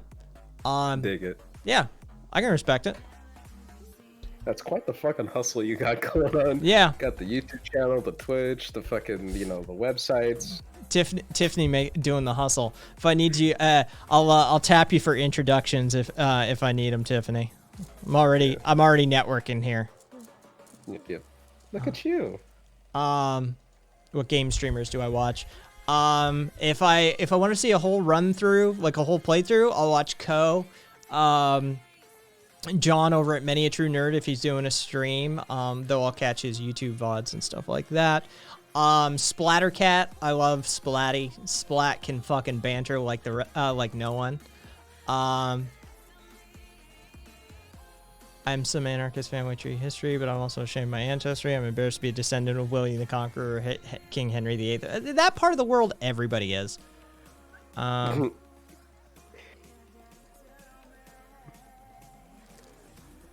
If you ever need someone cool on a panel, let me know. I'm based. Also, check out my gameplays. I'm entertaining, or so I'm told.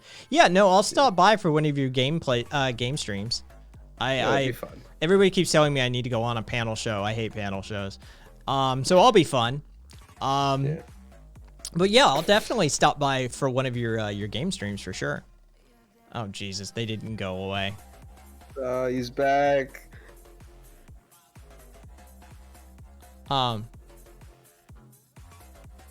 And chin my sack. You better shave it first. I'm just telling you. Not a fan of body hair.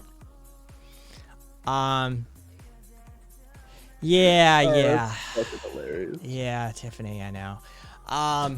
If you do ever want to come on and have a conversation, though, I am a big fan of that.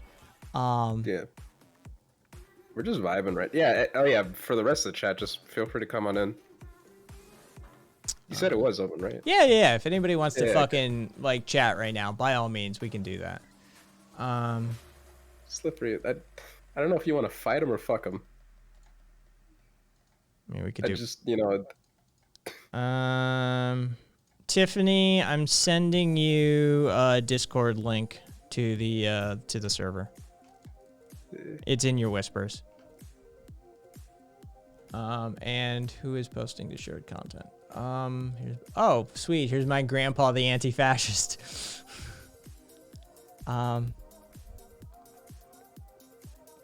What was that? 2 hours to get thinly veiled threats of violence? Oh, that's funny. Whiskey Tango Foxtrot found a 500-page Google Doc. I what's a tank. I posted it. It's 582 pages or something like that. Good God. It's massive. Yeah. Jesus Lord. Cool, Tiffany. Yeah, jump on the server. And that way I can DM you over Discord.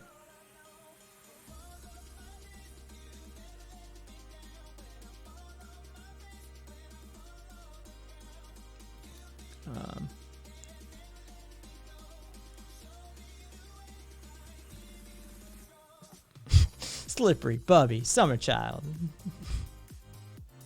Hey, Like I said, Zella. I can fucking hear him saying all of these. Also, who came into the call? I'm not looking at the Oh, sweet. Discord right now. Oh, what's up, sweet? Just having my fun. Watching Slippery. Dude, it's fucking wild, son. I mean, If you like old photos, I just posted one into shared content. Let's check this out. yeah, that was it. Yeah, I just said that. Like, that's Wait, let me see. his Antifa grandpa.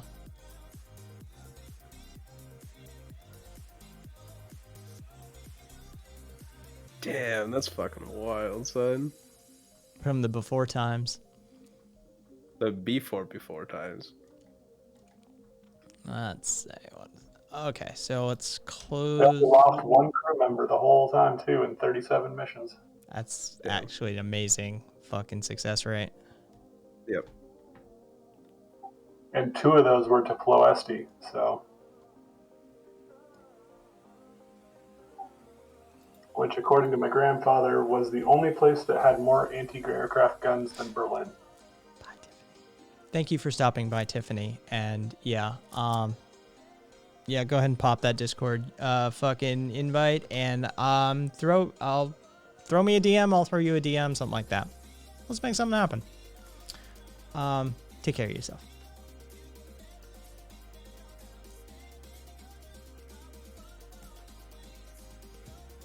Let's see. That's the plan, Kat, is to actually make friends with all of the panel people rather than the panel hosts, and just make it happen that way instead.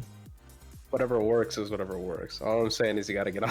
I don't want no. See, what I want to do is get all of the panel people and just do my own thing. God damn it. Pseudo panel. Yeah. Fucking. Let's see. Hey, Tiffany Stars. Oh, come on, Slippery. Come on the air. I'll send you an invite. It'll be temporary only, of course, but I'll send you an invite. I've never watched The Walking Dead. Skeptic, I can't tell you. I don't know. Wait, really? Yeah.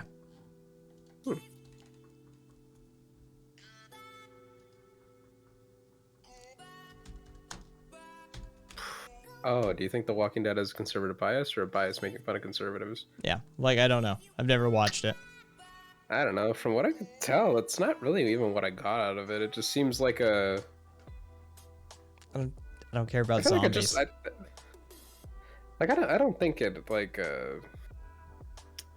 now that you mention it, I don't know. I think it just tries to portray, like, people from the South, how they, you know... Stray, I've never seen it. Yeah, accurately. exactly. Skeptic, I just don't give a shit about zombies. Like, I legitimately don't care about zombies.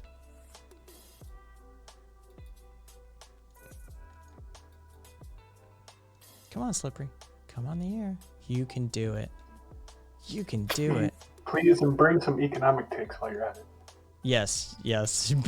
Oh, yeah, Slippery. Like, okay, so, yeah. Vaccine's gonna convert us all to, like, gay frogs or something. Whatever.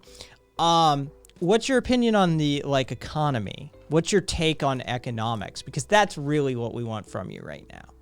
Like, are you like, yay, capitalism, best system that ever existed, lifted people out of poverty and there's no problems with it? Or are you like some like libertarian, Randian objectivist type? Like, we want to hear your economic takes, bro. Can I lick those gay frogs for DMD? 100% you can, Sandman. That is guaranteed to be how it works.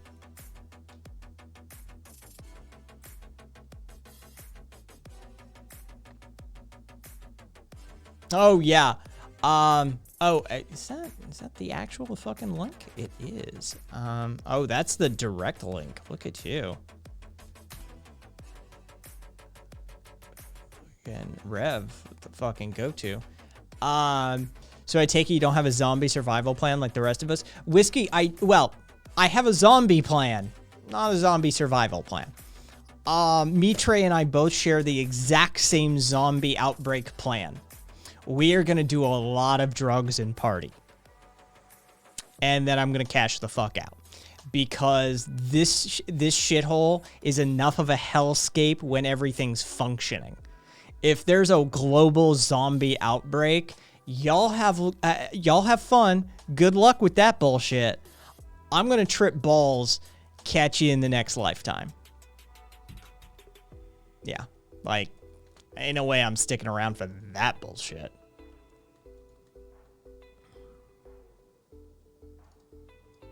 I know a guy who has a nuclear bunker filled with drugs. I'm going straight to him.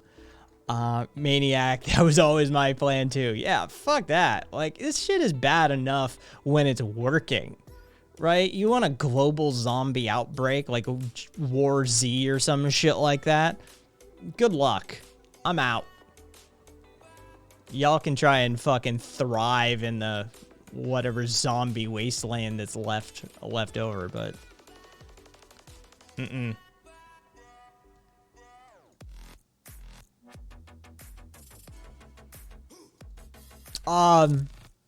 have any of you ever seen After Hours by Cracked?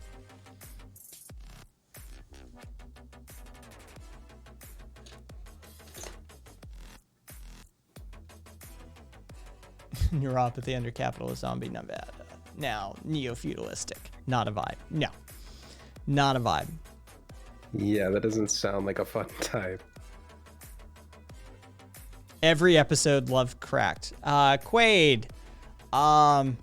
You and I can get along just fine. You remember the zombie outbreak episode?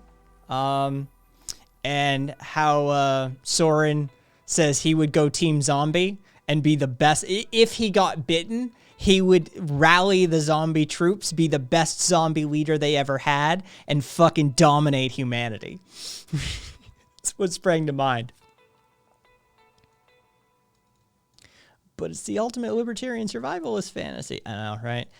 Yeah, I miss Cracked. Cracked was good shit there for a while. Especially like the old days of it. Agents of Cracked. Yeah.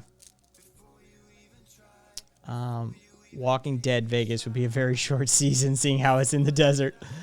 Yeah. You've never played Fallout New Vegas, then, have you? It's, well, zombie fascism. I mean, do ghouls count as zombies? I don't feel like they do. They're the most realistic. They're the most realistic zombie variant you'll have. Really? Well, yeah, because if something's dead, it's going to decompose. Right. But I mean, it's just like, I just, radiation, though, I don't think would do that. I think, I don't know. From what I've read, I think, like, The Last of Us zombies are actually a little bit more, like, viable, because they're, like, based off of, like, some sort of fungi that already exist in real life that control, like, dead ants and shit. Yeah, there's wasting disease, which is affecting a lot of deer in Canada, which would basically zombify a human. Yep. For a while. But again, you just have to walk away from them. That is true. Radiation would cause more like a lobotomy. Yeah, that's what I'm thinking. They just they just kind of like, yeah. I mean, they would go feral, but like, I don't think they go like feral like Fallout depicts them as. I want to hear it and see it, Maniac. Drop it on the shared content if you find it. Actually, fuck no. Don't put it in shared content. Put it in fucking pirate radio. Why not both? ¿Por qué no los dos? Yep. I want to be sedated.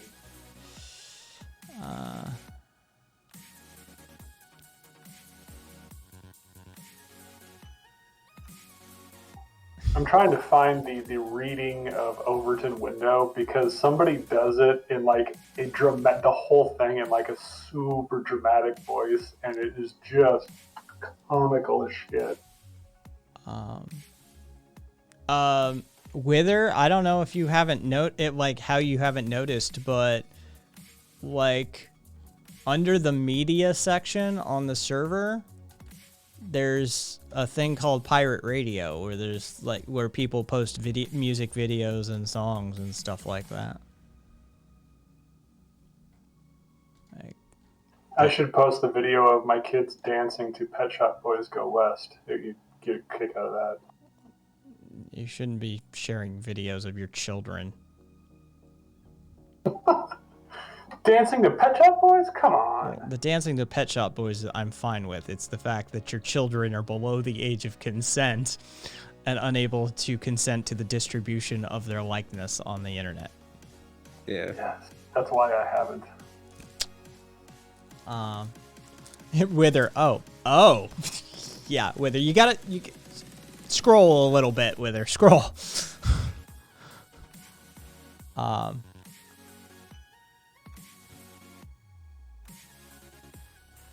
Yes, there's a bunch of channels there, Wither. All right, cool. Just checking Wither's fucking access too. Let's see. Rabies kills too fast for zombies, but if rabies found a way to keep the host alive and combine it with Zika in people already born, and then you'd have zombies, says Estrella. Yeah, again, this is a thing. I've never really given a shit about zombies. Zombies are just like the fodder du jour for video games. There's also, of course, the argument that zombies are the stand-in for our darker selves, that we just essentially want to just kill human beings, but we want to dehumanize them just enough that we're numb to the act of killing them in mass and that sort of thing in games. I think that's taking things a little too deep. I've heard it espoused before. Super Dad, I have the perfect zombie survival plan. I live on hallowed ground. Pretty sure it doesn't work that way, but that's a vampire thing. That's why vampires want to ever exist in Africa. Damn vampires. Because they bless the rains down in Africa. Okay, so I've had the most capitalist thing I've ever come up with is to, okay, so you know how like there's in Canada they bottle the air and send it to China? Like they've got canned air in China that's Canadian mountain air, right? I want to bottle like some like African like nature reserves freshwater rain that has just fallen. I want to bottle that in small itty bitty bottles and sell it to like middle-aged Whole Foods shopping white women who think that crystal magic is a real thing. And listen to Toto. Yeah, totally. And I honestly, I think you could make many, many, many millions of dollars selling that shit. Of course, you'd be stealing fresh water from a region that already has problems with obtaining clean water. But this is why it's the most capitalist thing I can think of. Let me draw you up a prospectus. We can get some funding for this. Yeah, exactly. Like I legitimately think you could make a fortune doing that. With the right branding, yeah, and you'd be stealing water from Africa, which is super capitalist. You'd be Nestle. Yeah, exactly. Like, super imperialistic, colonial, Nestle, capitalist sort of shit. You'd be transporting it to a region that already has clean, fresh water. So there'd be the environmental cost on top of that. And then you'd be targeting a specific demographic that already has problematic views and consumption habits. I'm telling you, we could make a fucking fortune doing this. Rev, my family believes in really weird stuff like that. Like my sister believes in like the Himalayan salt crystal lamp thing that will like ionize the air around it and heal her of all ills and aches and pains. And my parents believe in right-wing economics. Yeah. Crystal spiritualism is possibly my number one pet peeve. Rev. Kaiser, I believe in crystal magic, crystal meth magic. Hey, Squiddy with the 4-month fucking sub streak. Yeah, must be his sub-anniversary prank. Amorous with the resub too. Thank you, Amorous. Squiddy, yeah, I was just talking about, oh, geez, Rabbit. So I have a story about that. Well, feel free to share it on air or in chat. I was just talking about the most capitalist idea I've ever come up with. Yeah. It's a doozy. Morning, Amorous. You need to step on a magnet every morning, says Estrella. Yes, you've got to ground yourself. Stand in a red light, in front of a red light for positivity. Sure. Uh,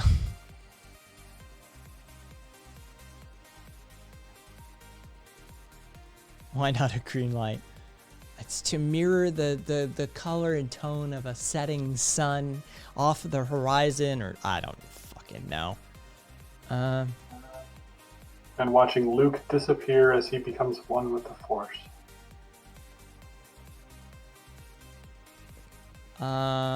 Rev was saying to you, Kat, yeah, my parents are basically secular hippie spiritualists. Though my dad is an amateur geologist and rockhound, so I learned enough physics to refute most of the stuff in that culture. Good God. Hey, RV! Fucking thank you for all the biddies, RV. Jesus Christ, you don't need to do that. I mean, you already do more than enough fucking modding. By all means, though. I mean, it is what it is. Thank you kindly, RV. All right, Rabbit. Spill. That is a lot of bits. That is a lot of bits. All the bits. Okay. Although so- he did it anonymously, I have seen more bits cheered. Meat Tray, because I suspected it was him. He is the donor. He is the one who did the 10,000 bit donation. I remember that. Yes, that was Meat Tray. So I worked at a science museum, and I don't know if any of you are familiar with actual science museums. There are ones that are run for real, and then there are ones that are run in the Bible Belt. And they're these the two best. things are not related. Yeah, we actually had a traveling dinosaur exhibit. Very funny because it had a gigantic automaton Tyrannosaurus out front that was motion activated. And so random like cyclists and joggers would run by and suddenly this Tyrannosaurus Rex would scream at them. So basically it was a startle machine is what it amounted to. But we had to put a warning sign in front of the actual exhibit that said, this exhibit acknowledges deep time, because we had so many homeschoolers who would do walkthroughs of the museum that we needed to warn them not to go into the dinosaur exhibit because it said things like evolution and the fact that the Earth was more than 6,000 years old. Oh, did Kent Hovind come by? I don't know that we were that famous. I mean, that would be fun. I would be interested to see what he would focus on, but one of our primary donors was part of the Koch family. So, kind of a don't bite the hand situation.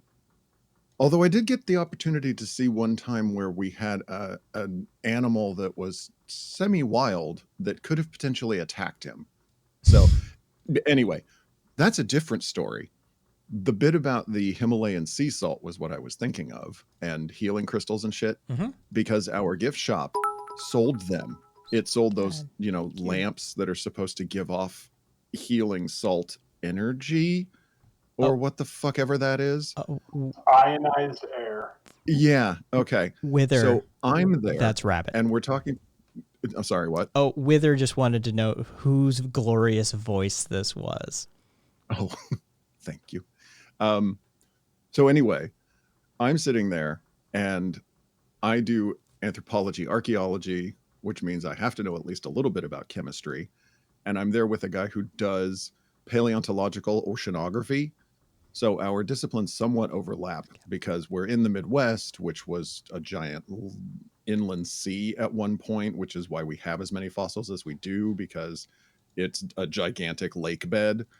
And he's talking about various chemicals, how we test the bones for how old they are, so on and so forth. And he and I are kind of bouncing off of each other, talking shop. Well, he takes a break. So I'm walking him through the rest of the museum in order to show him what we've got, other than the exhibit that was the dinosaurs. And he walks into the gift shop and he looks up at one of the lamps and says, "Does that say ionized sea salt?" I said, yes, it does. Waiting for the moment when he, shrugs his shoulders or laughs or whatever. And he says, "Okay, but if it's ionized, wouldn't that mean that it's giving off chlorine gas and trying to kill people?" And a woman behind us started arguing with us that the minerals that are embedded in the salt, because it's from the Himalayas, prevents it from poisoning you, and actually gives off healing vibrations instead. So you argued with my sister? I don't know your sister that well to say yes or no. Because literally she tried that shit. Oh no. I'm sorry. I come from a Ken Ham fundamentalist family. Like Kent Hovind, Ken Ham, that bullshit. So take that information and run with it. I don't have quite that level, but I do have a lot of Mennonites who thought that Obama was the worst president because he was too friendly with Russia. Gotcha. Yeah. Super Dad, that was an amazing fucking slip. Super Dad typed, yeah, my Momo took us a trilobite hunting when I was 10 or so. Or my mom. I mean, it could be either way. They married very young. Love it. Love it. Fucking wife, mother, you know, it's you know, sure.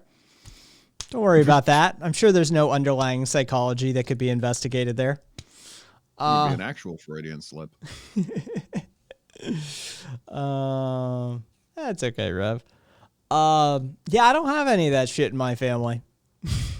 I mean, I have like that standard, like, yeah, a few of them believe in the Bible sort of shit. But I mean, you know, my father's side, my grandfather, you know, owned a company that dealt deeply with physics and manufacturing and chemistry.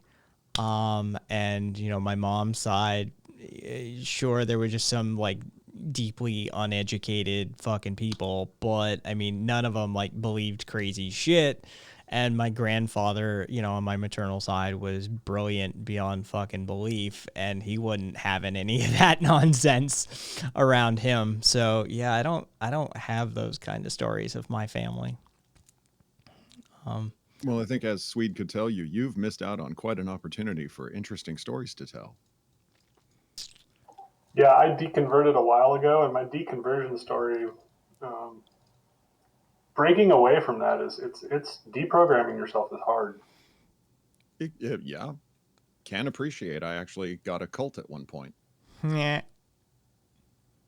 I tend to refer to it as Deconstructing your faith when your entire identity is wrapped in your faith is probably one of the hardest things you can do to a person.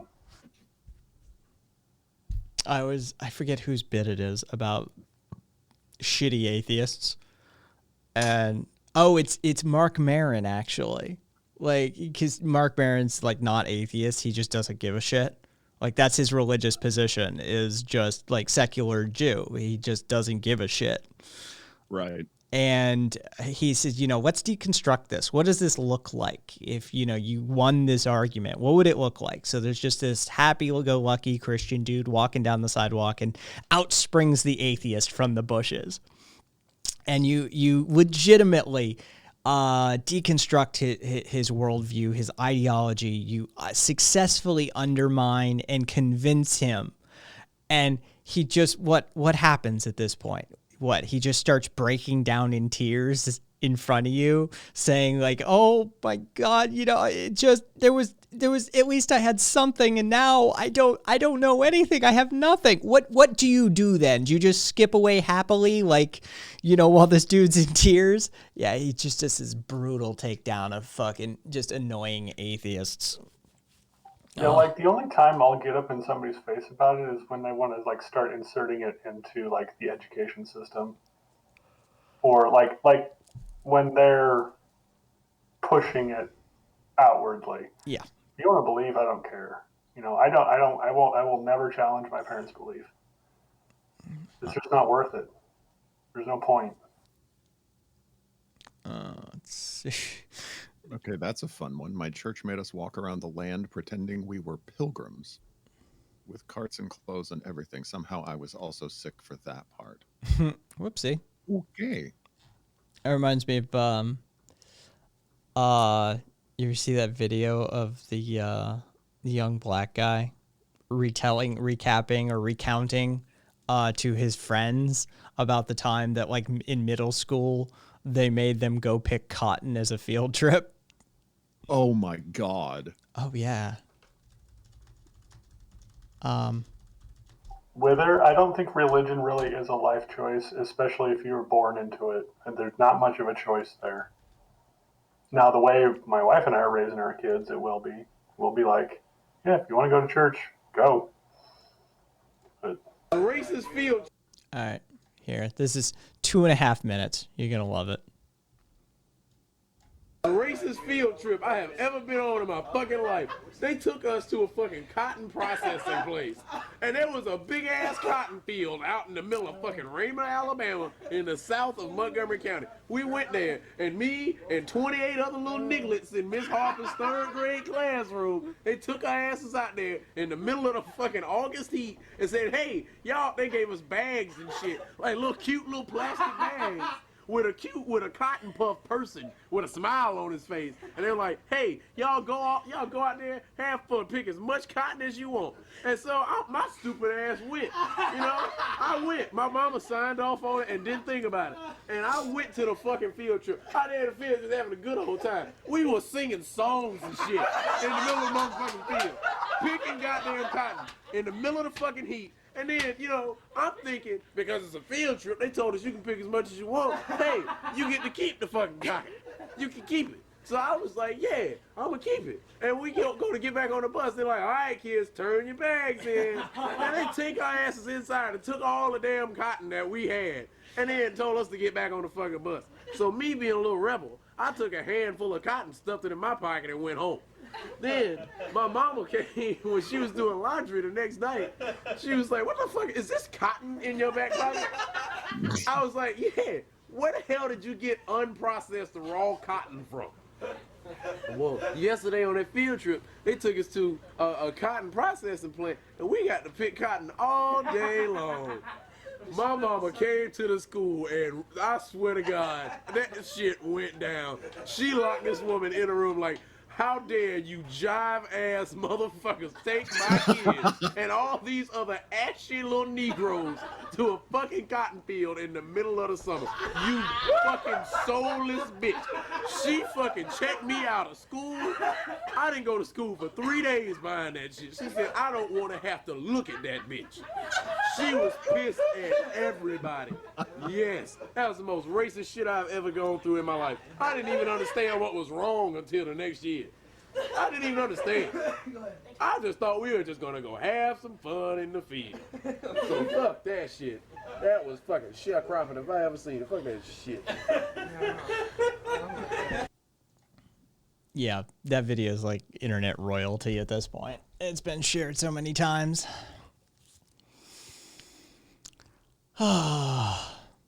He can parlay that into an Instagram career. Yeah, that video's been around long before Instagram. Yeah, this is glorious and terrible, but amazing and hilarious. No, it is. Yeah, it is literally. And good luck, Kat, to for whatever fucking weed adventure you're on. You're supposed to say, I'll be back in a smudge. But anyway. It's a cleansing ritual. Oh, wait. Pirate Radio. Oh, sweet. There's the Maniac's Friends fucking video. Rock on. Thank you, Maniac. Oh,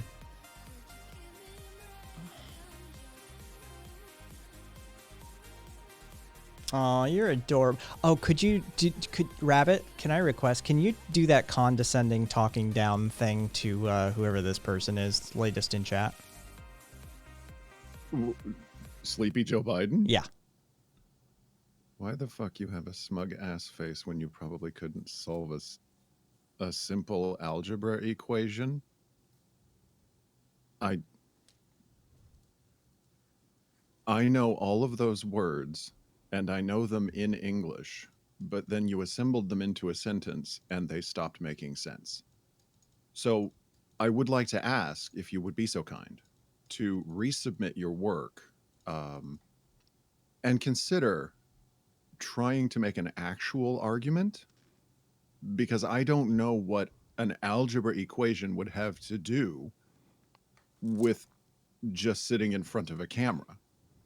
I mean, if he had a whiteboard behind him and was writing out the math, that would apply, I suppose. But he doesn't. So just resubmit. I'll give you another chance. It's fine. Initial work not great. Needs some tweaking. Taken down like only a professor can. I try to be supportive. You know, taken down like a proper professor. Live in a shack. Honey, we gave you a new chance. You had the opportunity. And you made it worse somehow. I mean, at least your first attempt had a period at the end. Oh, anyway, yeah. Oh, hey, McSecular. All right. Peer review is tough, but fair. Rock the fuck on. Cool, McSecular. Positive reinforcement as much. I'm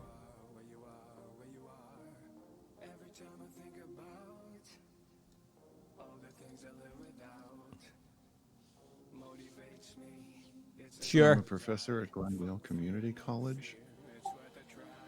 I'm not so sure that being a professor at a community college is quite the slam you think it is. Being someone that, wants to help people and bring people up and give people a great education, that's not the slam you think it is. Well, and that's in quotes. So is this a line of dialogue? I don't know. It could be. Who the fuck knows? These people usually only reference things like sitcom, so I'm guessing that it may be a sitcom. I don't know. Doesn't seem to be.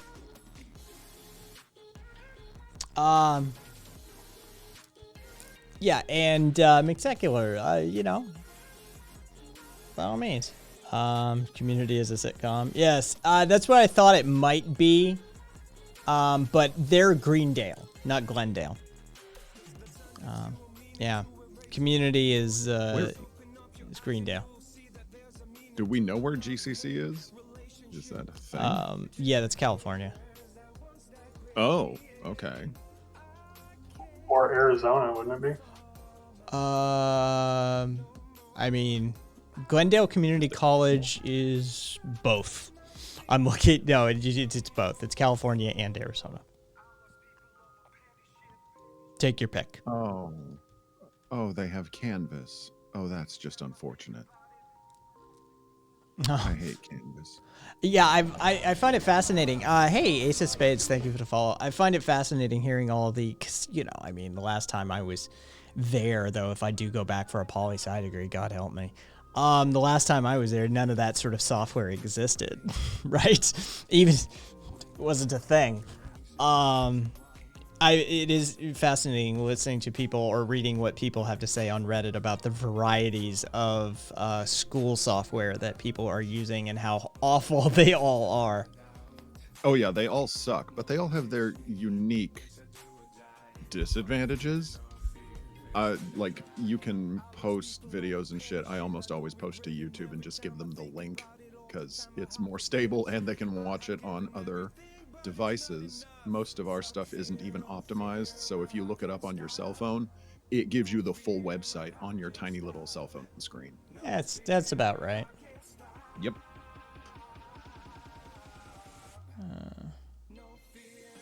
Clear those. Did they try for? Nope. They just left it at that broken ass quote that doesn't seem to be a quote. I don't fucking know. All right. Well, take an F. Move on. Try again next semester. Yeah. Let's see. I've only ever used Canvas or Moodle, and both suck. RV's got Moodle experience as well. Most in of grad my school, we used Blackboard. That's what I have as well. It's not great. I prefer it over Canvas, but I'd rather slam my finger in a door than my dick. So it's not like either option is great. Blackboard was terrible for the bulletin board system that we had to use to converse with our classmates during the few courses that I took online, and yeah. The back end on Blackboard from the professor side isn't quite as bad as Canvas. The front end is hopeless. They're all fucking hopeless. But for like teaching, it's a little bit more adaptable. What the fuck is Moodle? Moodle is the most popular one as far as usage rates go. I think it probably has something to do with the fact that it's open source. Yeah.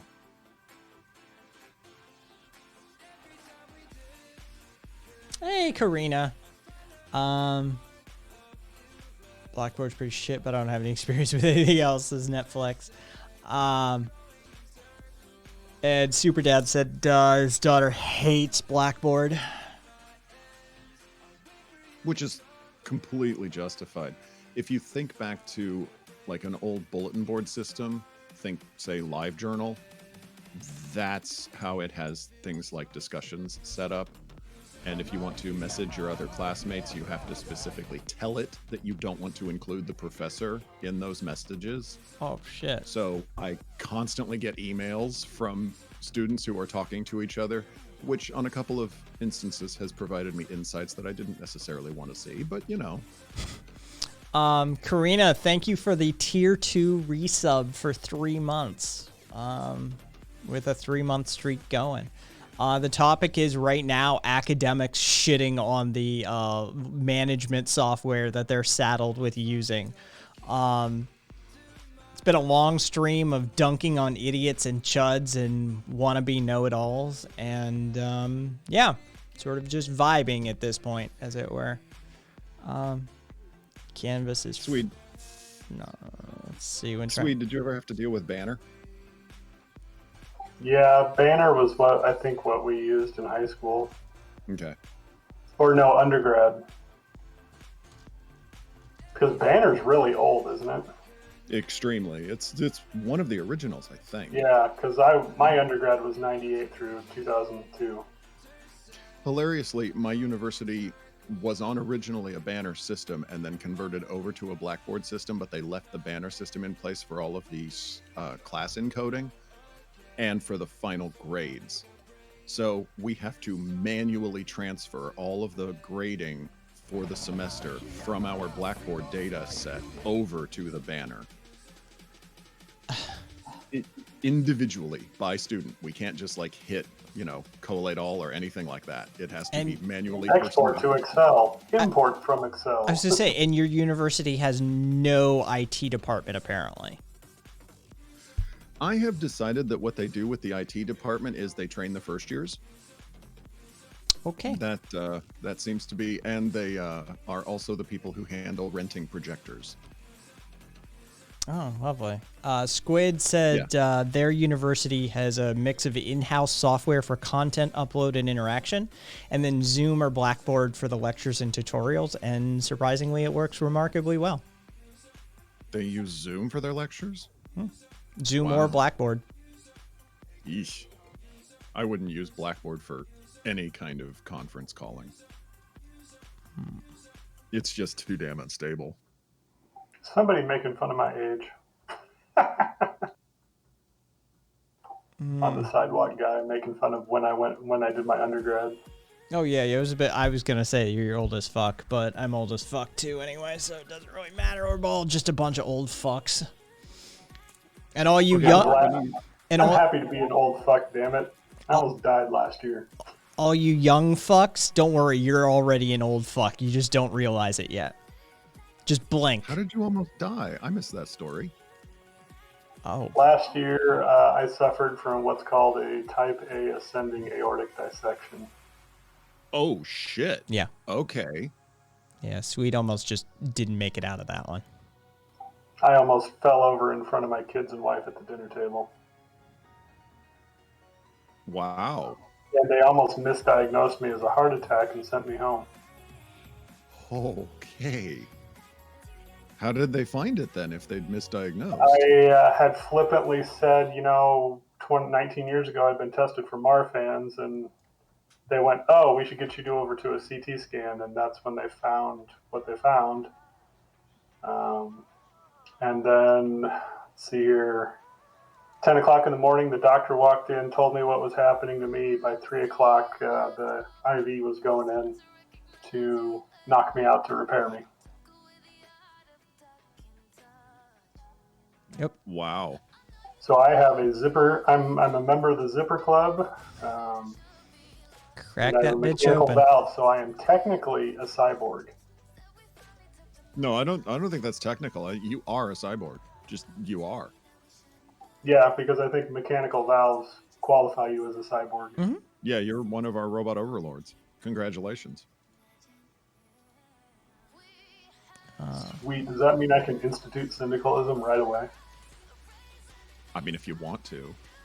I mean, you're Did gonna you have get to. that? You're gonna have to get with the AI on that one. Stray says, true. "Please save us from this." With computer code. RV says, "Iodine flush caught it, huh?" No, I did not have a chemical flush. They just did what the CT scan caught. Okay, there's two. There's your true lumen and your false lumen. The true lumen is your aorta and where the blood's supposed to be.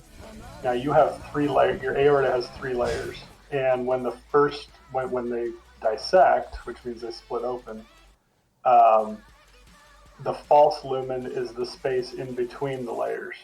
And so blood was trying to be pushed into the quote unquote false lumen. And so that's what the CT scan caught. Thank you, Momo, for the resub. 3-month streak. Amara said, "I knew AI runs the stock market, but I didn't know they tried to make it cyborg also." Let's see. Good thing I have nothing to do with the stock market. The real racism after the robot uprising is when the cyborgs and true AI conflict. I have people. One of the cool things now is I don't have to do the microwave thing at the airport, and I can just walk right through the metal detector because the microwave scanner will actually cause an arc on my valve. I don't do it either way. You can't have that. I literally just to piss him off more than anything else. But also there is valid concerns with that scanner via the it was the head of radiological investigations or something like that at Los Alamos National Labs, specifically the Sandia portion of it, expressed deep concerns about the type of radiation that they use in those scanners. Yeah, when my wife was pregnant both times, she basically told the people at the airport, she was like, "No, I'm going through the walkthrough. You're not microwaving me." Yeah, every time. I'm like, yeah, you're gonna have to fucking wand me, and we'll do the X-ray. And of course, they give you the enhanced pat down and shit, which is hilarious. The spiel they get, because they tell you everything they'll be doing. I'll be using the back of my hand to, it's like, yeah, dude, just grope me and get it over with. Let's move on. I got a plane to catch. I have a card that I hand, which actually tells them what valve I had when it was installed. And what metals are used and why I can't go through the microwave thing anymore. So it's kind of cool. Yeah, no, Karina, the metal detector's fine. What we're talking about is the enhanced scanners that they use now, the millimeter wave scanning devices that you remember when they first, well, you may not, you're fucking young, when they first got rolled out after 9/11. And Back in the olden days. yeah, back in the olden days when they rolled out this technology, there was a whole fucking scandal about how you can see people's junk on the screens, and then there's a whole set of problems with these devices. But yeah, those are the devices we're talking about. I've only been through them a handful of times, and I've tried to explain to them each time that it won't work because I've had bits of me replaced with titanium screws, and every time you're just gonna have to go in there because they expect me to have that little card, and I'm like, even if I did, it was 20 freaking years ago. I don't have the card, so they'll put me in there, and of course, the scanner will light up with my entire lower leg, because it bounces off of the metal and then, well, okay, we have to give you the pat down. I'm like, I tried to tell you. Yeah. Yeah. Well, once I start traveling again, it'll be interesting to see how well they take it. Because I'm like, oh, you want proof that I had it? I'll just pull my shirt down and be like, here's a fucking scar. Yeah, Amherst, they're pretty common in the U.S. And yeah, I don't know how, like, if they're just common in big airports, like, because that's usually where I'm traveling. I mean, San Juan, I suppose San Juan is a fairly large airport. I don't know what people's scale is like. My sense of scale is completely out of whack, having lived in Las Vegas for this many years, quite frankly. I don't know. I have them in Omaha. I mean, Omaha's a relatively smaller airport. Yeah, ours isn't overly big. It only has like 10 terminals, and they have one. Okay. 2, actually. Well, Estrella, 2 terminals. Estrella's saying that their tiny ass airport doesn't have it, but they don't get many travelers. Let's see. Yeah, I don't go through. It's a little suspicion of the technology, but 2, also, I just like being a pain in the ass, and I get to the airport sufficiently, in advanced enough time to not give a shit, right? Like, I'm a pretty good traveler. I've been flying. We have pictures of me as like a sub 1 year baby flying just fine on a plane. Wasn't a crier. I've been flying my entire life to one extent or another. After the parents got divorced, I was doing the solo flights. And you better believe I fucking played that shit up. I was upgraded to first class a lot. Fucking, oh, you're traveling on your own? Yeah, my mom and dad got divorced. Oh yeah. That shit worked. It played. Yeah, fucking, I was riding in first class more. I've probably flown, let's see, how many of those flights did I take? Yeah, it's probably about a 50-50 split at this point. Good God. Yeah, it plays. The guy has returned. How was your smudging adventure? Oh, we didn't get caught, so that's a plus. Fair enough. I mean, win-win. Yeah. What does it matter if you get caught? Well, technically, I'm not of age yet. Oh, that's right. keep forgetting you're like fucking 12. 12, 20. What's the difference, really? Yeah. Better be careful, though. The FBI are going to be on your ass for that one. Roaming Yeti, you get the cockpit tours. I had like 2 of them. I know I got the pin with the flight, the wings once. I think I've had 2 cockpit tours in my life. I also got to go up to the controls, the driver controls for the monorail at Disney World a bunch of times too. You helped design a cockpit. Fuck yeah, Super Dad. Kaiser, 2 months. 2 months, motherfucker. Mark it on your calendar. Let's see. It's always fun, Rabbit, that I always can tell who knows what a dissection actually is because of the reaction that I get when I tell them. If they kind of look at me like, oh, that sounds bad, like, yeah, you have no idea. So the difference being the reaction of holy fuck. Yeah. Most of the time people are looking at me like, oh my god, and you lived? That's what I was going to say. The and you lived part is really the more important of the story.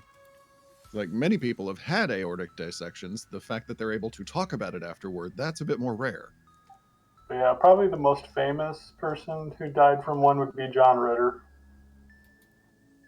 Oh, is that what he had? Mm-hmm. Yeah, they misdiagnosed him as a heart attack too, which is why they killed him. I did not remember that.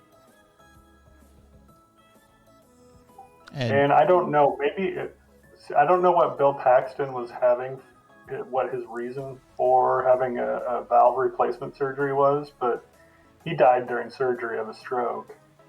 So he may have had preventative surgery going on which is what my son will have to have because my youngest, because he carries the same genetic deformation that I do, which is called Marfan syndrome.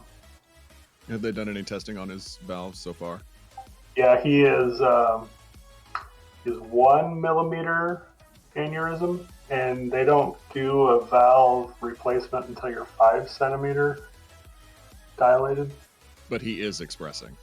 He is already expressing. Shit. Well, but at least they're going to be able to catch it early. Yeah. Yeah, I mean, he'll have a EKG twice a year, every year until he gets it replaced. Oh, and I just want to point out, somebody called you earlier Irish Swedenborg. I just wanted to bring it back to that. It's actually Irish Swede Bork, because Bork is... Yeah. Damn, they did a racism. Let's see. Super Dad did the initial layout for the instrument panel on the Cessna Denali and the floorboard installation, too. Fucking cat getting high as shit over there. You can hear it. Is that paraphernalia I hear? No, it's it's an antique tobacco water pipe, just Gotcha. here just for just display purposes. Do Swede and Rabbit remember the days of having to ask for a tobacco water pipe? Oh God, yes. There was an Hell, around here you still have to. really.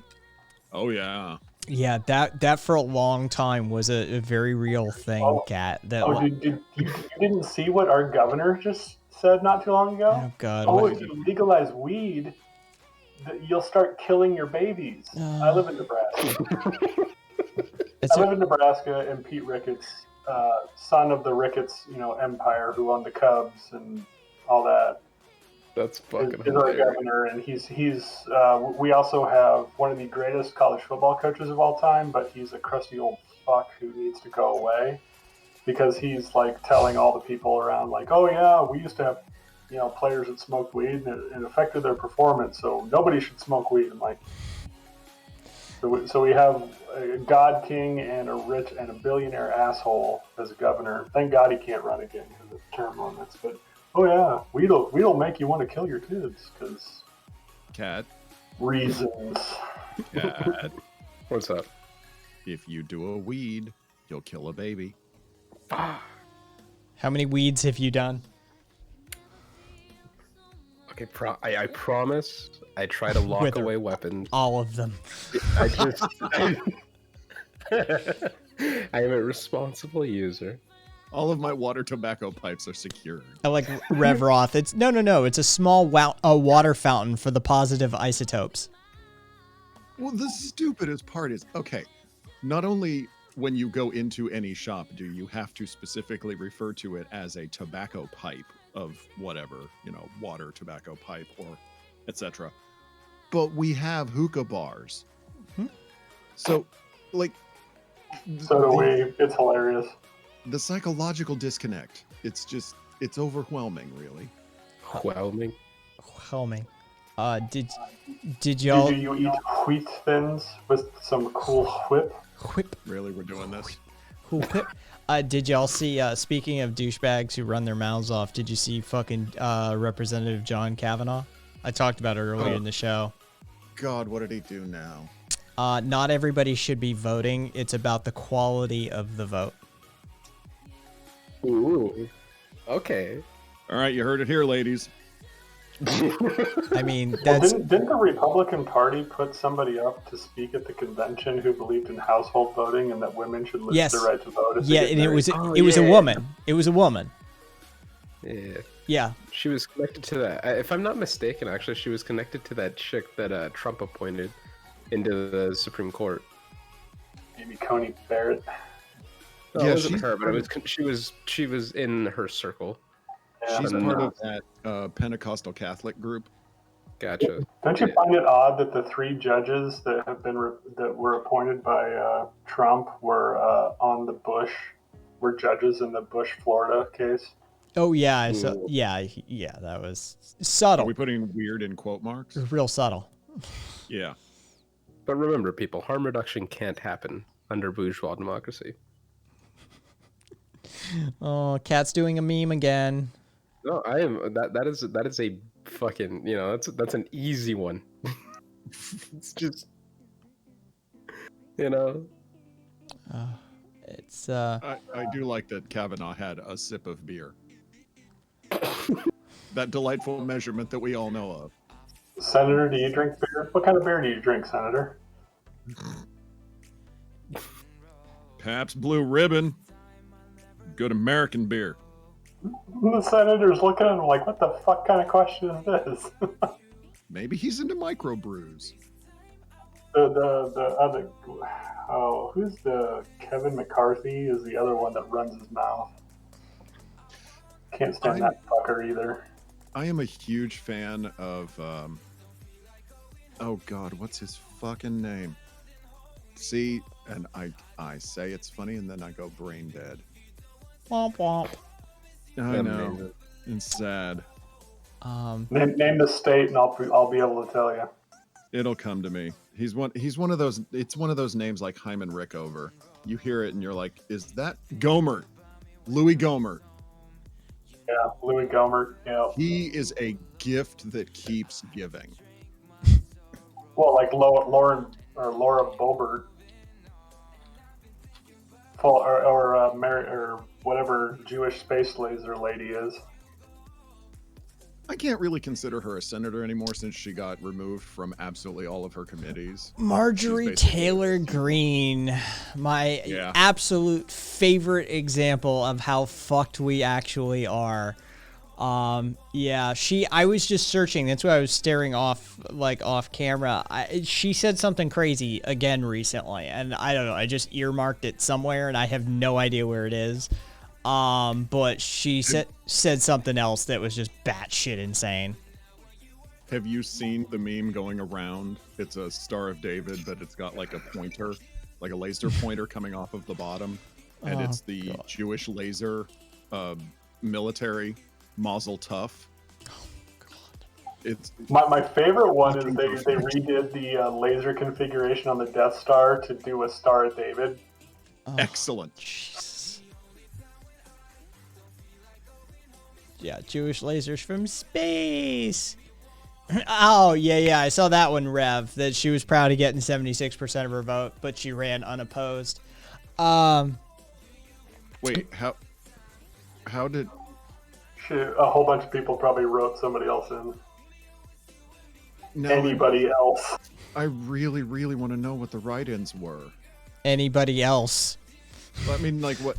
Right? No, but, I mean like, literally probably anybody else. That's like, did Alf get a 5%? I've got to know. I'm thinking Giant Meteor of Death may have gotten some votes. Mickey Mouse got a 3-point mark? What are we talking here? I got to know. Karina, no. There's the Momo hooking it up. I'll put it on screen so people can see it. Giant Secret Space Laser Core. That was it. Space Laser Core. I knew I couldn't remember all of it. It was the Mazel Tov that really stuck.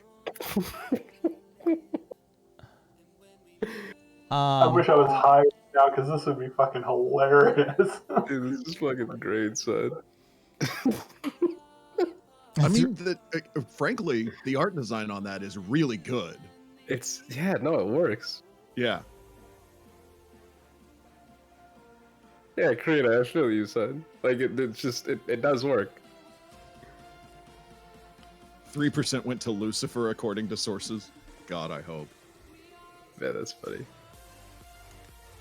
And Karina, no, you will never see that. Per your question, that's never going to be a thing. And there's the. There you go.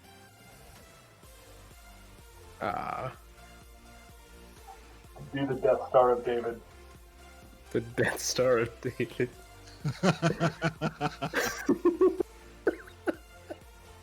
Wait a minute. Wasn't that part of the thing from Spaceballs? Didn't they have ships shaped like Stars of David? I swear to God, I'm not hallucinating this. She's gone from suck to blow. It's yeah, the Mega Maid. Yes, they did. Damn it. Okay, good. You're not hallucinating. It's a classic movie right there. Free on YouTube. Here you go. There's a side shot. Of the Death Star, David. Oh my god. Well, that's from Spaceballs. Yeah, those are the Jewish Death Stars.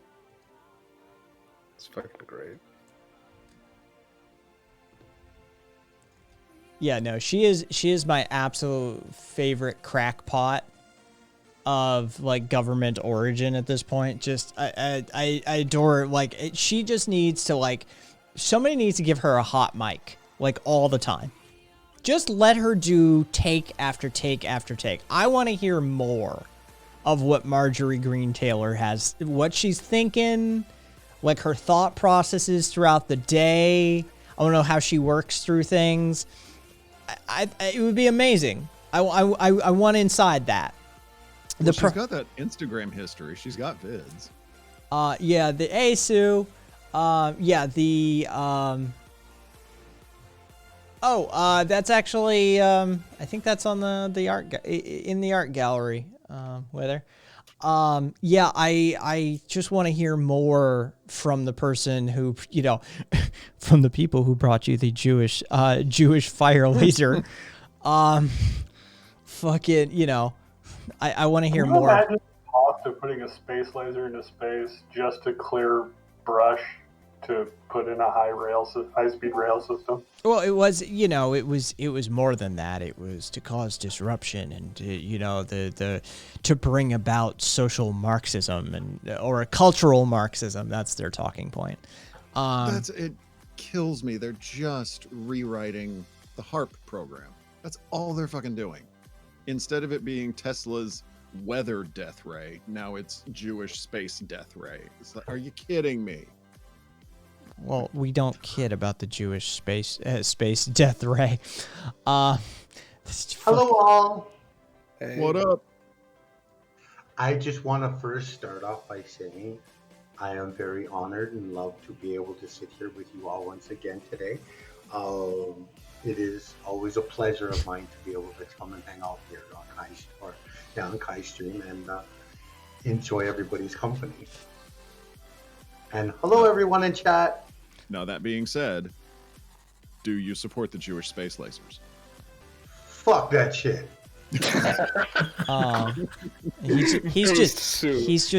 He's just jealous because the indigenous people didn't put up a space laser yet. That's all. He's based. He's not. Okay, I actually don't know how far I want to go with that joke. You're too high. Don't go that far. Rev, with the callback to earlier saying, I'm too sober for this. Time to pack a ball of parsley. There you go. Do parsley balls. It's a real medical condition, kids. You got to watch out for it. If you get parsley balls, you can go to your doctor. Just be upfront about it. He'll give you an ointment. You know, it'll be cool. Don't worry about it. All I know, A marinade. all I know is that if indigenous people had a space laser, there would be too many people that would be scared shitless that would use it. Yep. What about Korean space lasers? Star Killer base. If there's a Korean space laser, it's got a Samsung logo across the side of it. For sure. For sure. Samsung makes everything. They make bridges. They have concrete plants. They make caskets. They have funeral homes. Samsung literally makes everything as far as I'm concerned. So It's all it's, about diversification. you know, You know how you know that the Death Star was not made by Finnish people? how? Because Nokia phones are fucking indestructible. And they would have been the ones that built the Death Star. I miss my Nokia. Special sauce for your parsley balls. Oh, super dad. But you'd save so much money on like cologne and deodorant. Rev, I'm in Arkansas. You can't get parsley balls from doctors here. You got to go behind Arby's. That's why you gotta move to a halfway decent state. That way you can go to the store like a goddamn adult and buy yourself some fucking parsley balls. See, Cat, I think he's calling you out on that one. Well, I'm not there yet. Okay. Can you imagine? Can you imagine if indigenous people had a space laser? Can you imagine? You want to what? You wouldn't have want it for to- long. You want to what? You want to colonize some other country and do a genocide? Oh, here, look, space laser. You wouldn't have I'd it be for living long. in Sweden right now. You trust me, we'd not. That's the first order of business. It's like you'd launch a space laser and you'd be like, what happened to the space laser? Yeah, because the United States would try and blow it out of the sky. Wouldn't try, we'd be successful. The debates would be endless. Yeah. It would just be, and you put up a and it's gone.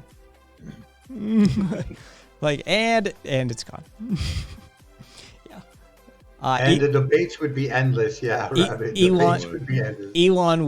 Elon would just steal it. Probably. And then put a license plate on it. Yeah. Yep. Little man in a spacesuit. I need them spices and a thing of curly fries. This is Karina. We'd send Jeff Goldblum and Will Smith to give you a computer virus to blow it up. That actually, okay, so it at least made more sense than the public gave it credit for, because they did do exposition that allowed for, like, you know, like why that worked, but nobody remembers it, it seems like. And so, I mean, it was supposedly that all of the human modern technology of personal computers and the platforms that we run were derived from the platform that they learned, the platform of the spaceship that they retrieved from Roswell. And so fundamentally, the two technologies were inherently compatible. Yeah. And I don't think it's completely outside of the realm of possibility that some intergalactic space force would still be running a shitty version of Windows. I don't actually think that that's completely unthinkable. Yeah, but they wrote it so bad that the harvesters were running Windows ME. Look, they deserve to be blown out of the sky for that sin alone. That's all I'm saying. As an IT guy, you get what you fucking deserved on that one. Shut the fuck. Oh. I have to say, I don't know why they just didn't properly or improve the functions that Windows 7 had. They did. They called it Windows 10. Yeah, well, they didn't do any good because all the later updates of Windows fucking suck. But clearly, if the My aliens... favorite one is if you have Corsair peripherals, Windows put out an update that put you in a restart spiral of doom. I mean, And then they had to quick 5 hours later put out a patch that saved our computers. I'm just saying that maybe you shouldn't be using Corsair peripherals. I love my Corsair keyboard. Yeah. That's your justification? Yeah. Yeah. I'll probably be getting a Rocat after now that my bonus came through. I'm going to be getting a new computer here. oh, yeah, I I agree with Astra. I can't stand Apple.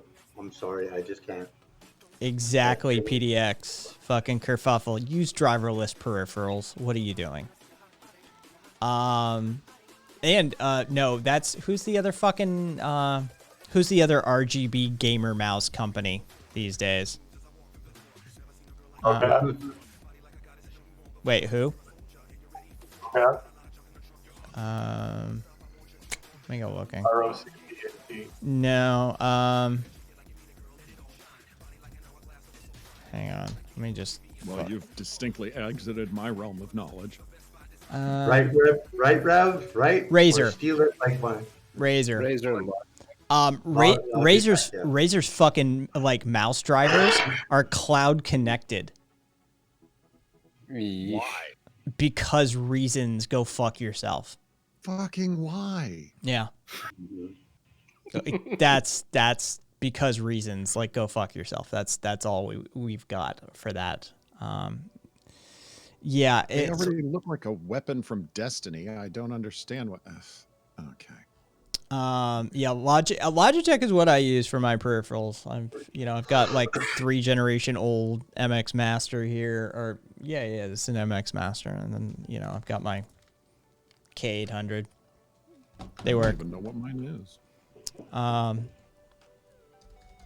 Yeah, and they don't have to dial home to fucking work. Jesus Christ.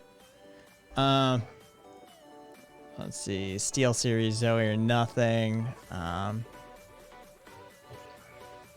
Hey, non-binary, how are you? No, it's I like Corsair for Corsair makes really good PSUs, and they make really good cases. And I suppose by extension they make Stream Decks, but it's just a subsidiary that they own. Hey, non-binary superpowers. Services by far probably amongst the best. Hey, what up, non-binary?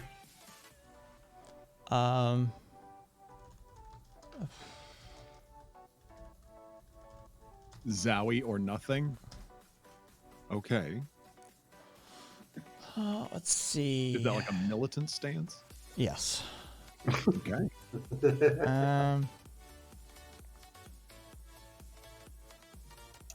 How many satellites do we have in near space? I don't know, like 5,000? 5,774 at the end of March of this year. And that's not. Oh, I guess I was that close. Yeah, that's So not we have- including all of the particulates. No. That's just functional satellites Yeah. that we know of. That they're allowing the public to be aware of. Yeah. There's everybody has a bunch of milsats that may or may not be, mislabeled. Am I the only person that's old enough here to remember Ronald Reagan's Star Wars program? Oh no, I'm old enough for that.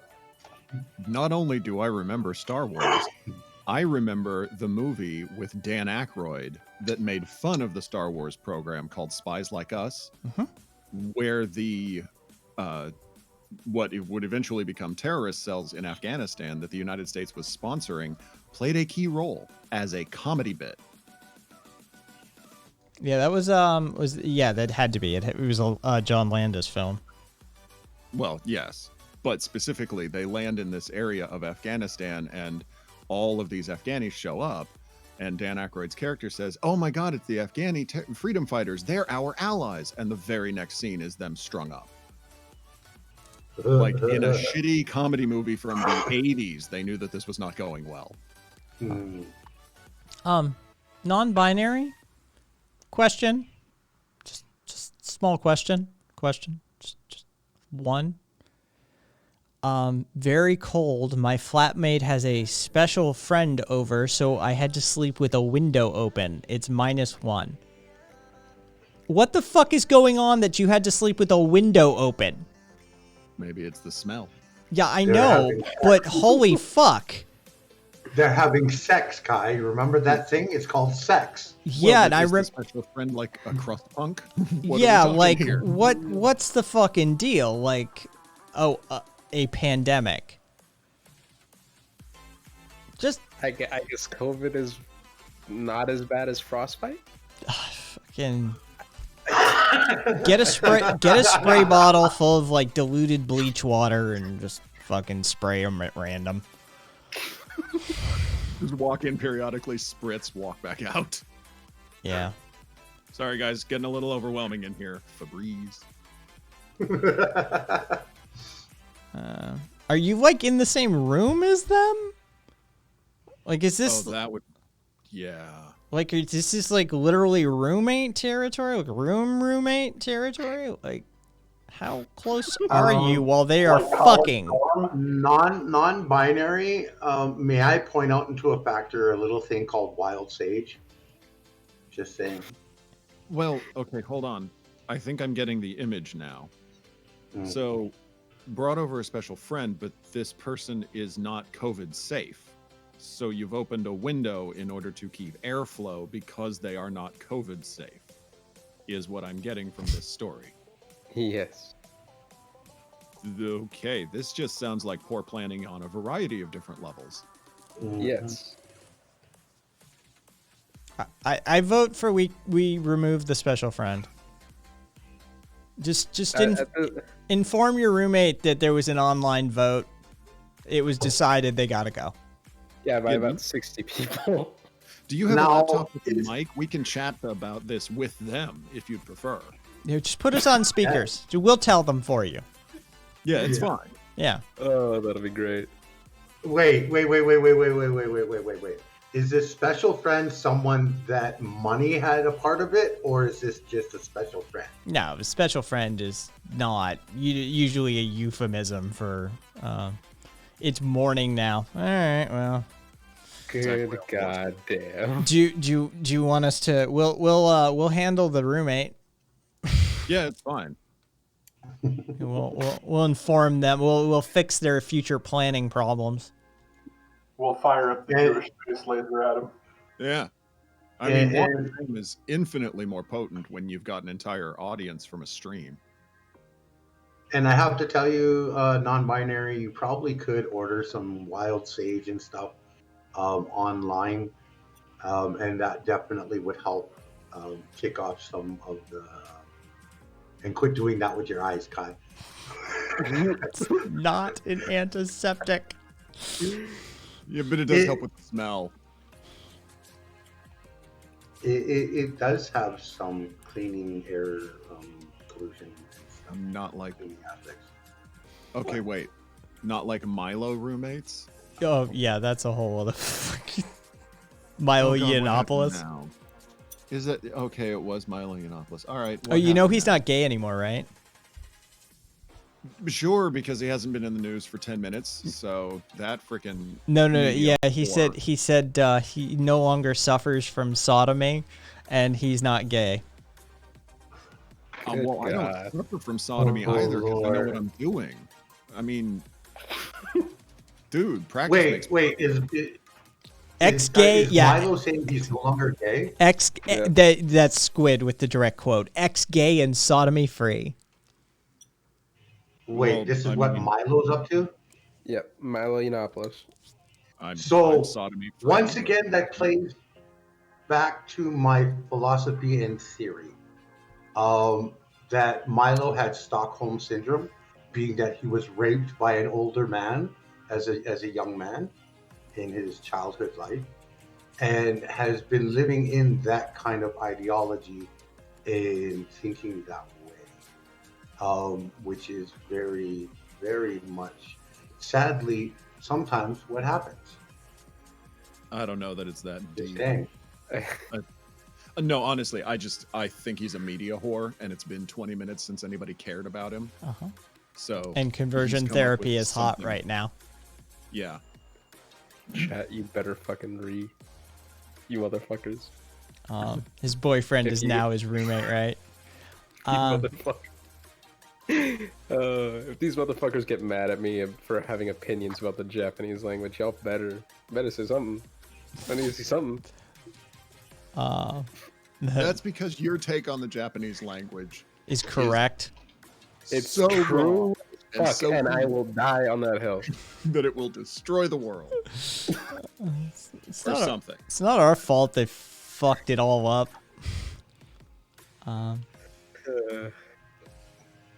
Let's see. His husband was demoted.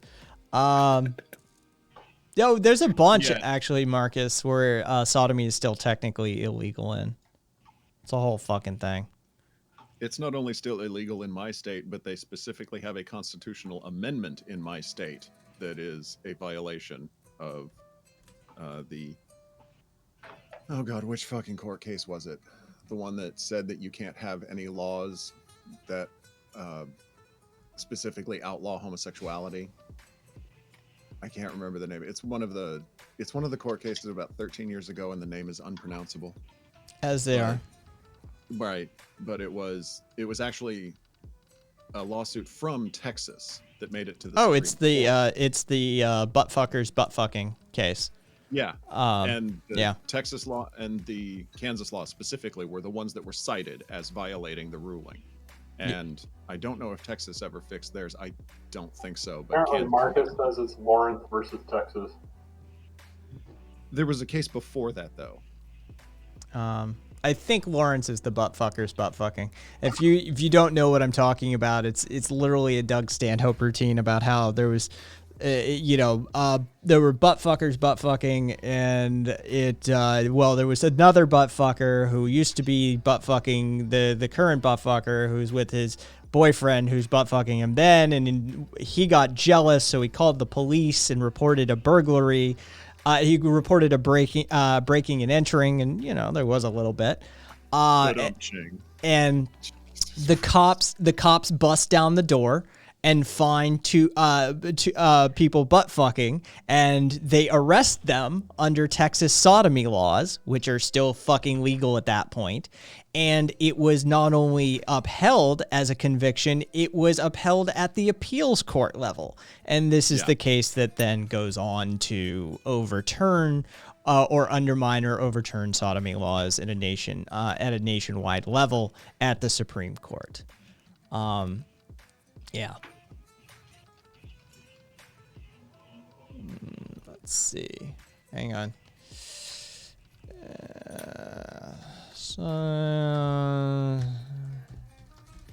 I'll fucking. It was something. I want to say it was something like Oberfeld or something. Yeah, no, that Lawrence versus Texas was the one that ended up. Well, that's funny. Legally, whether the definition of sodomy is anything that is not missionary position. Well, it's anything that is. It is any sexual act or relations that is not strictly for the procreation of life in many places. Yeah. So in many locations, oral sex is sodomy. Yeah. And if you go to the Allen Park Inn in Tennessee, the legal definition will be posted above your bed in the motel. Yeah. There it is. Obergefell versus Hodges. Affirm the right to marry. Anything sexual that's not normal Bible sex. I wouldn't go with normal Bible sex either as the definition if you've read the Bible. Yeah, underage girl sex slavery, not normal, but allowed in the Bible. Lots. Encouraged in some sections. Yes, remember, kill all the men, the boys, the women who have known a man, but keep all the girls that are still virgins, even though it's a social construct, and then, put them into slavery. Oh, God, I was watching a fucking show, The Watch. It's like a BBC fantasy, sci-fi sort of thing. A bunch of characters that were created by Terry Pratchett. And somebody summons a fucking, magical, what they call a noble dragon, and it only feeds upon virgins.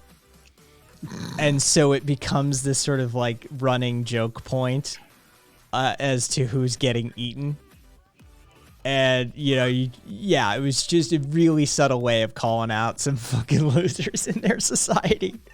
The head of the Thieves Guild, who was just straight up a fedora hat wearing version of the word we're not allowed to say anymore on Twitch. Right. Yeah, he was a target, of course. And then So before I run off to the bathroom, because I need to go use the bathroom real quickly, We should start calling them supercells. I just dropped a link in chat that describes and explains the uses of sage and why it is also very helpful to reduce viruses and stuff in your home when burning it or smudging with it. That was the easiest one I found, and I'm sure there are a plethora of other ones. But then there's also cedar as well as another thing that also helps to purify and cleanse the air that you're in. This is just some actual factors of indigenous medicines and how they work, and what they help with, just so that you're aware. And I'm not saying it's the cure. Hey, something just happened. But yeah, RV just gave Marcus Drake a tier 1 gift sub. Awesome. Thank you, RV. Welcome in, Mark. You are now an anarchist. You are one of us. And you know that because there's an A with a circle around it. That's how it works. It's all aesthetics. So once again, let me make this very clear. It is not I am not stating that this is the miracle cure for COVID in any way, shape, or form. What I am saying is that it is along with the help of doing other things in your home in the process of trying to make your home a safer environment for you in this time of pandemic. Just saying. Duly noted.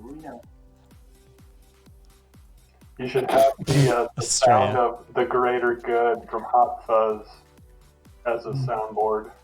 You know, Astrea, I have to honestly say that's been a contentious thorn in my side for generations of my people, that every other country and their traditional medicines and stuff like that get to be called doctors, while indigenous people still to this day are called not doctors and ooga boogas and all this other shit, because of Christianity deciding that anything that comes from us indigenous people is devil worship.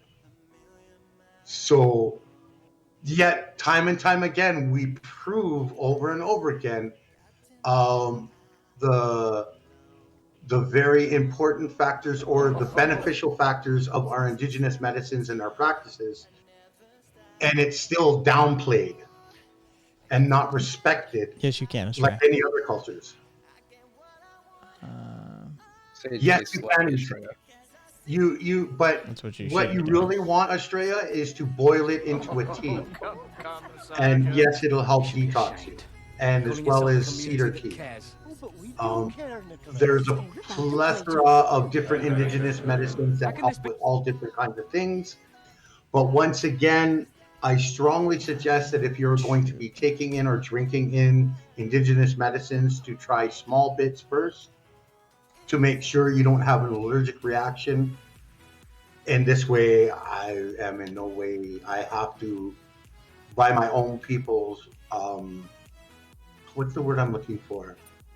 Smoke it. I would not recommend smoking sage. Yeah, I wouldn't. Really don't recommend that. Tobacco works fine. Weed you can smoke. Tobacco works fine. There's kinnikinnick and stuff like that. No, you cannot inject it, Australia. I mean, you can. Lick it, Australia. Just lick it. Just lick it. I mean, you can keep it on your desk. Just lick it. You can do all of it. Just saying. Not that would take a fuckload of sage, son. Just I'm not saying that the outcome is going to be positive.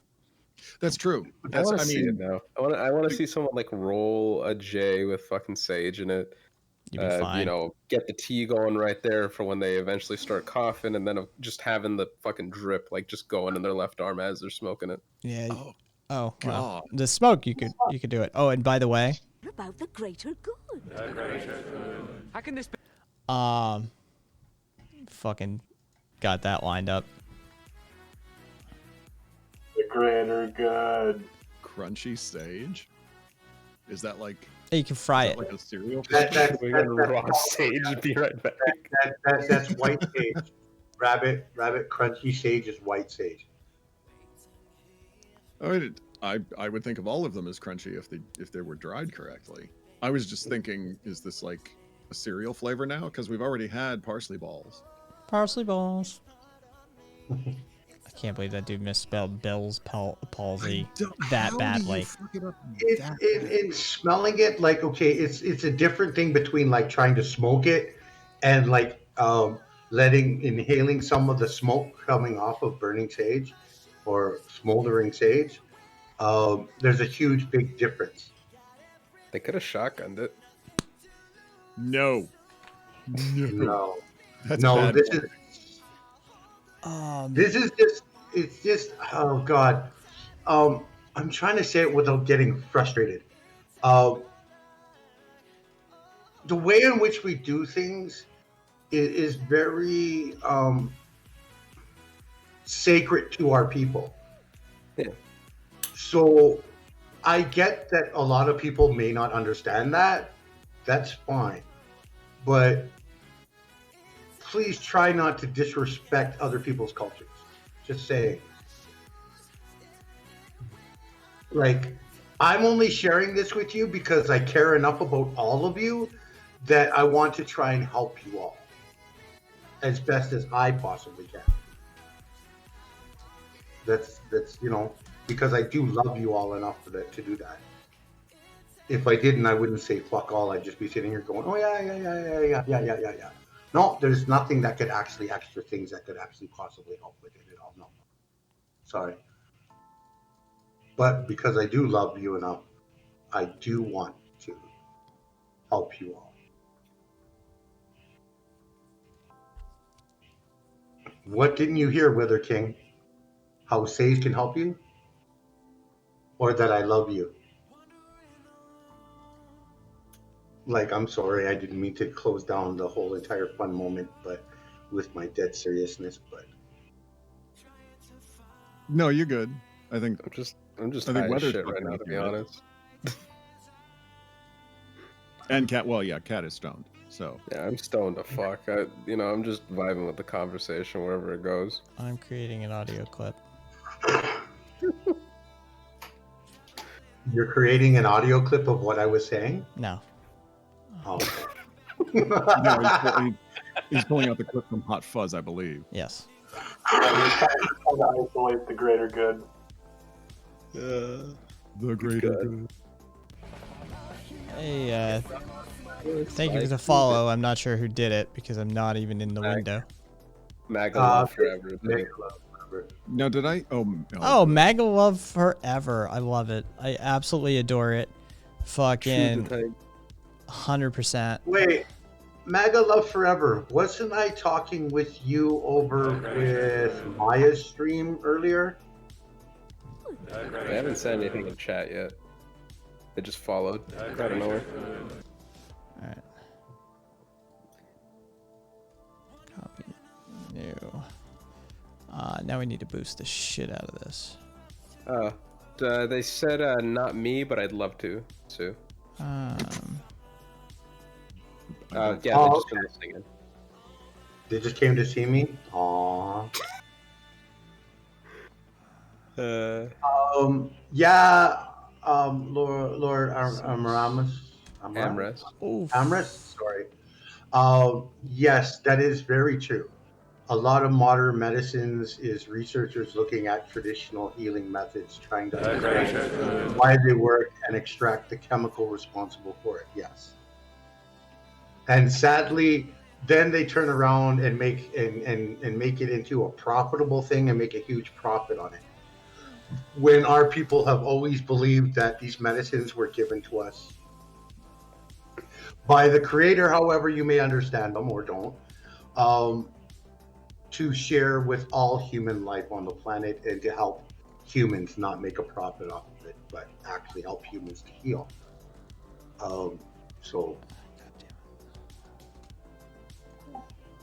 To be fair, a lot of people that developed these also gave them to the public. It was just the corporations that picked it up that fucked it all. Like the person who developed synthetic insulin purposefully didn't patent it. There we go. What the heck was that? There we go. That was the line from Hot Fuzz.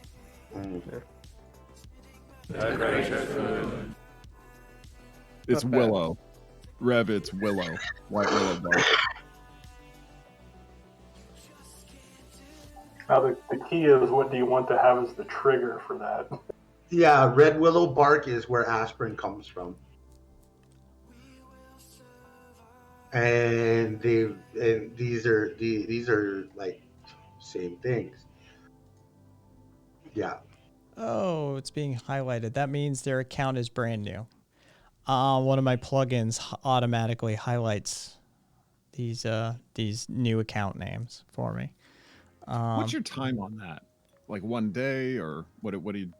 Let me go check what my highlighter's set on. I have it set at 7 days.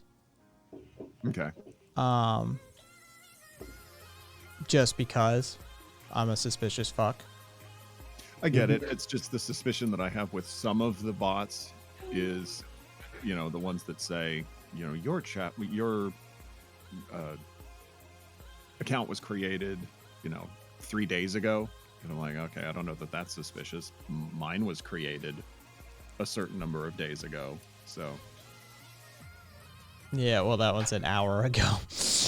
Right. I did that is different, but yeah, it's you know, they seem to be on the up and up thus far, but yeah, it's most assuredly a thing. What did Estrella say?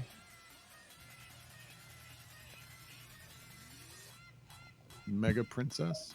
MAGA Princess. Yeah, yeah, that's why I was like, yeah. Came in and everyone was like, oh, interesting. This is gonna get interesting. For sure.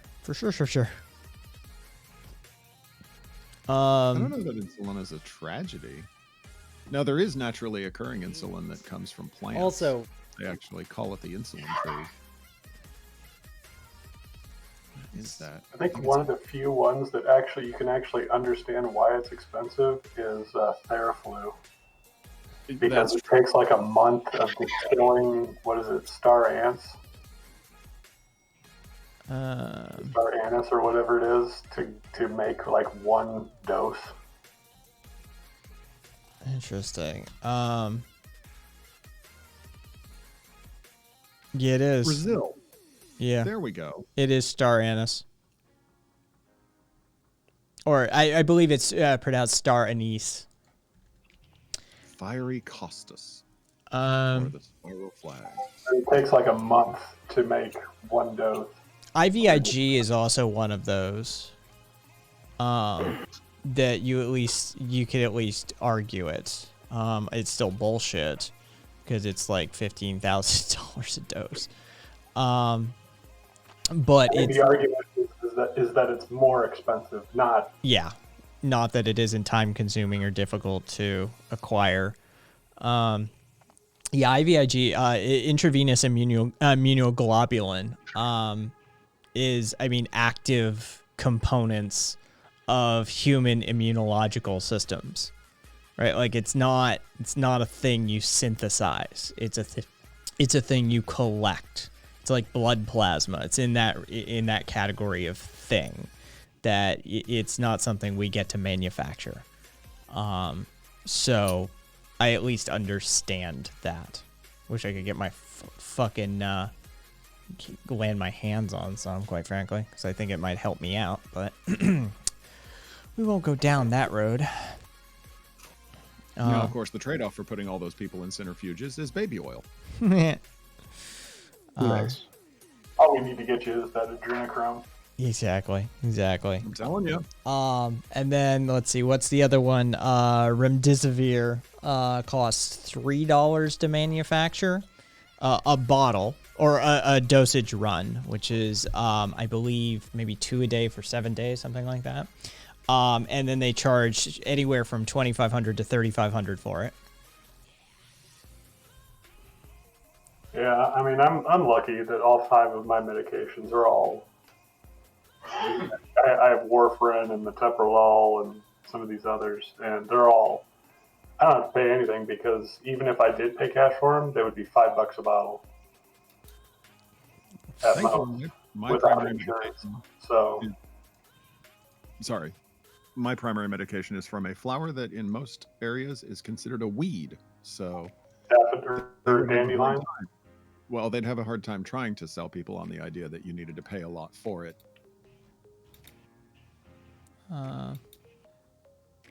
Oh god, okay.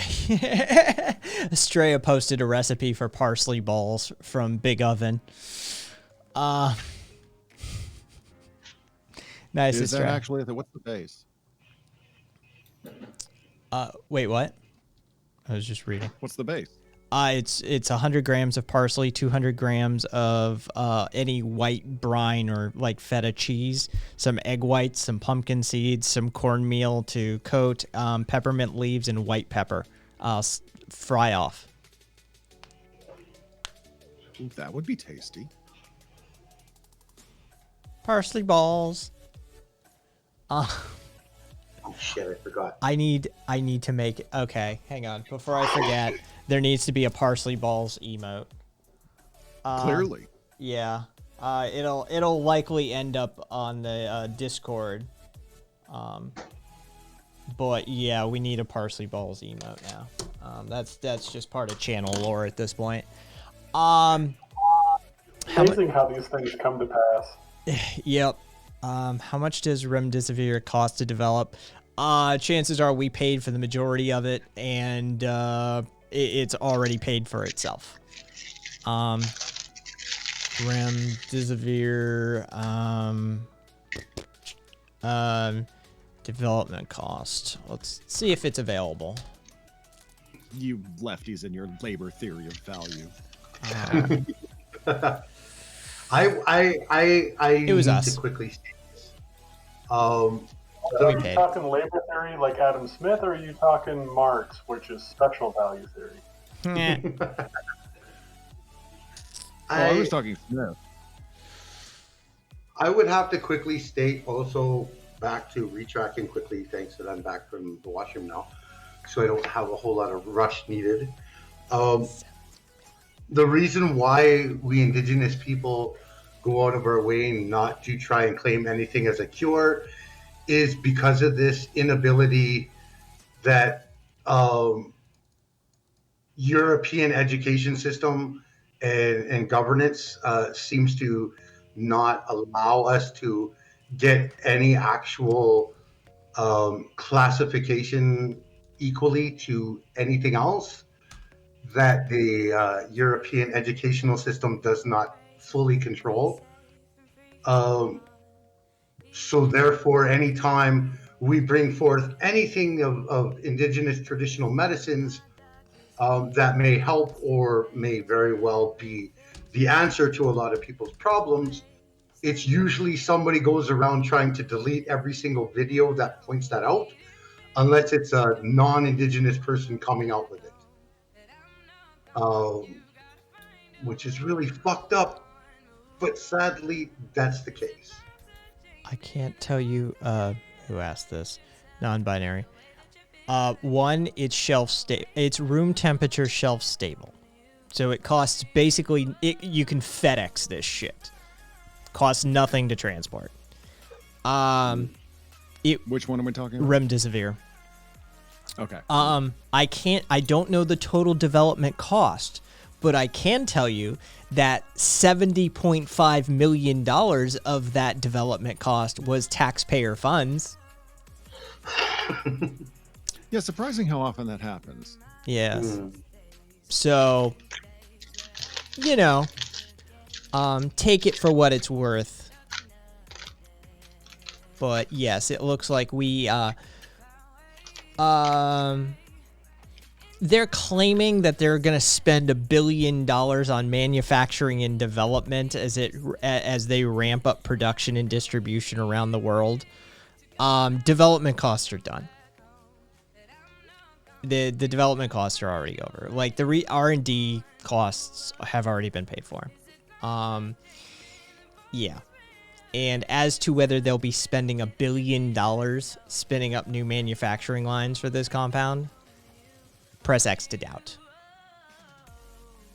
Mega Love Forever, taxpayers never get their money paid back to them for anything. There was one really big thing that taxpayers got paid back. AIG, when the taxpayers bought AIG stock to buy them out, that was resold, and the U.S. government made, I believe, a healthy 50% gain.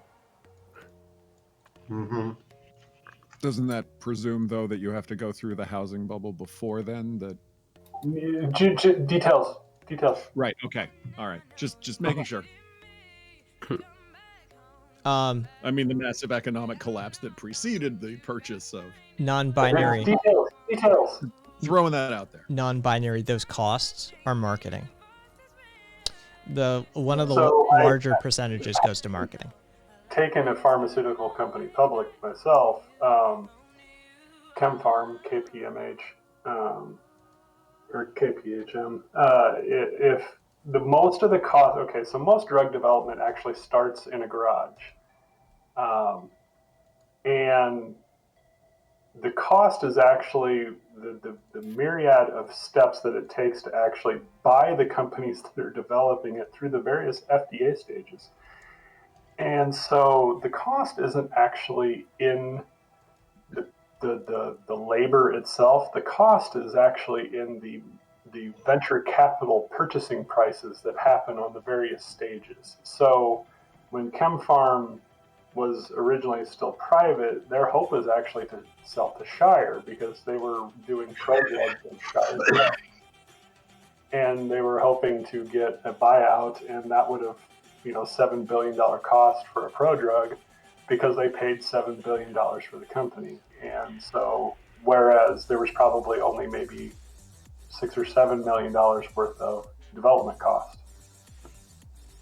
because the purchase price is based on future cash flows. So that's where looking at development cost to the actual end stage is a big fallacy. You cannot use it. If a company says it cost us $3 billion to develop this drug, no, it didn't. Not at all. Which is valuable information, but the buried lead there is now Kat can say that they are a pharmaceutical development specialist. Oh, that was cute. Because one of the drugs that ChemPharm is working on is modifying the oxycodone to no longer cause several of the side effects that it does, and also to work on its ability to not be addictive anymore. Yeah. And the same with Heard that one before. For ADHD, for Vyvanse. And they basically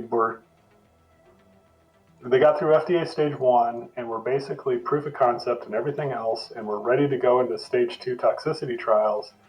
And then Shire comes in and shuts them down with cease and desist orders.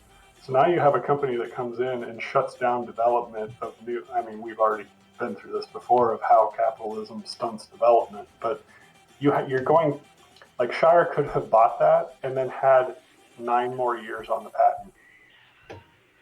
It's stupid that they didn't buy it.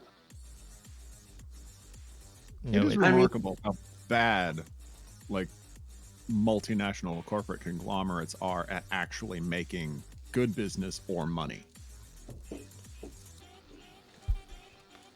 I mean, look at it. Even when it comes to the vaccine, there's 4 pharmaceutical companies that own the claim to the vaccine and will not pump it out to any other country or company. Is it 4? I thought it was just 3. 3, 4? I'm not too sure. I think it's AstraZeneca. There's Pfizer. There's the German the Pfizer German company partnership. Johnson & Johnson. Yeah, I don't remember another name. Well, and then China has one, and then India has one. I mean, there's 7 or 8 out there in total. We're just not going to get access to all of them. China, we're not going to buy China's. Russia's company is not going to sell to us. Yeah, and then sorry, go ahead, Rabbit. Oh, was it Korea that was trying to break into the system in order to publish the research? I'm trying to remember who that was. I have no idea. I don't know, but I support it. Then there's Montreal, who has a lab in Montreal, is coming out with a vaccine for it that's all made from indigenous medicines. So that will be really fucking awesome and cool. See, now I remember Russia claimed that they had one, but I I haven't heard that panned out. Don't know. Doesn't really matter either way, except for to the Russian people in any satellite states that they have influence over, because they're the only ones that'll buy them, and they Right. won't be able to produce on their own fast enough. Oh God, are you kidding me? You want to know what they called it? What's up? Okay, so the Gamaleya Research Institute of Epidemiology and Microbiology are the ones who Yeah.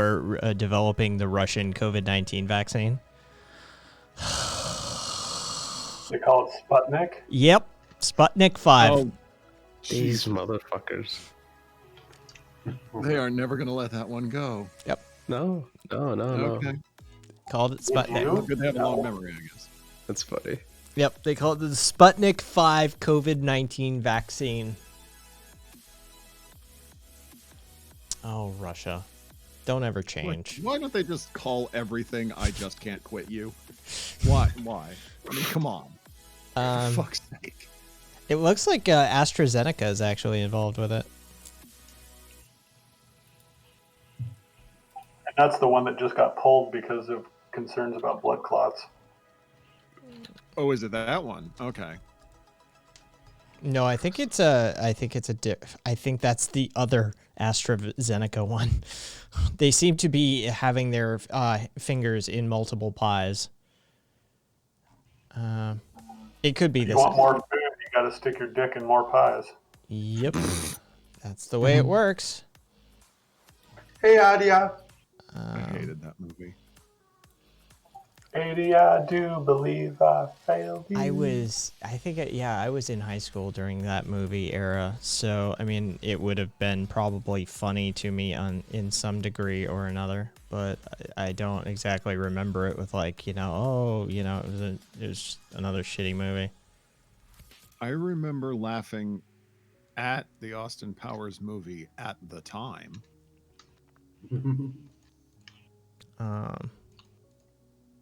Yeah, I don't.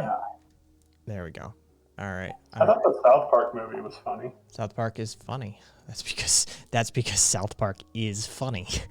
I remember falling on the ground laughing at the Uncle Fucker song. I like Blame Canada. As you I should, thought that was great. because that's Yeah. something we should all be doing. I agree. Yeah. It's. You. Particularly French Canadians. I like them better. I like them better than the normal Canadians. There, take that. The I like Quebecois the are actually a BCers. separate The species. BCers are cool.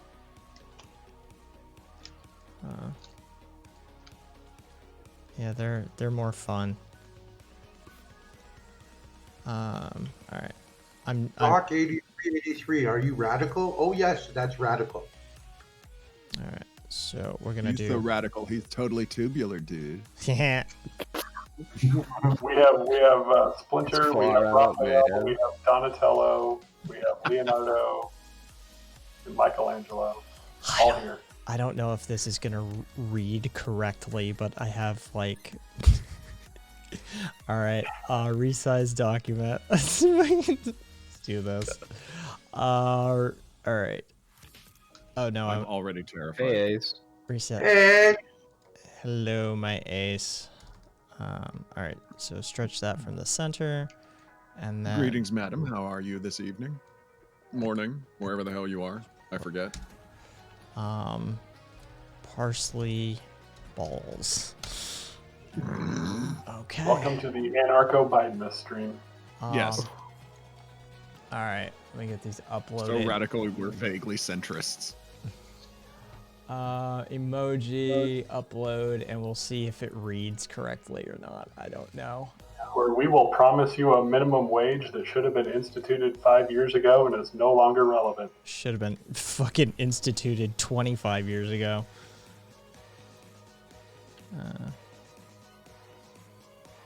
Okay. And we won't even mention what's going on in Alabama and try to support them. Because don't rock that boat. Fucking all right, there we go. All right, Parsley Balls is live on the Discord server. Nice. Excellent. Wait, what the hell's going on in Alabama? Bessemer, Alabama. The unionization effort at the warehouse, at the fucking Amazon warehouse. There we go. Okay, here we go. All right. Cool. And now I can close all this. All I know is after tonight, all I do is want to find more Glenn Beck books for Kai to read the descriptions of. Oh, I so love those like over dramatic descriptions that all of those right wing authors, because it's always life or death. It's the end of the country, you know, that sort of thing. And yeah, I always enjoy a good dramatic reading of it. Like Atlas Shrugged with nuclear war. Kind of. Yeah. Yeah. What's the good? You look. I'm gonna look up the Goodreads description of Atlas Shrugged. Because I want to know how somebody summarized this shit. Let's see. Atlas Shrugged and In a world. There we go. Fountainhead with drugs. And specialty steel. Oh, it's always. It is always that. Like, I don't know what the deal is, but Anthem and Giant Meteor all plugged into one. no, I've been. So a Michael Bay movie. You basically. I already posted something for you in the chat. Kai. Yeah, no, I've been on a graphical editor. Oh yeah, I've seen this. Actually, this video made the rounds on Reddit. That's. Oops. Now you know that there was a movie series of Atlas Shrugged, right? Oh, God, yes. Oh yes, it was great. They had to actually get different actors for every one. Well, the only reason I even knew about it was because I saw that there was a credit for it from Armin Shimmer, who was Quark on Deep Space Nine. Which, by the way, I binge watched recently. Because I've never watched DS9. And were you suitably impressed? I didn't give a shit. The only thing I still maintain this because I was aware of it prior to. Oh, and thank you for follow, Doc. The coolest thing that they should have done. They should have used Section 31. That should have been the next show. That they actually get explored apparently in Picard. Yeah, I've heard that. Discovery. Yeah, somebody's using it. I've long thought that I mean, there was this secret organization who was like full on like terrorist mode for the Federation. Like, we are willing to commit genocide. We are willing to, and they have like next level technology compared to what the Federation is operating with. That this sort of black ops community in this organization of, kumbaya, let's all just get along as best we can, don't disrupt the way of the universe sort of situation. I just thought that was hugely untapped potential for that fictional universe. And I mean, granted, my favorite Star Trek comes next anyway, so I'm glad that they didn't go down that route. I do prefer Voyager. It is my favorite of the Star Treks. But yeah, I've heard that they were exploring that a little more in the more recent one. I felt finally. But no, DS9 was just, I don't know. I didn't give a shit about fucking whoever the commander was. I didn't give a shit about most of the people on the station. Quite frankly, I didn't find the station that interesting of a platform for the story. So, yeah. I was just not impressed with the really high level of propaganda. Like, the whole time, Odo is this, like, one step below a fucking autocrat, but we're supposed to be sympathetic the entire time because occasionally he's torn. And I'm like, no, that's not a morality tale. That's just a thug who periodically gets caught. That is true, actually. Karina Gul Dukat, the primary Cardassian, is actually an interesting character. Whoever played him very well. He actually was more enjoyable than most of the people on that show. Yeah. I like the tailor. I like that you never knew whether he was Oh. Obsidian Order still or not. Yeah, he was. What was his name? I already forget it. But yeah, he was a fascinating character as well. The sort of jovial nature. Of course, that turns out that was probably the implant thing that he kept turning on to fucking get joy from torture. I mean, wouldn't you? Yeah. Well, the thing that I found fun from the behind the scenes deep lore is that both he and the guy that played Bashir thought that his character was bisexual and that they were going to potentially have some kind of a weird tortured romance, and they got so engaged in that headcanon that the producers of the show told them to quit it and then immediately wrote him a wife because they did not want him to appear to have any gay tendencies at all. Wow. Well, fucking bad. And I'm like, did you see the first 2 seasons? Because he had gay tendencies. The greatest sexual character ever is Captain Jack Harkness. Oh yeah, yeah, for sure. For those, I don't know how many people don't know, that's fucking a Doctor Who reference. Who could best be described as omnivorous. Yeah, he'd fuck anything that walks. Yeah, I don't think pansexual even quite covers it, because I don't know that he was terribly species specific. No.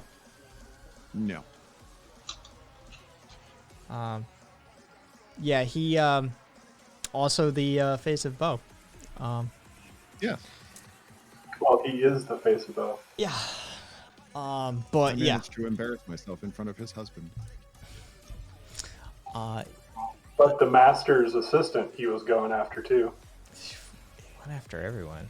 He went after everything. I mean, wouldn't you? He'd fuck a dialect. Let's see. Okay. Well, I mean, you gotta put that notch on your headboard. Come on. I mean, they're clearly asking for a good fucking anyway. All that repressed anger. Yeah. Gonna be good. I think good he rage might fuck. not do a Cyberman though. Oh no, he would. He would. I have faith, and I love the meat tray fucking cascade. Fucking. Wait, is that okay? Is that this chat version of horny on stream? Is that what we're doing? Basic. I mean, that's meat tray is the most oversexed person I know of. Like if there was if there's a real life Captain Jack Harkness, it's fucking meat tray. For sure. But we love meat tray. Meat tray is cool. We love Jack Harkness. All right. So I have to do this because they're always the fucking. They're always the same. Atlas Shrugged. Here's the summary. All right. Oh God. In a world. Basically, this is the story of a man who said he would stop the motor of the world and did. Was he the destroyer or the greatest of liberators? Why did he have to fight his battle not against his enemies, but against those who needed him most, and his hardest battle against the woman he loved? What was the world's motor and the motive power of every man? You will know the answer to these questions when you discover the reason behind the baffling events that play havoc with the lives of the characters. Tremendous in its scope, this novel presents an astounding panorama of human life, from the productive genius who becomes a worthless playboy to the great steel industrialist who does not know that he's working for his own destruction, to the philosopher who becomes a pirate, to the composer who gives up his career on the night of his triumph, to the woman who runs a transcontinental railroad, to the lowest track worker in her terminal tunnels. You must be prepared when you read this novel to check every premise at the root of your conviction. This is a mystery story, not about the murder and rebirth of a man's spirit. It is a philosophical revolution told in the form of an action thriller, of violent events, a ruthlessly brilliant plot structure, and an irresistible suspense. Do you say this is impossible? Well, that's your first premise to check. It's so much. And for those of us that have read Atlas Shrugged, like this is, I mean, could you take it down like 5 notches, please? It's like Yeah, the you're at an driest piece of shit too. You're at an 11. I need you at like a 4. Like, this is way overstated for what this book is. Now, does your audience know? I mean, True Allegiance, that is who. But does your audience know about Ben Shapiro's collection of short stories? Do we Yes, have I them? think we're perfect. The short. But you were here for the Overton Window dramatic reading, so Yeah. Oh, I was. I don't know about the collection of short stories necessarily. Oh, it's fantastic. The Goodreads summary on that one, if you'll indulge me, Oh, by all means. because there's 4 short stories in this. Oh, compilation. What's Fair and Other Short Stories? Indeed. Okay, I'm looking at Ben it now. Shapiro releases his first book of short stories. In What's Fair, an incredible invention leads to bloody brutality when an unsatisfied brother decides he hasn't received what he's owed. In From the Pit, an adventurer shrinks to microscopic size to clean up the environment, but finds himself targeted for murder when he's accidentally ingested into the body of his mysterious employer. In Utopia, a man abandons paradise when he realizes that paradise isn't all that it's cracked up to be, but his escape poses a threat to that paradise. From science fiction to parable, from love to violence, Shapiro's exciting stories capture the imagination. Jesus Good Christ. God. Rev, no, I don't know about Jordan Peterson's PC Pokemon sticker grift. I'm sorry. Bring it. I must know. Yeah, like that's information that's probably on the like highly needed list. So if you got like a link or something, that's most assuredly. Oh, so it's PC. Okay, so political correctness. It's a political correctness Pokemon game of some sort. Oh, this is too good. I'm finding it, let's see. I'm having trouble finding copies. It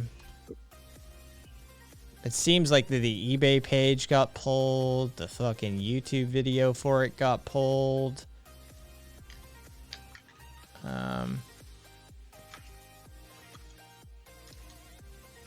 Yeah, apparently. Yeah, it was made back in October of 2016. Hello, Astamite, and hello, Stellar Noir. It's an actual robot. Help me, Tom Cruise. Dude, Tom Cruise. You mean Ben Shimbino? Tom Cruise is crazy, right? Like, there's no getting around that. Tom Cruise is crazy. The Scientology shit is fucked up. But credit where credit's due. That dude is like 50, coming up on 60.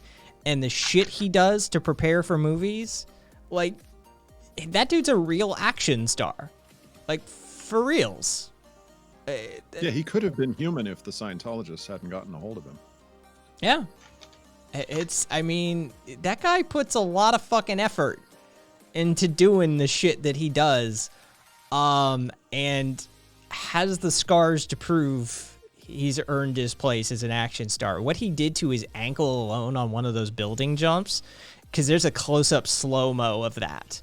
And you see that entire, like, the foot come back, only it's not at the ankle joint. It's above the ankle joint, and you see it just bend backwards. And he not only does the grapple on the edge of the building successfully, he does the climb up and runs off and finishes the shot. And he's just running on like a shattered ankle. Yeah, I mean, the dude is hardcore. He really is. He's weird in the Scientology, but respect where respect is due. As far as movie action stars go, there really isn't. I mean, he's in that like Buster Keaton level dedication. And the Scientology video that he's in, where he's just laughing up a storm, just chef kiss.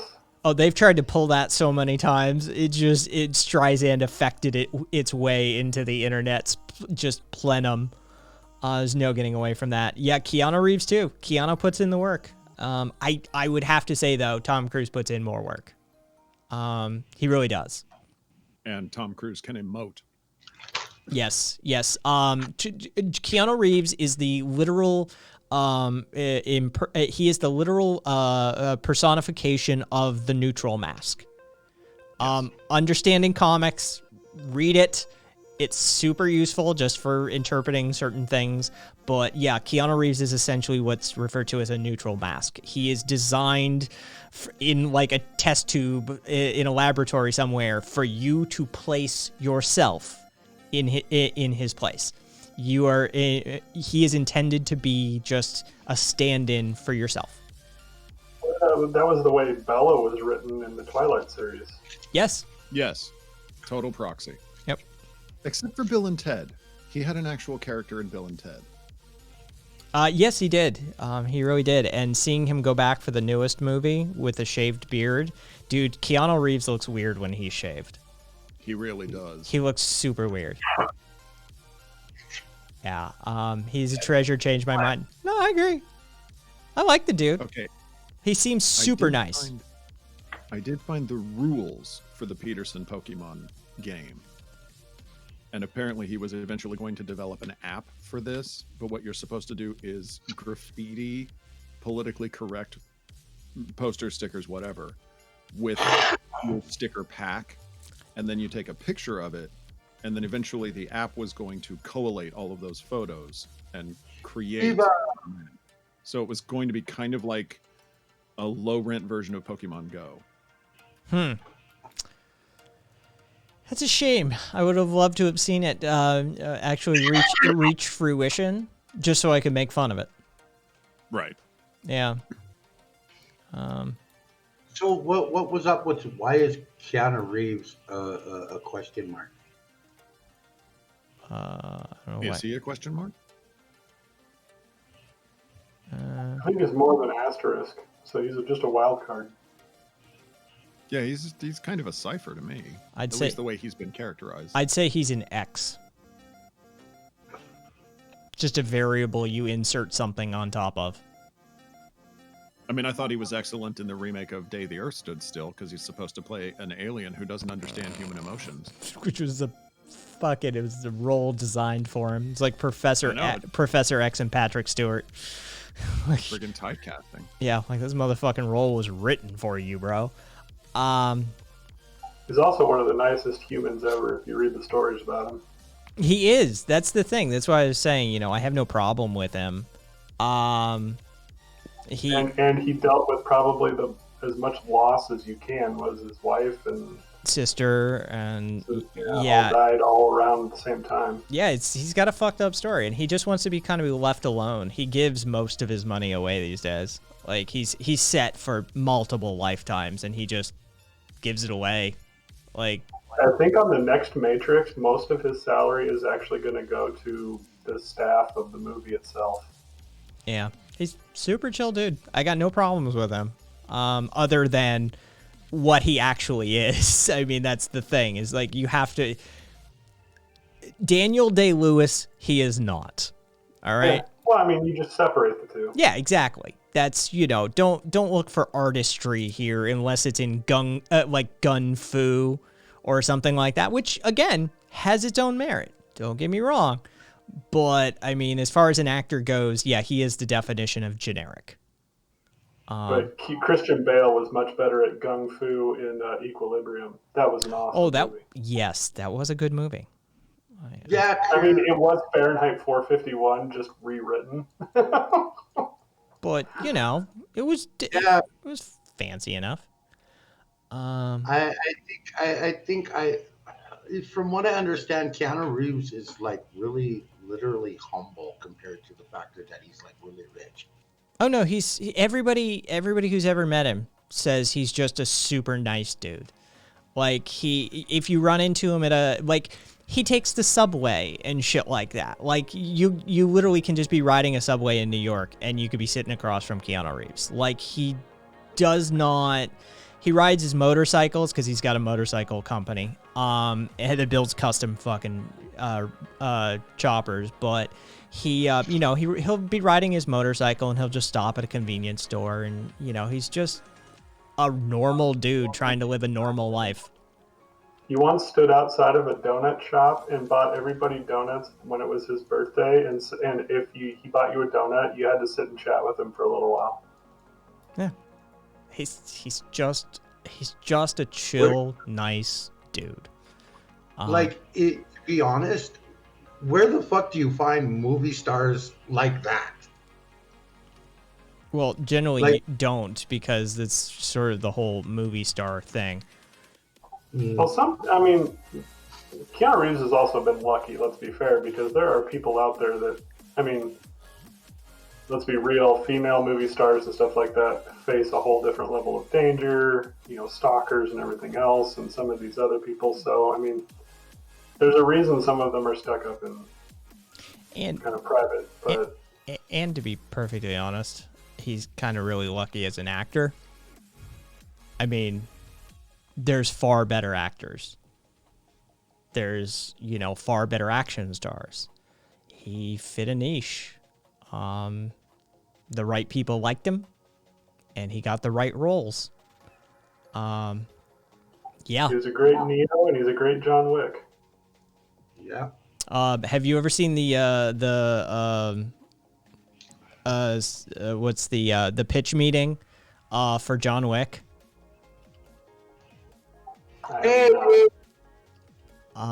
River Phoenix. Fuck yeah, River Phoenix. Okay, so are you familiar with the pitch meeting series on YouTube? Nope.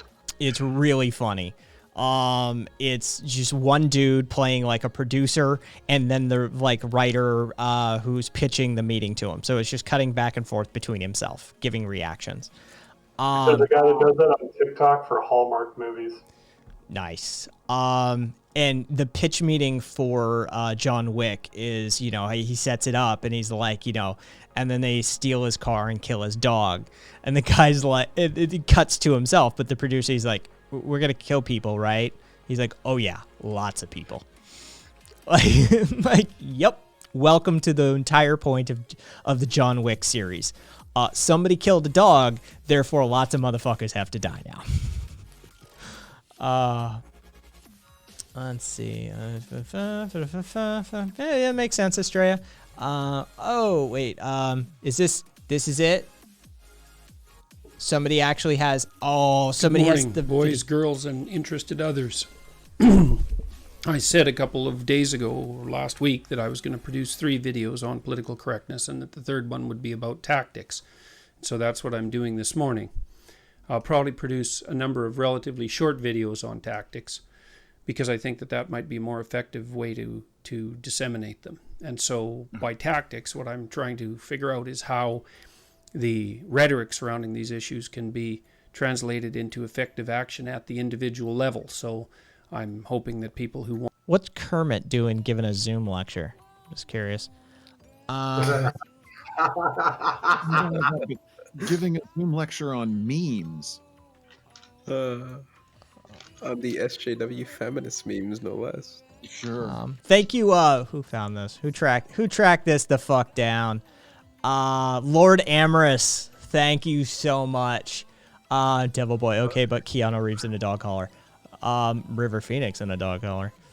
Oh my goodness. River Phoenix was hot as balls. Yes, he was. River Phoenix was yeah. He was not a terrible looking human being. Speaking of horny on stream. Yes. Good God. It's a fucked up story, non-binary. Yeah, I just pulled it up. Gay teens stripped naked and forced to masturbate by school bullies in Beijing, China. I mean, it isn't so much fucking Beijing, just proof that fucking homophobes suck. Oh god, it's Pink News. I went to, because I obsessively click and highlight and then de-highlight stuff when I'm reading it, and they have that weird rainbow highlight that they do. Yeah. Very helpful, I'm sure. Yeah, super useful. 16-year-old reported to abuse to school officials, of course, late last year. They, of course, did nothing about it. They implored him to be more tolerant of his bullies or drop out. Sounds about right. Yeah. Let's see. Diagnosed with depression. Litany of abuse. Forced to masturbate while they filmed him. They filmed him stealing his personal belongings. Fighting. They'd humiliate him by stripping him or taking his clothes when he showered at school. Well, I mean, that's rule number one if you're being heavily bullied like that. Keep an eye on your clothes if you're in the shower. I'm just saying. Not blaming the victim, but, you know, little OPSEC goes a long ways. They'd even share footage of them abusing him to one another in a group chat. Meanwhile, teachers were blind to the abuse. No, suggested that if he was too stressed, he should drop out. Yes. Lovely. Yep. Let's see. You have the right to choose. As tolerant as the Soviet Union for gays. They neither confirmed nor denied the students' allegations. Of course. The 8 of the bullies, the outlet said, have been punished amid the allegations by having to write out passages from the school's code of conduct every week for 1 month. Is that all? Yeah, yeah. I'm surprised. I'm surprised they did that much, quite frankly. Or do Karina's tactic, just don't shower at school. Pack lots of antiperspirant. I was lucky when I had high school. My gym class was the very last period. So I got to just GTFO. Like, I'm out. I had, and because I lucked out, I actually had the gym class with all of the sports jock ball people. Like, because 7th period was the, like, they just used it as this sort of extension of practice in the afternoons, right? So if you got that last period gym class, then you could just transition into practice for your sport. So they used it as this sort of like buffer for the jocks. I ended up in it. Lucky me. All right. So, but I mean, I was lucky. My coach was, I can still hear him in my head to this day. If I went out for a run, I would hear him yelling at me in my head. Tell him, those fucking knees, youngster. Get that up there. Come on now, Mark. You can call me by my last name and, you know, come on, go run faster. And he was a hell of a runner. He was, and he, I got lippy one day and fucking, you know, hey, you're like middle-aged. Why don't you get out here and run with us and see how it is? He fucking lapped the shit out of a lot of us. He fucking demolished the shit out of our dumbasses. Like, even the, like, jocks, like, he was a runner. Like, he ran ultra marathons and shit like that, right? Like, he could put down. And so, yeah, to this day, I can still hear him in my head, so. Yeah, if you want to feel out of shape, look up Casey, K-A-C-I Lichtig, who is known as the Pixie Ninja. She lives here in Omaha.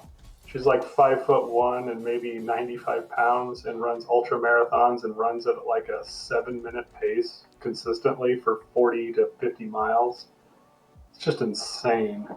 Oh, yeah. I can do a 7-minute mile on my bike. My fastest time, I think, was something like 6:22, something in that territory.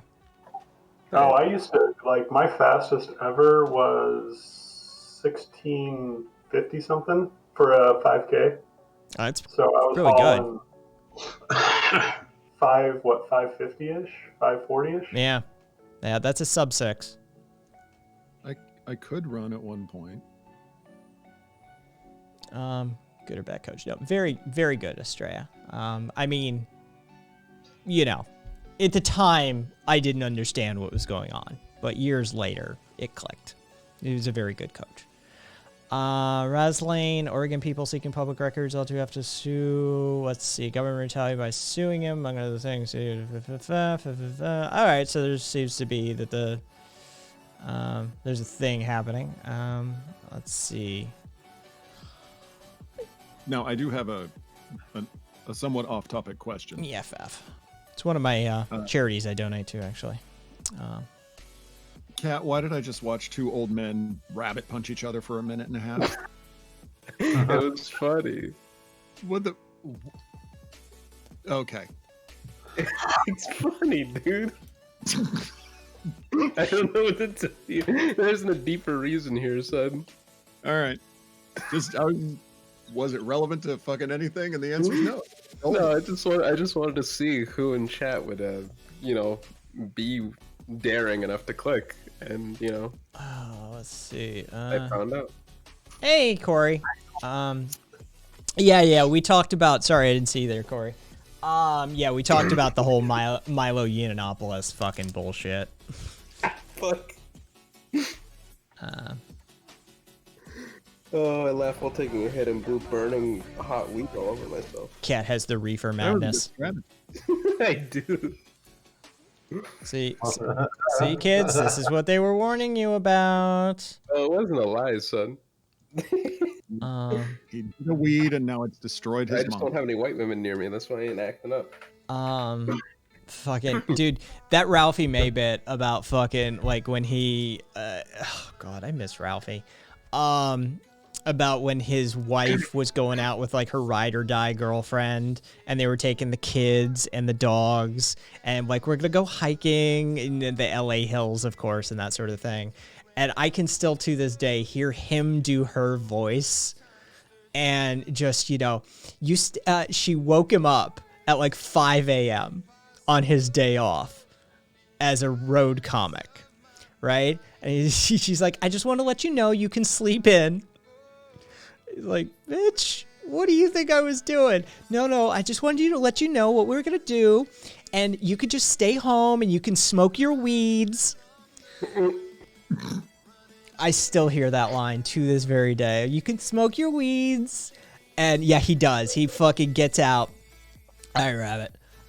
He gets out fucking like, he does like a sandwich of fucking high grade weed, keef, hash, and fucking another layer of some other high grade weed in a just giant fucking bong, and just torches it and gets as high as you can possibly get.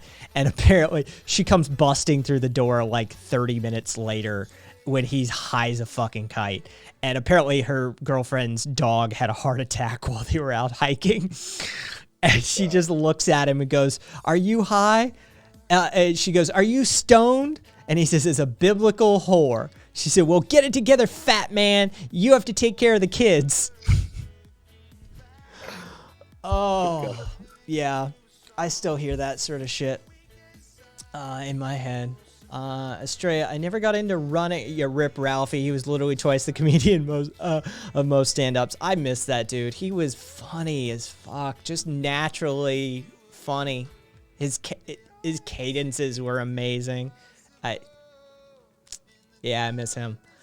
You know who's another really fucking awesome, cool person that's famous when they're in person, even after the shows and shit, is Fluffy. Oh, Gabriel Iglesias. Yes. He seems like he's a nice guy. His comedy's a little too mainstream for me. He's a fairly family-friendly comic, right? But that's his shtick, and I don't mind the guys that don't work blue. They're just not my thing. But yeah, no, his stories about the donuts and how no cops will fuck with him are actually amazing. Mm-hmm. Yeah. The fucking... Yeah. The dude will literally be done a show, and it's like, people come up to him and talk with him, and he's even sits there and says in his shows, like, hey, after the show, come up and fucking hang out with me. Feel free, please. I am not going to be one of these people that, ew, get away from me. That's just my stage name. He's like literally like fucking yeah, like seriously.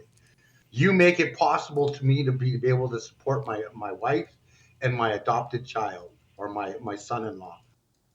Literally, you make it possible for me to have this good life. So have you seen his have you seen his garage? No. Oh, he's got like a multi-million-dollar car collection. Yeah, and I think that's where Yeah. he's like, I'm truly grateful that all of you have supported me and everything else. Like, Yeah, it's a hell of made a it fucking thing. Yeah, he's doing Mhm. just fine for himself. Thank you, Corey. I like to think I have good taste in stand-up. And Kai, you had me when you mentioned Stanhope. Stanhope is the greatest living comic. Fight me, or fight Cat. There you go. He has a VW Really? van. Yes, he Fucking does. He does. And it is ridiculous to look at. There's a walkthrough video of it in that garage. It's ridiculous. It's absolutely ridiculous. Yeah. Did he grow up in Mexico? Yeah. No. United States, but his mom is directly from she immigrated from Mexico too. Okay. So LA, and then he grew up in LA, and Yes, right. he started off with like a little beetle bug of a car. And you can imagine the comedy in that alone. Well, right. And the reason I ask is because VWs, they didn't stop manufacturing in Mexico. So, like, all the taxis in Mexico City are VW bugs. So they're fucking everywhere. Okay, so Marcus, you are going to have to fight Cat over that one. Cat, fucking put him down. But I'll get the gloves. But Frankie Boyle? I would agree. Frankie is an amazing fucking comic in the same vein as Stanhope, and I wouldn't be surprised. I haven't heard the interviews, but I wouldn't be surprised if they've sat down together and had a fucking smoke and a beer together. They are very much similar personalities. And so I completely respect your decision. Of course, Cat's going to have to murder you now, but I completely respect your decision to choose Frankie Boyle as the greatest living comic. Like, that is a respectable position to take. I get it. Yeah, some of Frankie's fucking just throwaway lines over the years about the Royals alone are just brutal. I mean, they're just brutal. Yeah, he's one of those in that category of pretending to not give a fuck, and so he's kind of open to say whatever the hell. Yeah. And then happens to be a lefty on top of it. So relationship advice is also great from Fluffy as well, because he's like, me and my wife don't ever barely argue, because she knows damn well every argument that we have is going to end up here on stage in front of the whole world. Whose routine is that? Somebody actually has a routine, like literally. Oh, and who said rip Greg Giraldo? Angie said rip Greg Giraldo. Giraldo, oh God. All right, I liked Greg's ballsiness. He was part of that, the Cellar crew out of New York, hanging. Dude, growing up as a comic with Patrice, it makes you work. It makes you stretch. It makes you exercise those muscles. So I have respect for Greg. A lot of his material, I just kind of, on. But when he got really pointed, it got good. Yeah, exactly. Boyle is in that same category. Somebody has a routine about, I'm thinking it, God, I can't, it's just floating around in there. About how they had an argument with their girlfriend, and she told me explicitly, this doesn't go on stage. He said, so I'm telling you. It's the first thing. There's no getting around that. That's a comic's job. Like, that's anything that happens in their life is basically fair game. Mm-hmm. Well, it's kind of like dating a musician. You will forever be an audience. Yep. Yeah. Anyway, it's 2 o'clock in the morning here where I am, so I am going to bed. Good night. Take care. We're gonna. Thanks for stopping by, sweet. We'll have to talk shop Much sometime. later than I thought you would be going tonight. Woo! Yeah, well, we'll read out here in a few, but we're talking comedy now. Now we're talking about something that matters. Jesus Christ. Yeah, none of that world systems theory shit. Yeah, fuck that. Fucking, you know what matters? Laughing. That's why I respect comics. Right on. Well, have a lovely night, everyone. I'm gonna catch you You too. later. I have no I have no huge opinions on Stuart Lee, one way or the other. I'm familiar with some of the stuff that he did with Richard Herring, but yeah. And Attell, yes, Corey. I mean, how do we not mention Dave Attell? Dave Attell is just a fucking road dog of epic status at this point. What about George Carlin? I mean, you know, we're mainly talking live comics still, but I mean, yeah. Carlin transcends just stand up. Carlin enters that like poet philosopher territory. That just he was more than like it's difficult to live up to that sort of legacy. He was a prolific writer, had such an attention to detail. Comics who knew him said, you know, you'd find him backstage rehearsing all the way up to the moment. That shit that he did on stage was to the beat. It felt Oh yeah, like, he had a ton. All of it was time. yeah, All of it it. felt like he was just ranting. He wasn't. It was very much a performance. It was theatrical. The man was astounding.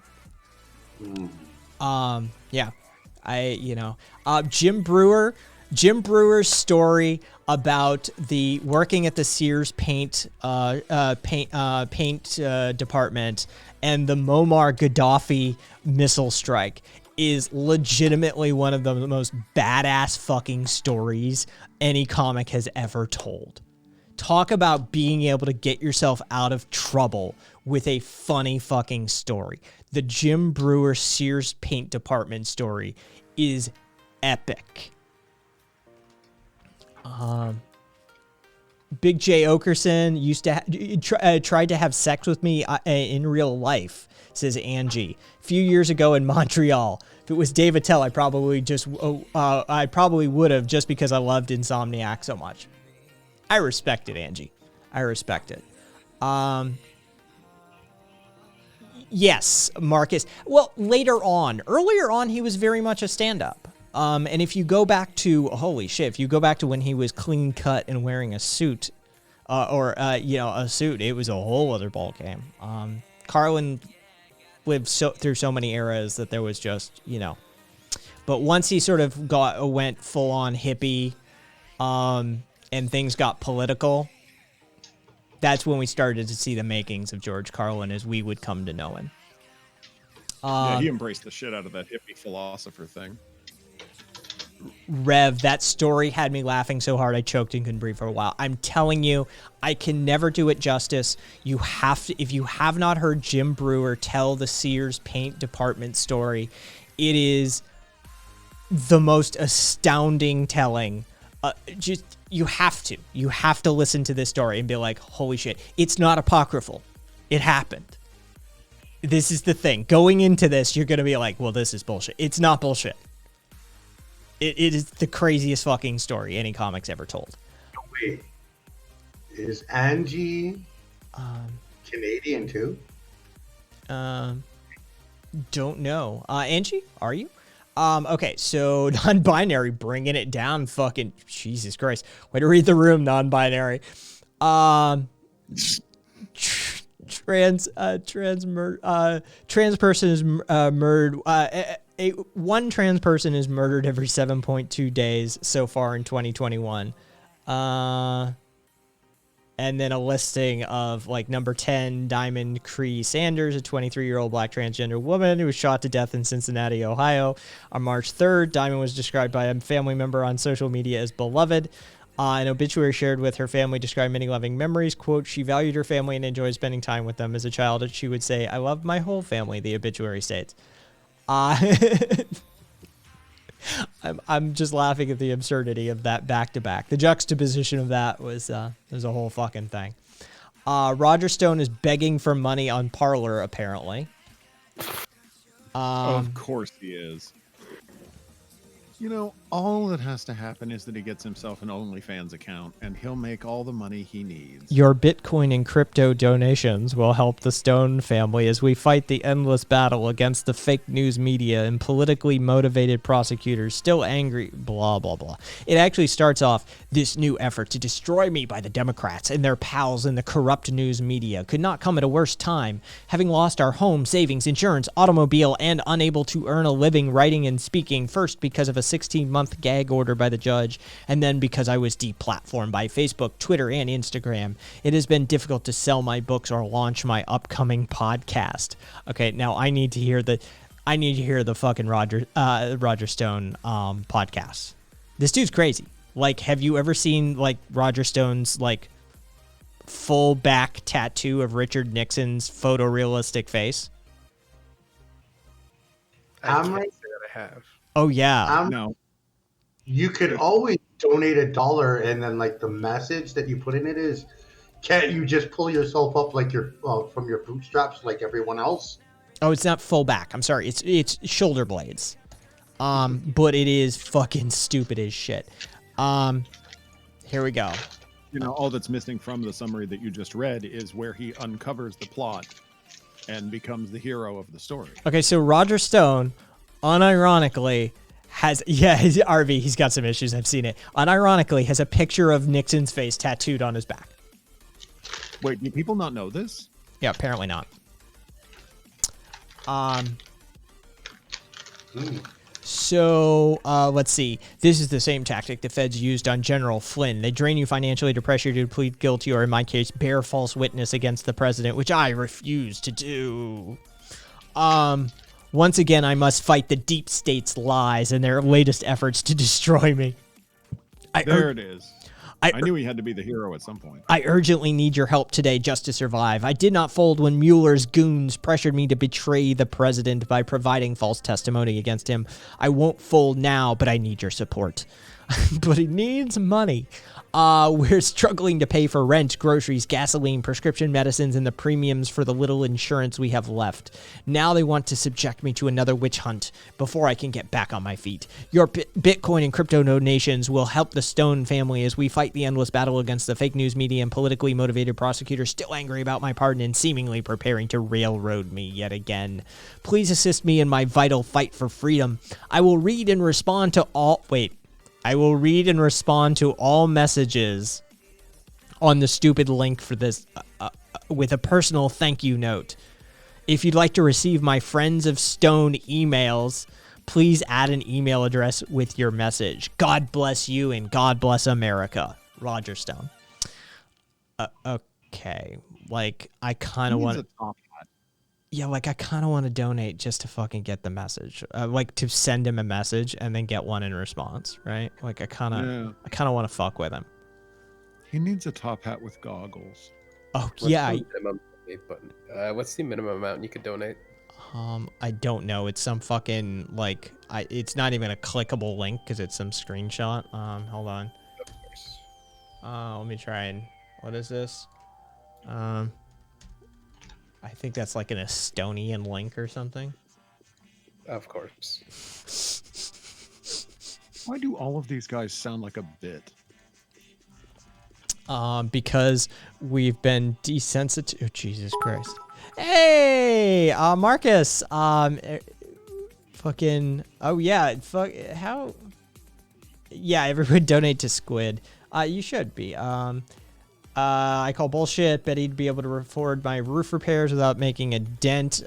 Which reminds me, hey, we can fucking drop that right now. I don't know if you'd rather have your PayPal or whatever, but there's fucking Squid's link. Okay, so I've got you the link, Cat. It is in your DMs.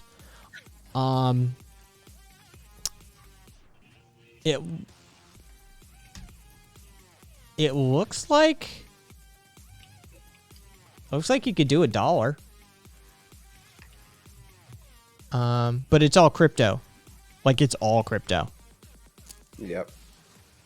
Total scam. Bitcoin, Ethereum, Dash, Litecoin, Dogecoin, Monero, Bitcoin SV, Ripple, Tether, Ethereum Classic, Stellar, and Zcash are all that he's accepting.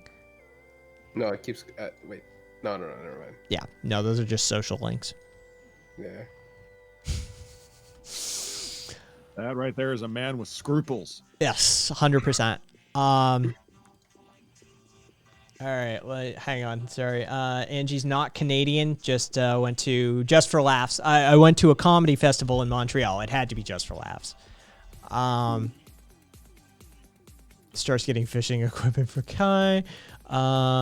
Let's see how convenient. Yep, exactly. Let's see. Because they're NPCs. It says a personalized message, but it's 100% going to be automated. Some dude just left his email here as one of the messages. What? Of course. Okay. I actually probably shouldn't have brought attention to that. That's tech savvy right there. It's just there, just chilling in the messages section. I mean, you know, do what you got to do. I guess so. Montreal is a good time for so many reasons. What type of legal hot water would I be like getting into if I like emailed this dude and told him that his email was up there? None. Okay. Absolutely Everybody none. made it public. Yeah. There's not a lick of fucking problem there. Okay. Just do that. Rev, I don't disagree. Hey, Skilleru. I don't disagree. But here is what. Sorry for those that just walked in. That's all I have to say. There it is. All right, we are coming up on 7 fucking hours. So here's what we're gonna do. I'm gonna start that off. I was gonna say. Yeah. Well, I need food more than anything else. We're You're gonna gonna raid to Prime K's, and then you're gonna jump on the debate panel and fuck them all up. I so just wanna sit there and talk shit. Like, I really do. Like, I know I'd burn so many bridges and just fucking get on the air and be like, this is a horrible format. Everybody who's participating, including myself, should be ashamed of yourselves. Yeah, I just want to burn it. Just play your amazing sound every time they think they've made a point. Beta. Amazing. Again. Oh, you know what though? We'll see how long we can go here. All right. So you guys know the deal. Kai'sThings.com. Thanks for stopping by. Thanks to Swede who came in earlier and has left because he's weak and had to go to bed. Thanks to Cat, Sue, Rabbit, and everybody in chat who provided content and good laughs and good times. Either way, we're gonna raid over to Public Loser, and I will be on for the late show tomorrow night. So, you guys, hope you're as well as you can be. Till next time. Love you all.